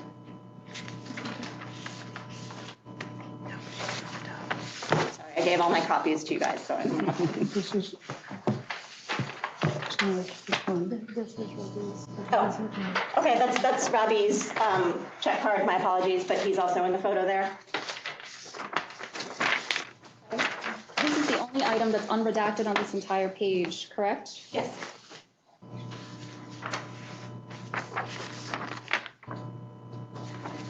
Have respondents provided any documents authenticating that, in fact, this credit card account belongs to a specific individual? No, we have not. I believe the statement says, further statements say their names on them. So just for clarification, even though the transaction date says 6/4/18, if I read on into the description, it says check card 0531, suggesting that the transaction probably took place on 5/31 as opposed to 6/4, because the dates that the transactions post with a bank card or a credit card are not necessarily always the same date that the purchase is made. I don't know that that's true here. I don't know if that's. As a business owner who processes payments using check cards and credit cards, I can attest that the dates that transactions post may not be the same date that the transaction actually happens. And the fact that it says 0531 suggests that the transaction occurred on 5/31 and that it posted on 6/4.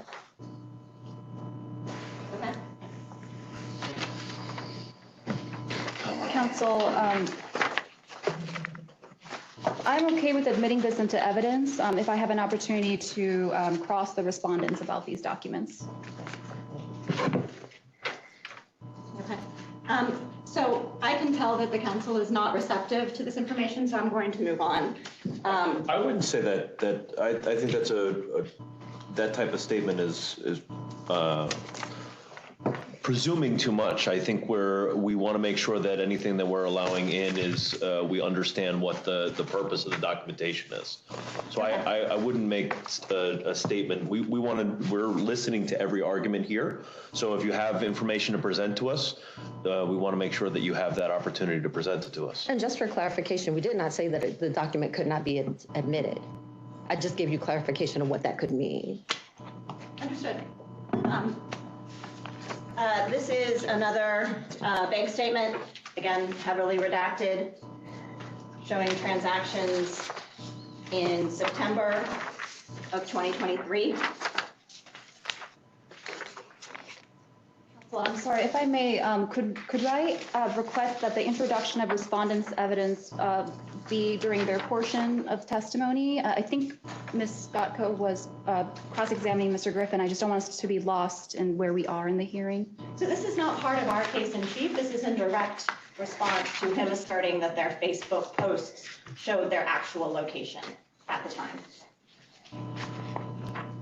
Okay, So perhaps there's a more efficient way that I could get to this. Mr. Robbie, could I please see your phone? Sure. Can you go to your Facebook account? Sure. While Mr. Griffin was testifying, can you go to the post that you made today? While Mr. Griffin was testifying, I asked Mr. Robbie to log into his Facebook account and do a check-in. This shows that he checked in while he was here. You can pass this along in Paris, France. I don't think the division contests that you can check in from another location. We are just presenting the evidence before you in the hearing today. I have a question. Of course, the summation, I would ask. Oh, yes, the council will have an opportunity to ask questions at the end.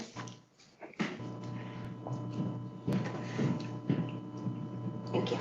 Are there more of the credit card transactions that you would like to submit into evidence that There are? are many more, and I'm not sure how to efficiently do this if each one's going to have the same objections about the heavy redactions or the.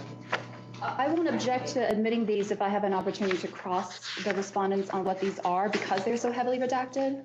I encourage you to submit the information that you have. Maybe you didn't have to redact the location. You could redact the other information. Maybe they'll all be in New York then. I'm sorry? But I understand this is personal, but over here, maybe these would show us better, clearer that New York, you know what I mean? It seems like a little suspicious, that's all. Or for us to I respectfully disagree that it's suspicious. The wrong word. I'm not a lawyer. Okay. Let's move on. So,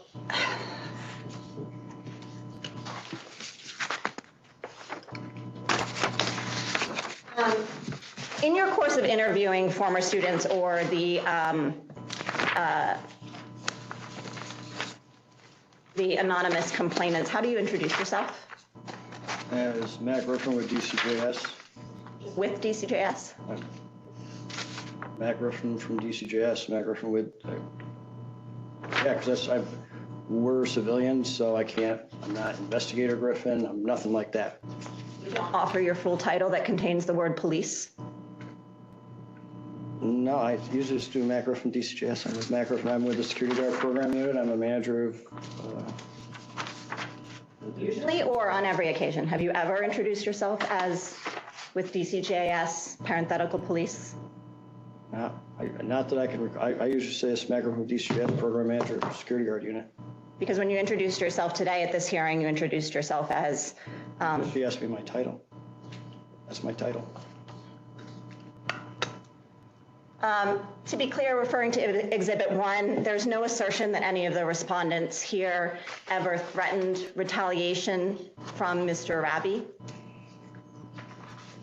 There was a concern expressed in the email and a rationale for why they wanted to remain anonymous. Can you show me where in that email it says that someone was threatened with retaliation? I believe it was a concern for retribution.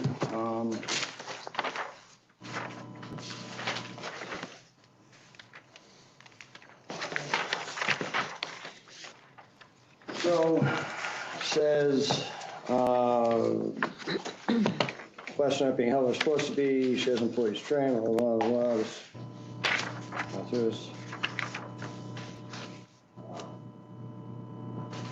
Okay, Mr. Rabbi, whose partial ownership, as they say, is an FBI agent stationed in Virginia, is where these, and then P.S., I wish to stay anonymous.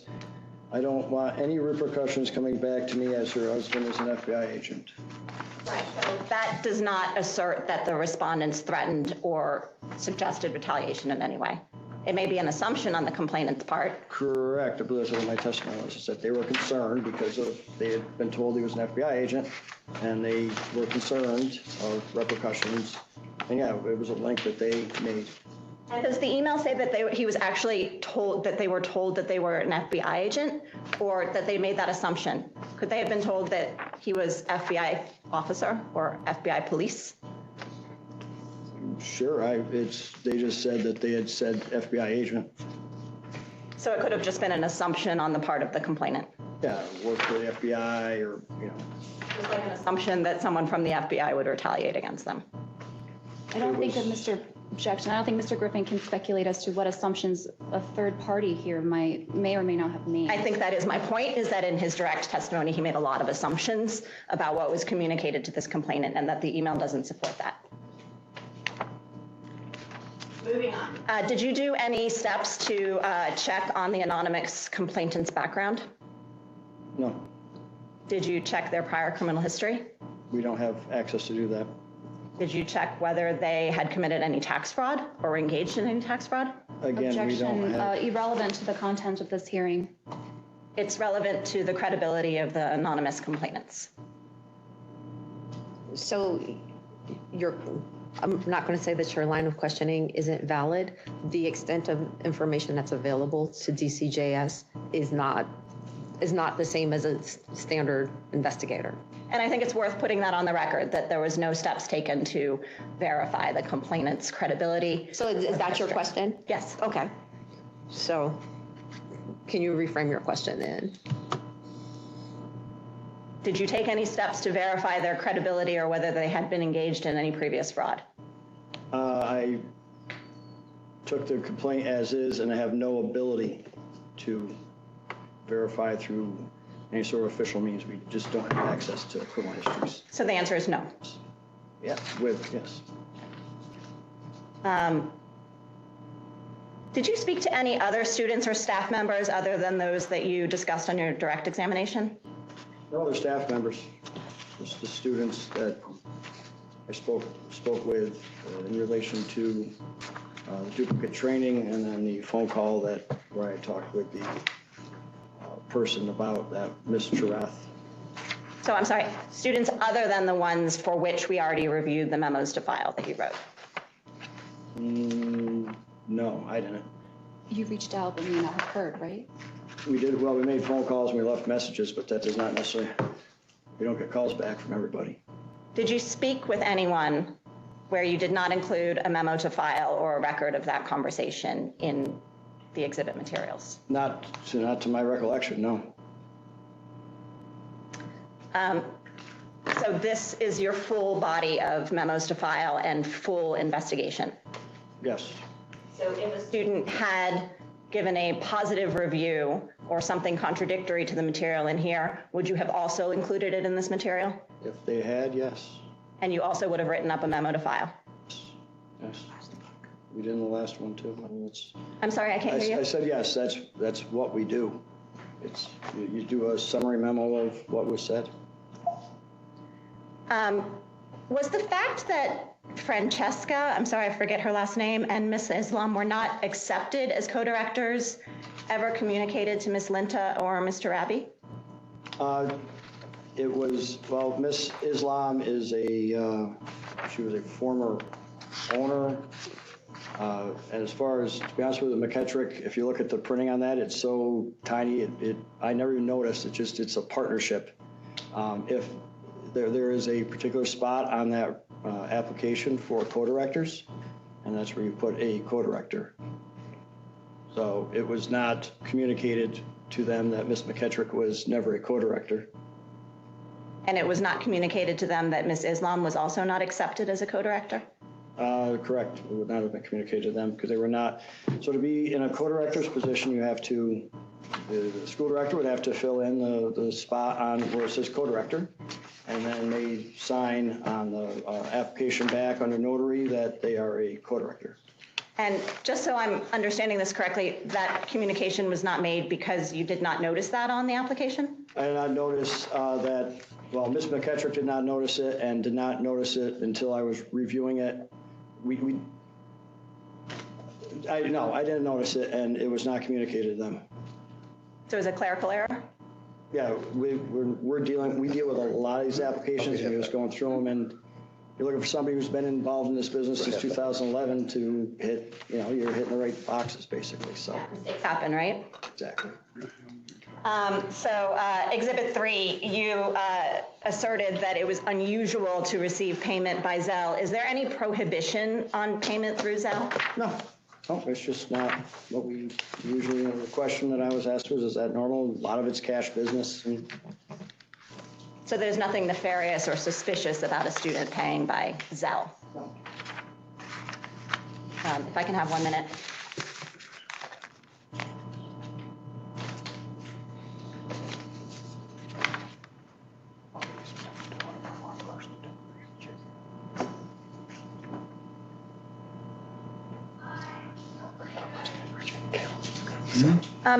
Mr. Griffin, isn't it true that you spoke to one of Mr. Rabi's students, first name Virginia? Yes, that was the armed guard one.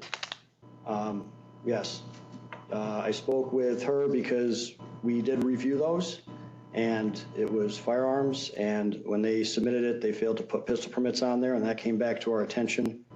And I spoke with her, but it was not germane to the overall general topics. When did you speak with her? Spoke with her a couple of weeks ago. And you did not include a memo to file about that conversation, correct? Correct. Although just a few minutes ago, you told me that everyone that you interview, you would include a memo to file in the exhibit book.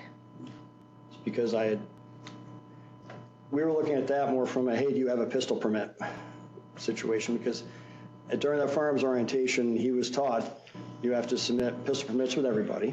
This came in without pistol permits, and we were contacting them. Did you have a pistol? Do you have a pistol permit? Which they did, and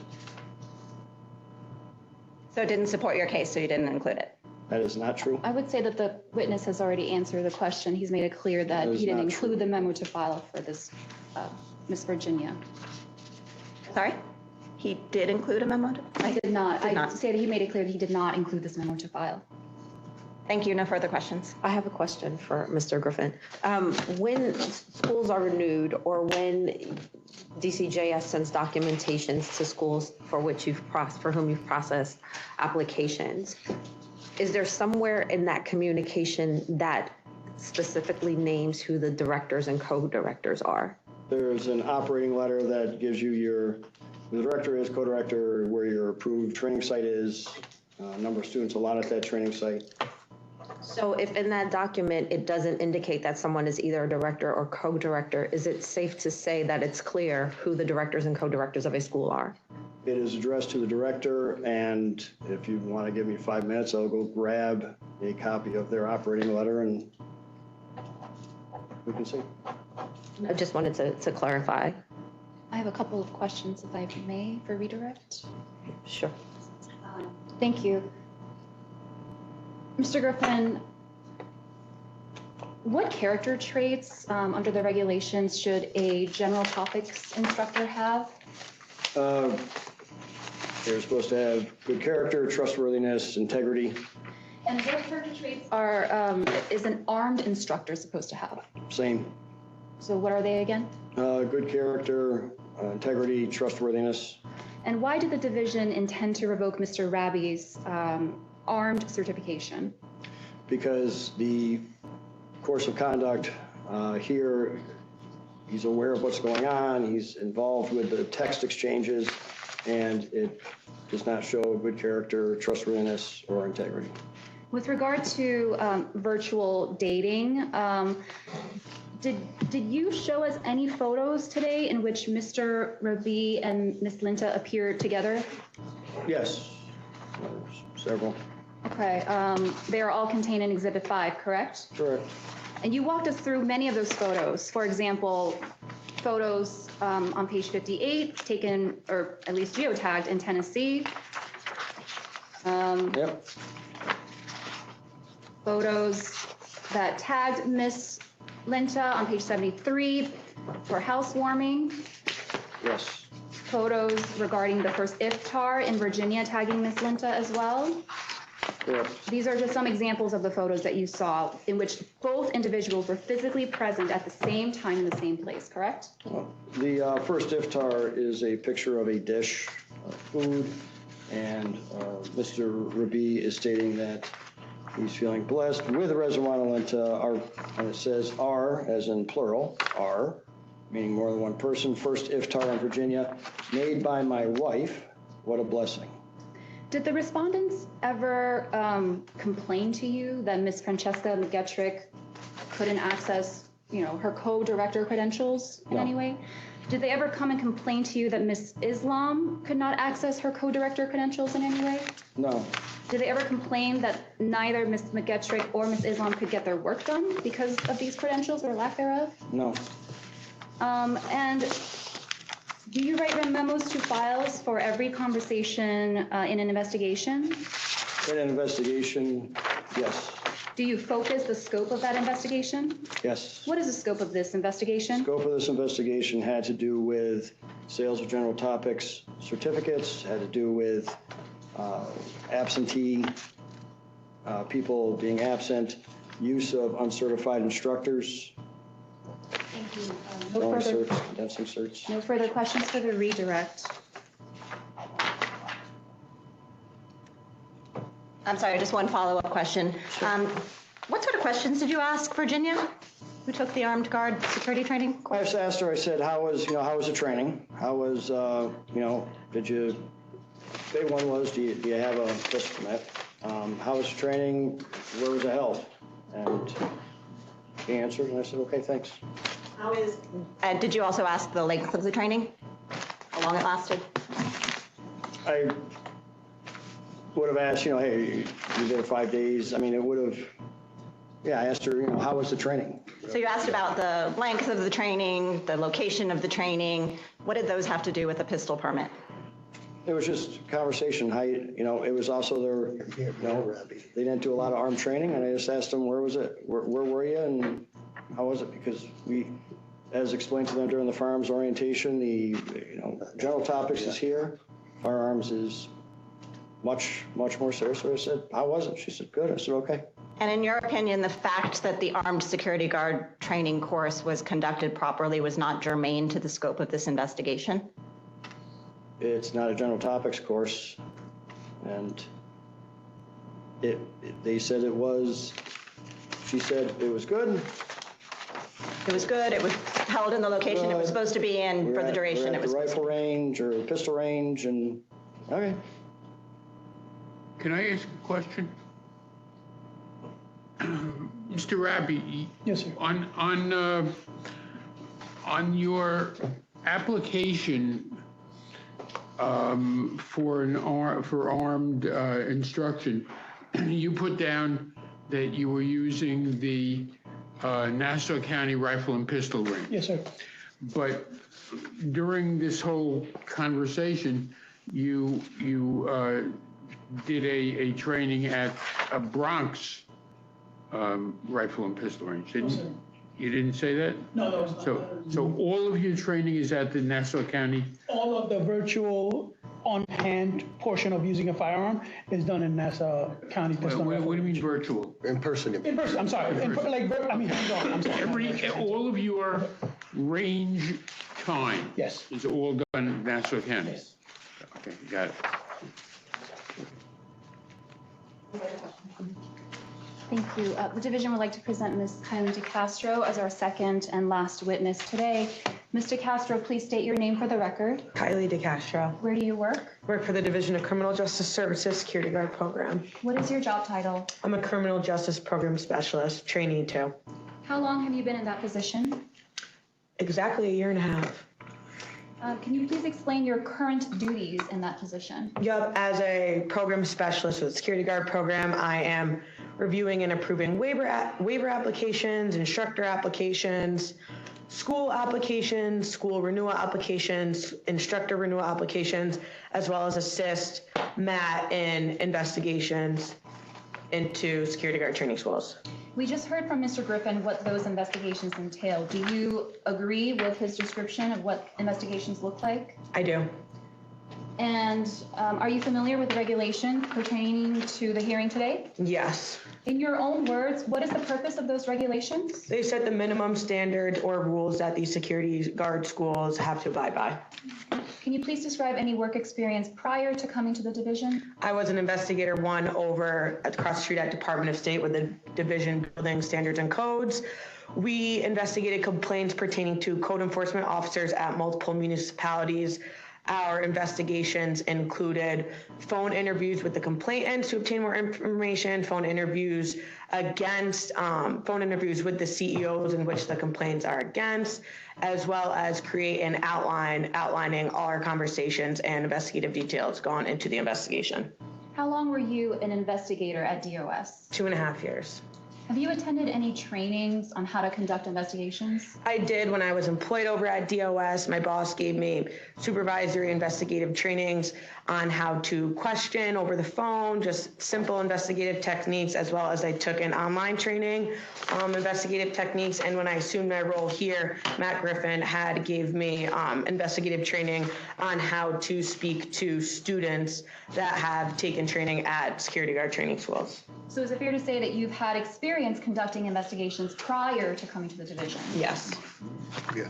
And Mr. Castro, how did these respondents today come to your attention? They became to my attention, as Matt Griffin mentioned, we received an anonymous complaint. From there, we did our threshold investigation, and from there on, we continued our investigation. Documents that were submitted by SCI to the division? We did an analysis of sign-in sheets as well as rosters that were all submitted by SCI. And when you say we, do you mean you had a role in looking at those rosters? Myself as well as my supervisor, Matt Griffin, us 2 individuals. Okay. I'd like to direct you to Exhibit 7, which begins on page 187. It's only a couple of pages. It goes from 187 to 190. Do you recognize these documents? Yep, so these are multiple sign-in sheets for multiple different dates that were submitted by SCI for training that was supposedly conducted on the training date indicated on the sign-in sheet. And you personally reviewed these 4 pages? I did personally. How did you use these pages in the course of your investigation? I have used them to compare signatures, Rezwana Linta's signature on the top, instructor's signature. You can just compare from the first page to the second. It differs. The L's differ. There's no dot of the I. I mean, it's pretty apparent to the human eye. I'm no signature expert. Even to the third page, where you see the cursive Z, the R has the loop, in which we saw in Rezwana's video. And the other 2 R's don't. And then onto the 4th page as well again. This person looks like they didn't know how to write a cursive Z, so they just put a Z. And as you can see, that they all differ from each other. I'd like to move on now. You mentioned that you also did a threshold investigation. What did you look at? I was directed to look at Google reviews. Google reviews of what in particular? Google reviews of SCI security training. And what are Google reviews? It's feedback or an evaluation given by the general public, individuals of the certain business in which they are reviewing. Did you find Google reviews of SCI? I did.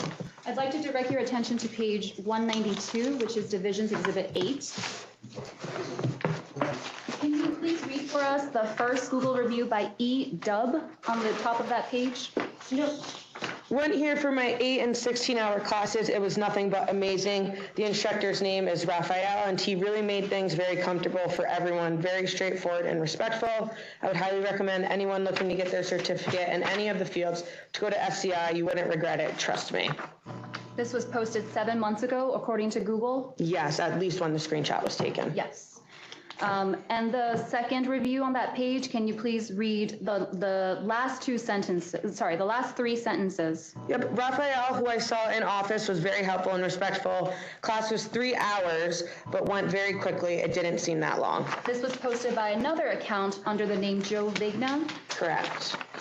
Going on to page 193, can you please read to us the last 2 sentences in this first review? The last 2 sentences, yes. The service itself, I can't complain about. The staff is super chill and they work with your schedule in mind. Highly recommend this place. This was posted from an account under the name Fidwan Hyder 10 months ago? Yeah. Okay. I'm sorry, have we received testimony about when these screenshots were taken? Because you're saying it was 10 months ago, but we don't know when the screenshots were. Mr. Castro, when did you look at these Google reviews? I would say at a maximum 3 weeks ago, if that.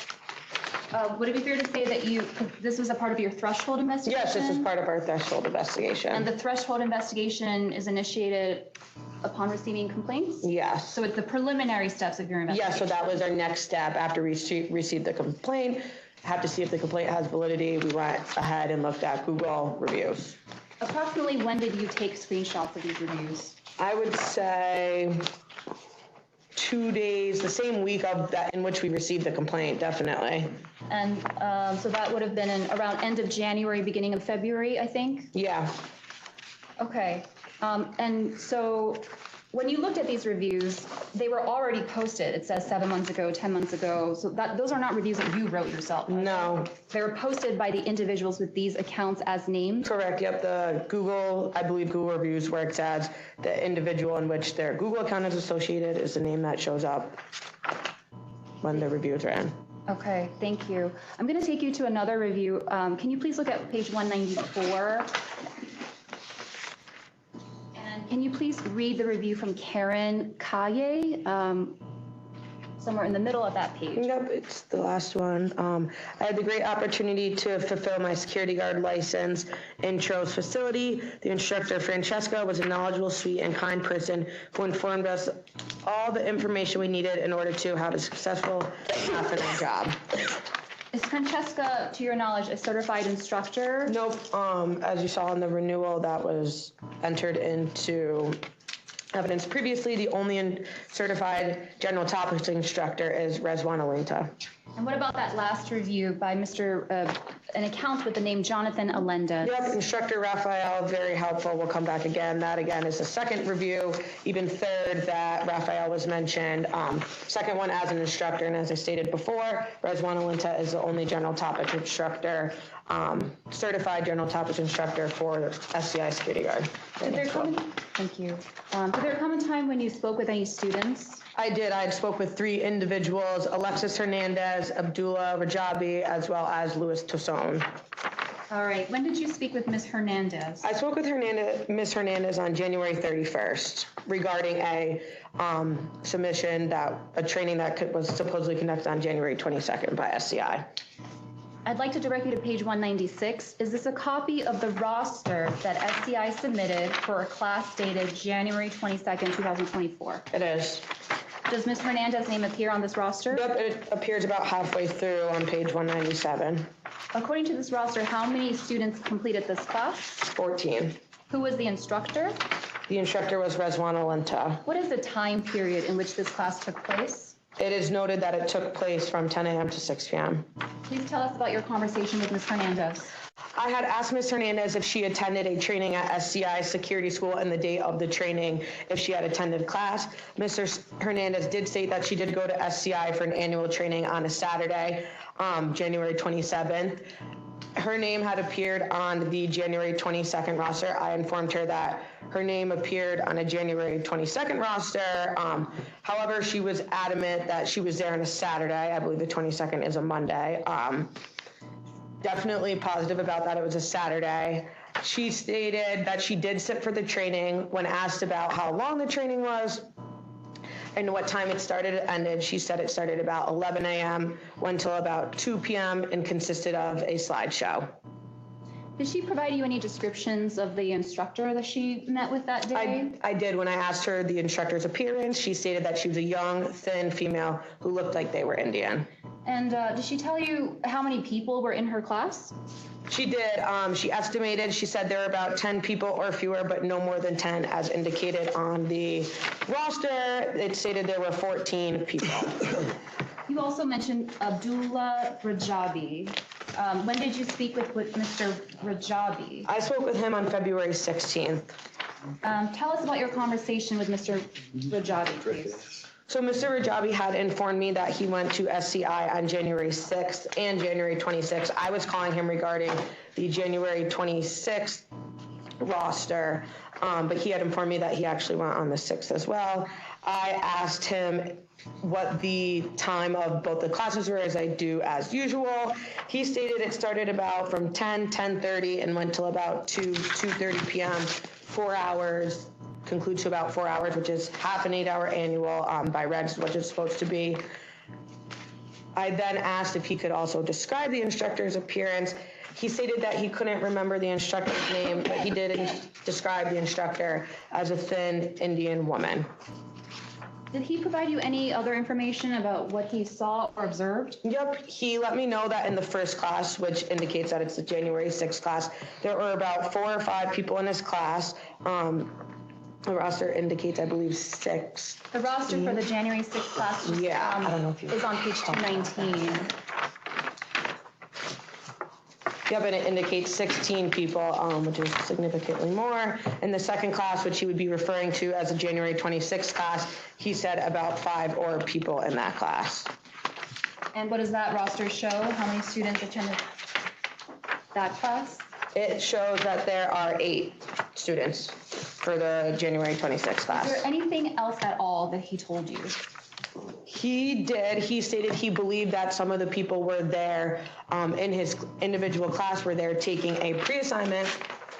He had told me that he believed this because the pre-assignment, because half the individuals in the class were taking an exam. Him and about 2 or 3 others did not have to take an exam. They were presented with their certificate at the end of class.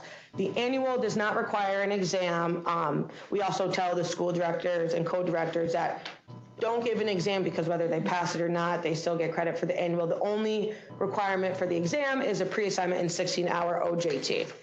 But Mr. Rajabi told you that he was there for a, what type of class? An annual. An annual? Yes. That did not require an exam? Correct, and he said that he did not take the exam, him and about 2 or 3 others, but the other half of the class did take an exam. After attending the same class, in the same classroom? Correct, they were in the same class, and this was at the end of the conclusion. Are schools allowed to combine courses as per the regulations? They're not.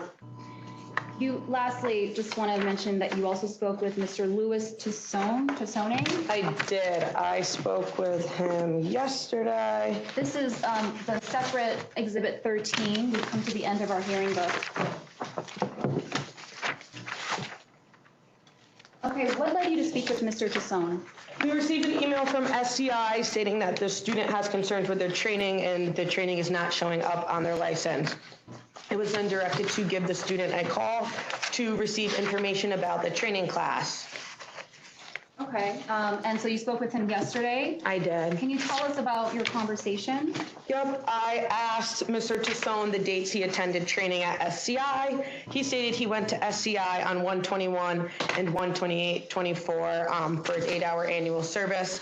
As indicated in the memo, he was showing up for a January 19th and January 29th annual. And so to be clear, the January 19th roster, unfortunately it's not paginated, but it shows up in Exhibit 13 as the third page. And then the January... There is no roster for the January 29th, as that was after we had sent the letter of suspension. We just have the sign-in sheet that I believe Rezwana had emailed Matt. Yes, so he told you he went there on 2 days, but in fact, those days do not correspond with the dates in Exhibit 13 in the records provided by SCI. Correct. I then proceeded to ask him, just like in all my other interviews, what the start and the end times classes were. He stated both classes were 7 to 8 hours, started around 9 a.m., went to about 5 p.m. I then asked him what the instructor looked like. Tassone stated white male in a questionable tone. Once again, I knew that there was no white male as a certified instructor listed for SCI security training. Which, between his dates and the instructor's appearance, I knew he was lying. I informed Tassone that we had received conflicting information from other students who we've interviewed who attended training at SCI. I let him know that DCJS, we regulate the security guard schools and we do not have purview over the guards. He then, after receiving this information and knowing we don't have purview over his security guard license, he asked me, is he going to get in trouble? Is my license going to go away? I said, please be transparent with us. He had let me know that he didn't actually sit for the training. He went on to SCI on January 24th, 2024, so he retracted his previous statements. He stated when he arrived at SCI, the individual at the front desk, in quotes, stated it was an X amount of dollars to sit for the class and an X amount of dollars to purchase the certificate. I then asked him for clarification if the amount of dollars to purchase a certificate was more or less. He stated the amount to purchase a certificate was more than to sit for the training class. And he went on to tell me that he purchased 2 of the certificates for the 8-hour annual training. And so he told you he did not attend the class? Correct, yep. Neither of those 2 classes? Yes. Thank you. No further questions. Mr. Castro, so just so I'm understanding, during the majority of this interview, it sounds like Mr. Tassone completely lied to you. Yes, at least the beginning is contradictory to what we have that was submitted by SCI, the dates, as well as the instructor appearance. So why do you credit part of this interview but not part of this interview? A lot of these guards are afraid that we are coming after the individual license. I believe when I told him that we don't have purview over the security guard license, we don't have the ability to suspend or take away their license. We only have the ability to regulate the security guard schools. I believe that kind of took a weight off his shoulder and that he can tell me without losing his license the actual truth. But that's just speculation, right? I mean, you mean you don't know what's going on in his head, why he changed his No, I don't know what's going on in his head. I'm talking to you.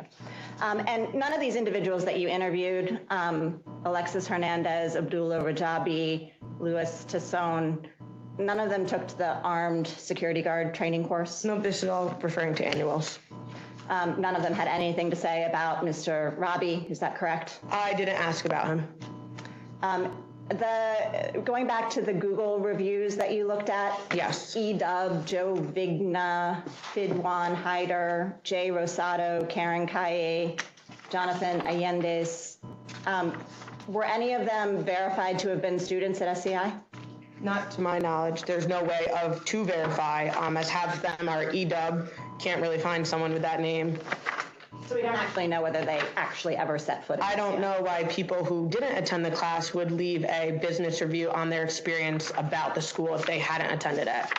People do things like that all the time for like retaliatory and mean reasons. They make up internet personas and things like that. But I just for the record, none of these, you don't know that any of these individuals actually got a certificate from SCI or ever went to SCI.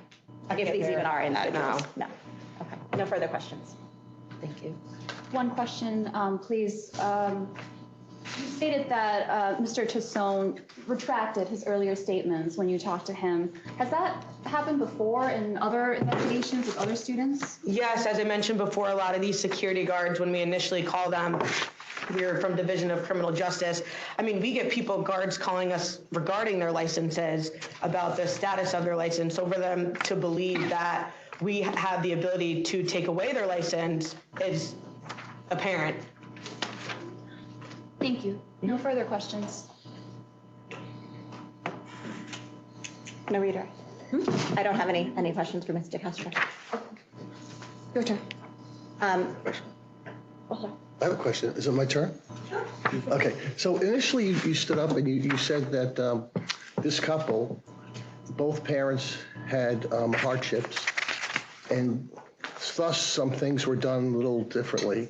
And I thought you were going to like fall on the sword and basically explain more so why they might have done some of these things.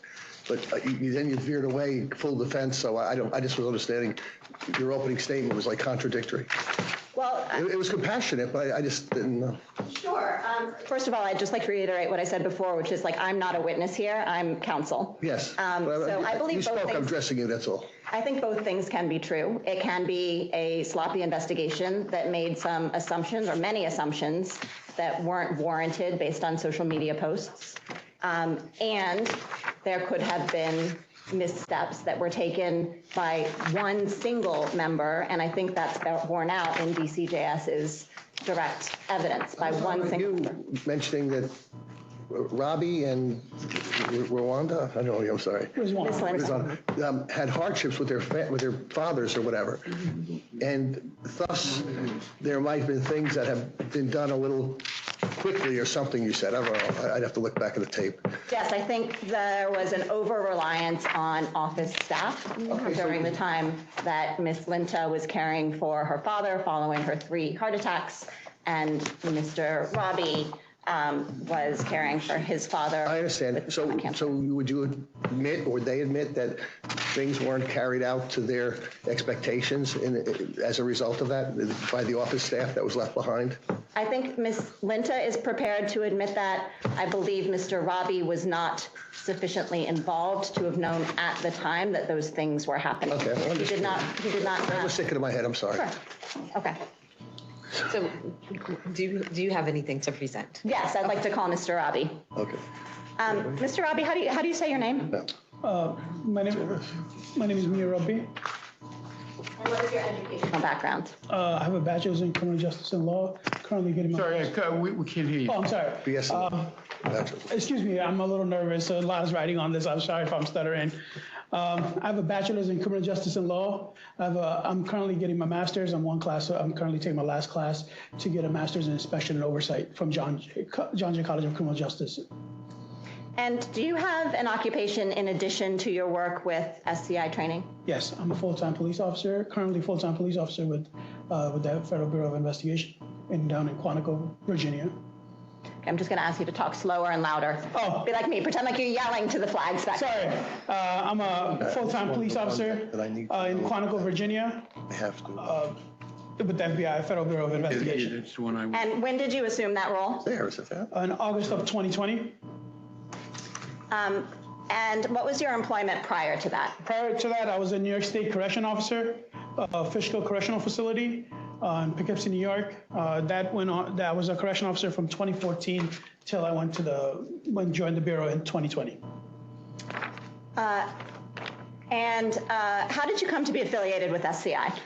So the way I became affiliated is Rizwana and I have been knowing each other since we were younger. We were dating, and that's how we started this SCI company when we started dating. That was mine there. And approximately when was that? 2011. What is your current relationship with the other owners and directors at SCI? Rizwana Linta is my wife. I'll take one. Roshana Islam is my mother-in-law. And this one, Where do you live? Yeah, we have two. We have two, perfect. I currently live in Virginia, Alexandria, Virginia. As you guys saw the pictures, that is my house. And how long have you lived there? Since 2021. After I finished the academy, I went straight to Virginia. So you lived in Virginia since 2021? Right in the beginning of 2021. January 1st of 2021. And when did you marry Miss Linta? I married her, so we're Muslim. So we had a Muslim, it's called a nikah. It's like almost an engagement type in 2015. And then 2016 is when we went down to City Hall and officially signed her. Can I ask you a question? I'm just confused. How do you live in Virginia and do armed training classes at the Nassau County range?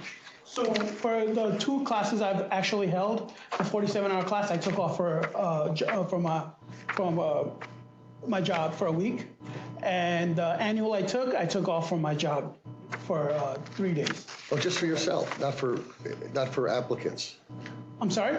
Is that just for yourself? Like taking off? No, the armed training, or? Yeah, it's just for, no, just to hold the class. Oh, okay. In other words, you've only done 2 armed classes. 1 47-hour and 1 annual, yes. Oh, Yes, okay. 2 classes both in October of 2023, Typically, is that correct? schools do them weekly, monthly. So what I was advised from Mr. Matt is that 47-hour class is a long process and it's a hard process, so start off slow. Right, As you go in your career, you build up a whole rhythm. I understand. Okay. Where does Miss Linta live? Miss Linta lives in New York City. In Baldwin, New York. Sorry, Baldwin, New York, yes. Baldwin on Long Island. Baldwin, Long Island, yes, Okay. I'm sorry, I apologize. It's okay. And why does Miss Linta live there? So Miss Linta lives there because she takes care of the office. She takes care of her parents. Her dad is really gravely ill, and my mother-in-law is very unable to handle my father-in-law if he passes out or something happens. So she stays there and helps them take care of them, take care of the office, also take care of her the other stuff that she needs to do. And what is the nature of Miss Linta's father's condition? He's still ill. He's had 3 heart attacks, 2 open heart surgeries. One was to get completely everything removed, the killing out of the arteries, and then another year later they had to go back because they missed some arteries, so they had to go back. And then he had another heart attack, which didn't do any procedure, as in like going inside, but they were like he's constantly having heart attacks. And I believe, are there any other conditions? I believe you mentioned to me earlier today that he also has dementia. Oh, he has a whole source. So he has diabetes, dementia. He literally, the guy takes 7 to 8 medication in the morning and 10 at night. If I could name them all out, I would, but he's gravely ill. And during what years when did he have his first heart attack? And you said he's been ill since then, so when did this all start, approximately? This started a few years back. I would say like 2021, where he started becoming ill. Actually, to 2020, when Rizwana was helping us purchase the house, that's where he had his first heart attack and passed away right there. I'm sorry, passed out right there. I apologize, passed out right there. And then, and then it's continued from there. That was in 2020 when you bought the house? So the house purchase was done almost close to 2020, yes. And almost towards the end of the year, because I went to, let's see, in August of 2020. You and your wife live separate. We've been living separately since literally 2024. I'm sorry, 2014. I'm sorry, 2014. We've been living separately. I haven't lived under the same roof with my wife for never more than 2 weeks. We've always lived separately. During the last few years, has your father also had some medical conditions? Yes, my father was diagnosed with stage 3 stomach cancer. He's had a stomach, and then he eventually went through chemo, went through treatment. It was literally a year-long process where he went through chemo, and then he eventually had the cancer removed. He's currently still going through cancer treatment because they have found other maybe indications of cancer in him. The exhibit that I'm passing around is Mr. Rabi's father's medical records relating to his surgeries and chemotherapy, which is ongoing for stomach cancer. This looks like my wife. I don't think anyone's debating that. Yeah, we're not debating that. I almost think it's personal. Yes. This has nothing at all as far as, I think. I have a complete belief of all that. Okay. I don't want to read this. Yeah, I don't want to read it. It's not my business. Okay. What were your obligations while your father was ill? So being an older son, coming from an Asian family, you're automatically handed responsibility to take care of your parents. My father is uneducated, coming from Bangladesh. He literally cannot read English. So I'm responsible of helping him do all his doctor's appointment, all his financial stuff. I try to help him out with everything, basically anything that the household needs. I'm the older son, I'm responsible. Where does your father live? My father lives in Woodside, Queens. So you're responsible for all of these things, but you live in Virginia. I come back and forth when I could and take care of the stuff that I could. My father is being taken care of by my mother. But let me just clarify something, because I remember looking at the application for SCI. You only teach armed. Yes. Right? You are not a general topics. You're just an armed. Yes. So I don't think all of this stuff, I mean, as much as I feel, believe me, my wife has lung cancer, as much as I believe, as I feel for your what you're going through, it really, counselor, it has nothing to do with this hearing. This hearing is about all of the times that SCI had SCI had classes running by the only instructor certified to run them, and she was not here. That's really all this is Unless about. it's an admission, that's why they had unregistered, uncertified instructors, and this is what happened. Right, shortcomings. Right, unless you're saying, you're admitting that, yes, you had unregistered, uncertified instructors who were not connected with. As a result of all this. That's what I'm thinking. Yeah. So if you'll allow me to just develop my case, please let her I think it'll all come together when we have closing arguments as well. Thank you. Mr. Rabi, have you requested any changes to your work schedule or location from the FBI to accommodate your family obligations in the care of your father who lives in New York? Yes, I have. I put in for a request for FMLA, and it was approved, so I could take off to care for my father. Just timeline? When was your request for FMLA? The application is being passed around Yeah, right now. it's on that date, as soon as he was diagnosed. Can you just give me a moment to review the exhibit that's being passed around? Thank you.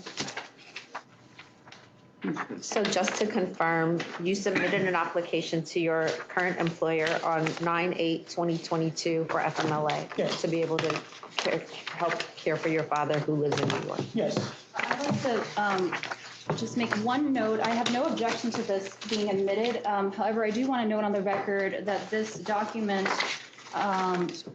is not signed by the employee, nor is it signed. There is a signature of a healthcare provider on the last page, but it is not dated. I also want to note that this is not a receipt of an application or doesn't have a, it's to the Department of Labor, but it's not a receipt from the Department of Labor. And lastly, I just want to note on the first page on the top right, this application expired in 2015.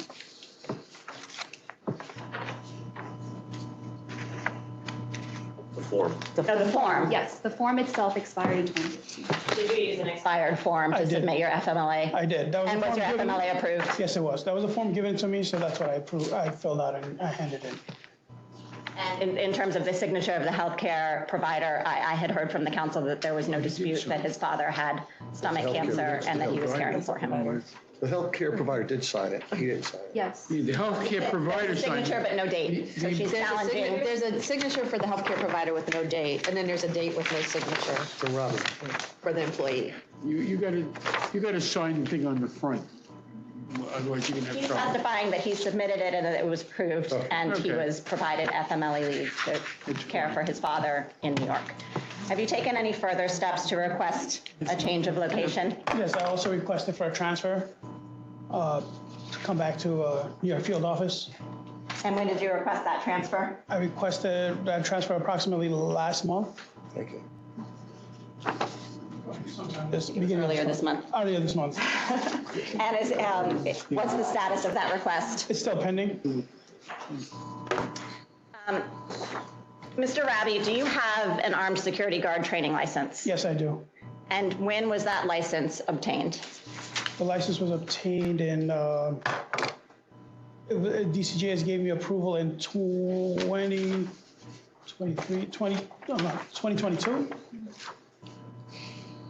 In 2022, they gave me, 2022? yeah. And just to pause for one moment, just for the record, I know I'm passing these around and the council is seeing these exhibits for the first time. I did send them over to Ms. Gao yesterday, so this is not the first time that she's received them. Yes, and I have no objection to introducing I think the email that was just passed around, no objection. And how did you obtain your armed security guard training license? Well, I used some of my credentials as an FBI police officer. I also took an NRA course, NRA instructor course in Wichita, Kansas, and got that certificate. And that's how I was able to submit my application to become instructor with DCJS. And you were in touch with Mr. Griffin during that time, is that correct? During this time, yes, I was. And have you actually taught any armed security guard training courses? Yes, I taught one 47-hour class and one annual. So those two courses in October 2023? Yes. And how many students attended each approximately? The 47-hour class was 4 students. The annual was 1 student. And to your knowledge, have any students ever complained about your armed security guard course? No, nobody has complained. And has DCJS ever indicated that there were any deficiencies with your instruction or administration of your course? No. And prior to receiving the notice of suspension that you, Ms. Linta, and Ms. Islam all received on February 2nd via email, had you received any notification that there was deficiencies in the operation of SCI more generally? No, I've never received anything. Other than teaching the armed security guard course at SCI, were you involved in the day-to-day operations of SCI? No, I was not. Did you teach any other courses? No, I did not. Do you have access to, and I'm sorry if I'm mispronouncing this, ACADIS at any point during your time with SCI? No, I do not have access to ACADIS. Do you submit any of the roster forms? No. Do you sign any documentation on behalf of the school? I only signed 47 hours and the renewal, correct me if I'm wrong, the signing roster, sorry, the signing rosters. That's what I would sign. You mean the armed? The 47 hours and And the 2 armed courses, you signed those and you didn't sign anything else? No. Okay, go. Going to jump around a little bit here. Do you have a Facebook account? Yes, I do. Is it a personal or professional account? Personal. And how often do you post photos or messages there? Here and there, not all the time. And do you generally post photos or messages or photos on the same day as they are taken? No, I do not. Why not? Just because I'm enjoying the event, I really don't take it. And also, as a former correction officer, We had a big incident of multiple incidents of where inmates were extorting officers by using some of their social media accounts. I don't know if you ever guys been to Fishkill Correctional, but you could see, inmates could see your car, they could see your plates, they could see your family if they're coming to pick you up, everything is visible to them. So because of that, I've learned, like, don't post anything live at any time, or don't put up pictures live at any time, just because I've just have always had that. And do you generally indicate your actual location at the time that you do post? No, I do not. And is that for the same reason, It's the safety? exact same reason. Have you ever checked into a location that's different from where you are actually situated at the time? Yes, I have. And have you also ever tagged or checked in Miss Linta or Miss Islam to locations where they were actually not situated at the time? I have, like when we virtually dated, like we go on virtual dates, we'll be on phones, we'll be on FaceTime, we'll be talking, and we'll be eating at different places, and I'll check her in just because miss her or having dinner with her, so-called dinner with her virtually. So page 93, the dinner where you said having dinner with my wife or being treated to dinner by my wife, was Miss Linta physically co-located with you? No, she was not. I'm just trying to get to page 93 real quick.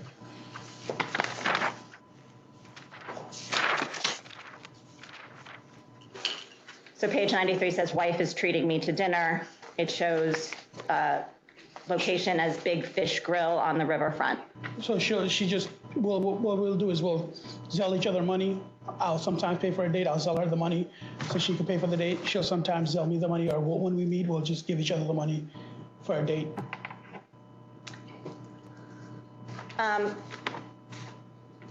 Where are you from?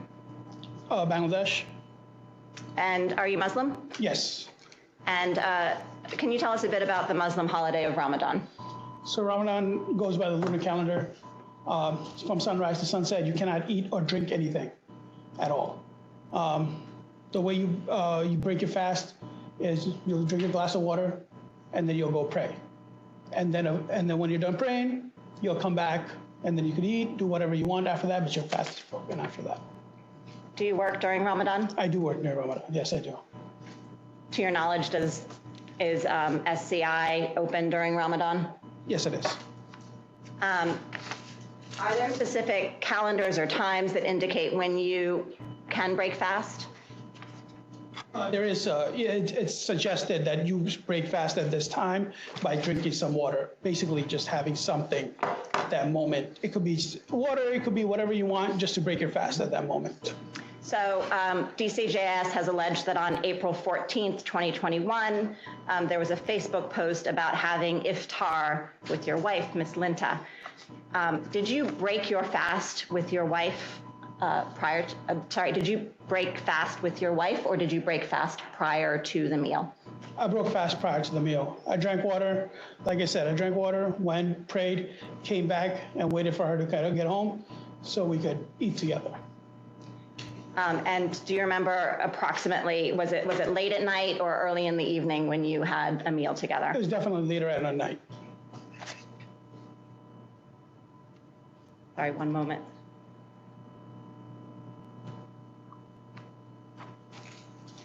My notebook go.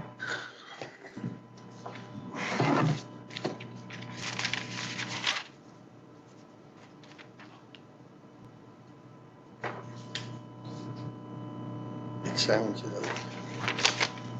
Were you aware of any uncertified instructors operating at SCI? No, I was not. Were you aware of any incorrect signatures on roster information? No, I was not. Did you ever see this information before it came to your attention today? No. No further questions. Thank you. I do have a couple of questions for Mr. Rabi. Good afternoon, good evening, Mr. Rabi. Thank you for your time with us today.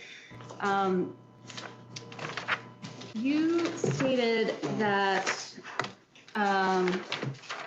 excuse me, I'm just looking through. You stated that you do have a Facebook account, correct? Yes. You use it as a personal account? Yes. You use it to document events in your personal life? At times, yes, I will. And you use it to post pictures, tagging people, all of that normal Facebook stuff? Yes, I will. Okay, and how long have you been at SCI? I'm sorry? Since, so I was in SCI since 2011. Me and Rizwana started the organization, and then we broke up in 2013-ish, and she took me off. And then after that, later on, we got back together. I was put back on, especially for the armed guard, because that's when we were trying to do the armed guard process. I tried to start it as a correction officer. It was just a lengthy process. That's the lawyers. So I got more ahead with it as I joined the FBI. So, how many years in total have you worked at SCI? He can reopen something. I've been affiliated with SCI since 2011. You are listed, I believe, as the co-director there? And the armed guard instructor? Yes. Co-director and armed guard instructor? Yes. Okay. And as a co-director, are you familiar with what your responsibilities would be? To be honest with you, I'm only familiar with my armed guard, the way armed guard would run, because that's all I've actually done in SCI. I've never looked into like unarmed portion, like the regular security guard portion. I've never really looked into it. You're a part of a group chat run by SCI employees and Ms. Linta and yourself, aren't you? Yes. You use this group chat to communicate with your staff members? At time, maybe, yeah, especially for the armed guard, yes. I'd like to direct you to page 28, which is in Divisions Exhibit 3. You can testify that this is a screenshot of a text message sent by somebody with the title Rabi SCI fingerprinting. Did you send this message? Yes, that was for me. And who are you speaking to in this message? So I was sending this message to Raphael. Who is Raphael? Was one of our employees. Was or is currently? Was. Was, okay. And in this message, you were talking about ink, whether the ink must be blue or black, correct? Yes, so can I explain? If you would, just please answer my question. Are you speaking about the color of the ink in this message? And it looks like you've attached a photo. I think it looks like a sign-in sheet, perhaps, in this message. Yes, I wanted Raphael to have the students sign their name in black ink. Would you say that instructing a staff member to have students sign in black or blue ink, is that an everyday routine operation for you? No. So why did you instruct Raphael to do this, a very precise task on this? Because Raphael had submitted, had written in blue ink, and one of the employees was constantly calling me. If you see this, it took place at 8 o'clock in the morning. I was at work at that time, and the employee constantly kept on calling me and stating that Raphael is signing in blue ink. I don't know what to do. I don't know what to do. And as you could see, the word sign is misspelled. Like I was literally at work typing it and sending it to Raphael so he could get it corrected. Okay, so you did instruct Raphael to perform this specific task? Yes. On this specific date? Yes. On behalf of SCI? Yes. Thank you. Excuse me, can I ask a question? Who is Raphael? I know you keep saying a former employer, but employee, was he an instructor? That's what she's going to get to. We, with all due respect, I believe Mr. Rabi testified in response to my question a moment ago that Raphael was an employee of so he's a former employee of SCI. Is that correct, Mr. Yes. Rabi? Okay. Right. But he's not listed as an instructor. Page 29 explains it. Is Mr. Rabi a certified instructor to your knowledge? Mr. who? Oh, I'm sorry, it's been a long day. Is Raphael a certified instructor to your knowledge? No.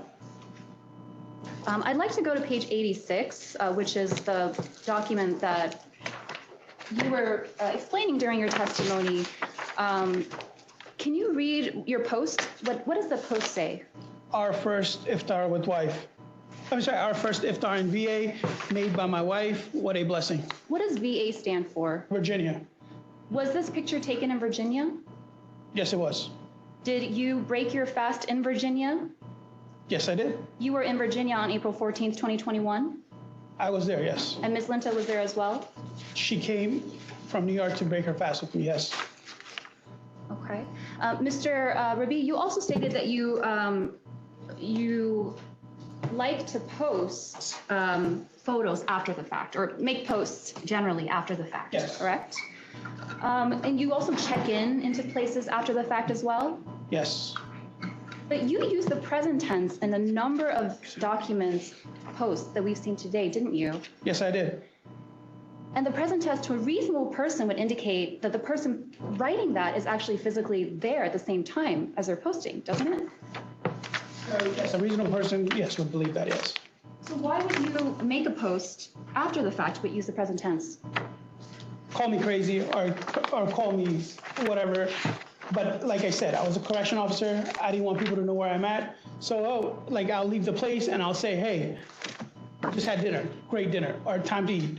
And as I'll check myself in, as I'm leaving or wherever we're driving away, I'll check myself in.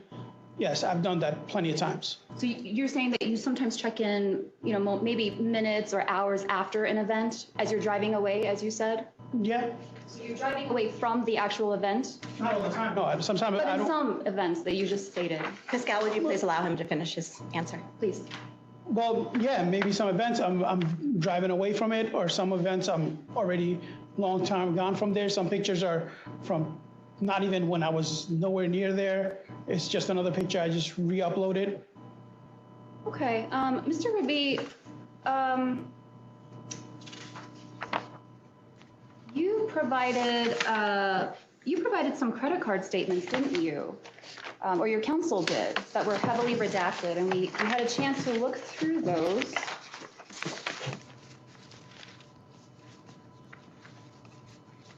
These are not numbered, I believe, but I'd like to find.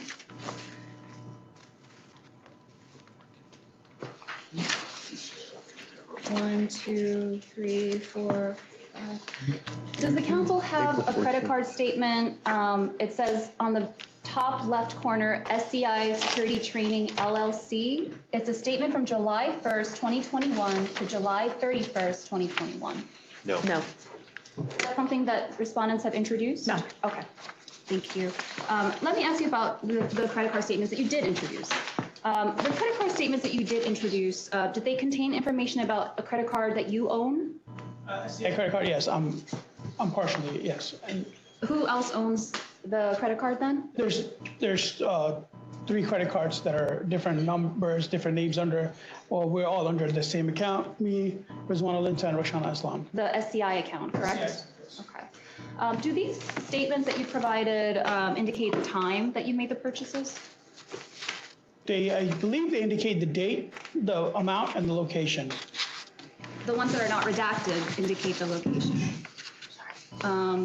But they don't indicate the time, correct? Can council refer to a specific line item? I'm not sure the general. Sure, I can refer to perhaps the one that was introduced, which says Mir Adnan Labi, from the statement from May 22nd, 2018 to June 20th, 2018. Does the council have that statement? I believe that was handed out. Okay. So this is your statement, right? It has your name on the top? Yes. I see the date June 4th, 2018 here. Can you tell me, does this statement show the exact time in which this was purchased? This statement does not show the time, no. Does this statement show who the authorized users are of this card besides you? Well, it's my card. I would assume I have it in my possession at all times. I would assume so, but does it show any other authorized users or the list of authorized users? On this card? Yes. No. And just one last question for you, Mr. Rabi, which is you, as you said, have posted many photos with family on your personal Facebook account, yes. Correct? And as we walk through them today, multiple photos and posts, multiple photos indicate that you and Ms. Linta are in the same place, correct? Yes. You took photos together? Yes. As a couple, maybe like a selfie or something? Yes. And in fact, some of those photos also had Ms. Islam as well? Yes. So the 3 of you were present on the same day on certain occasions that we looked at in the hearing today? Yes. Thank you. No further questions.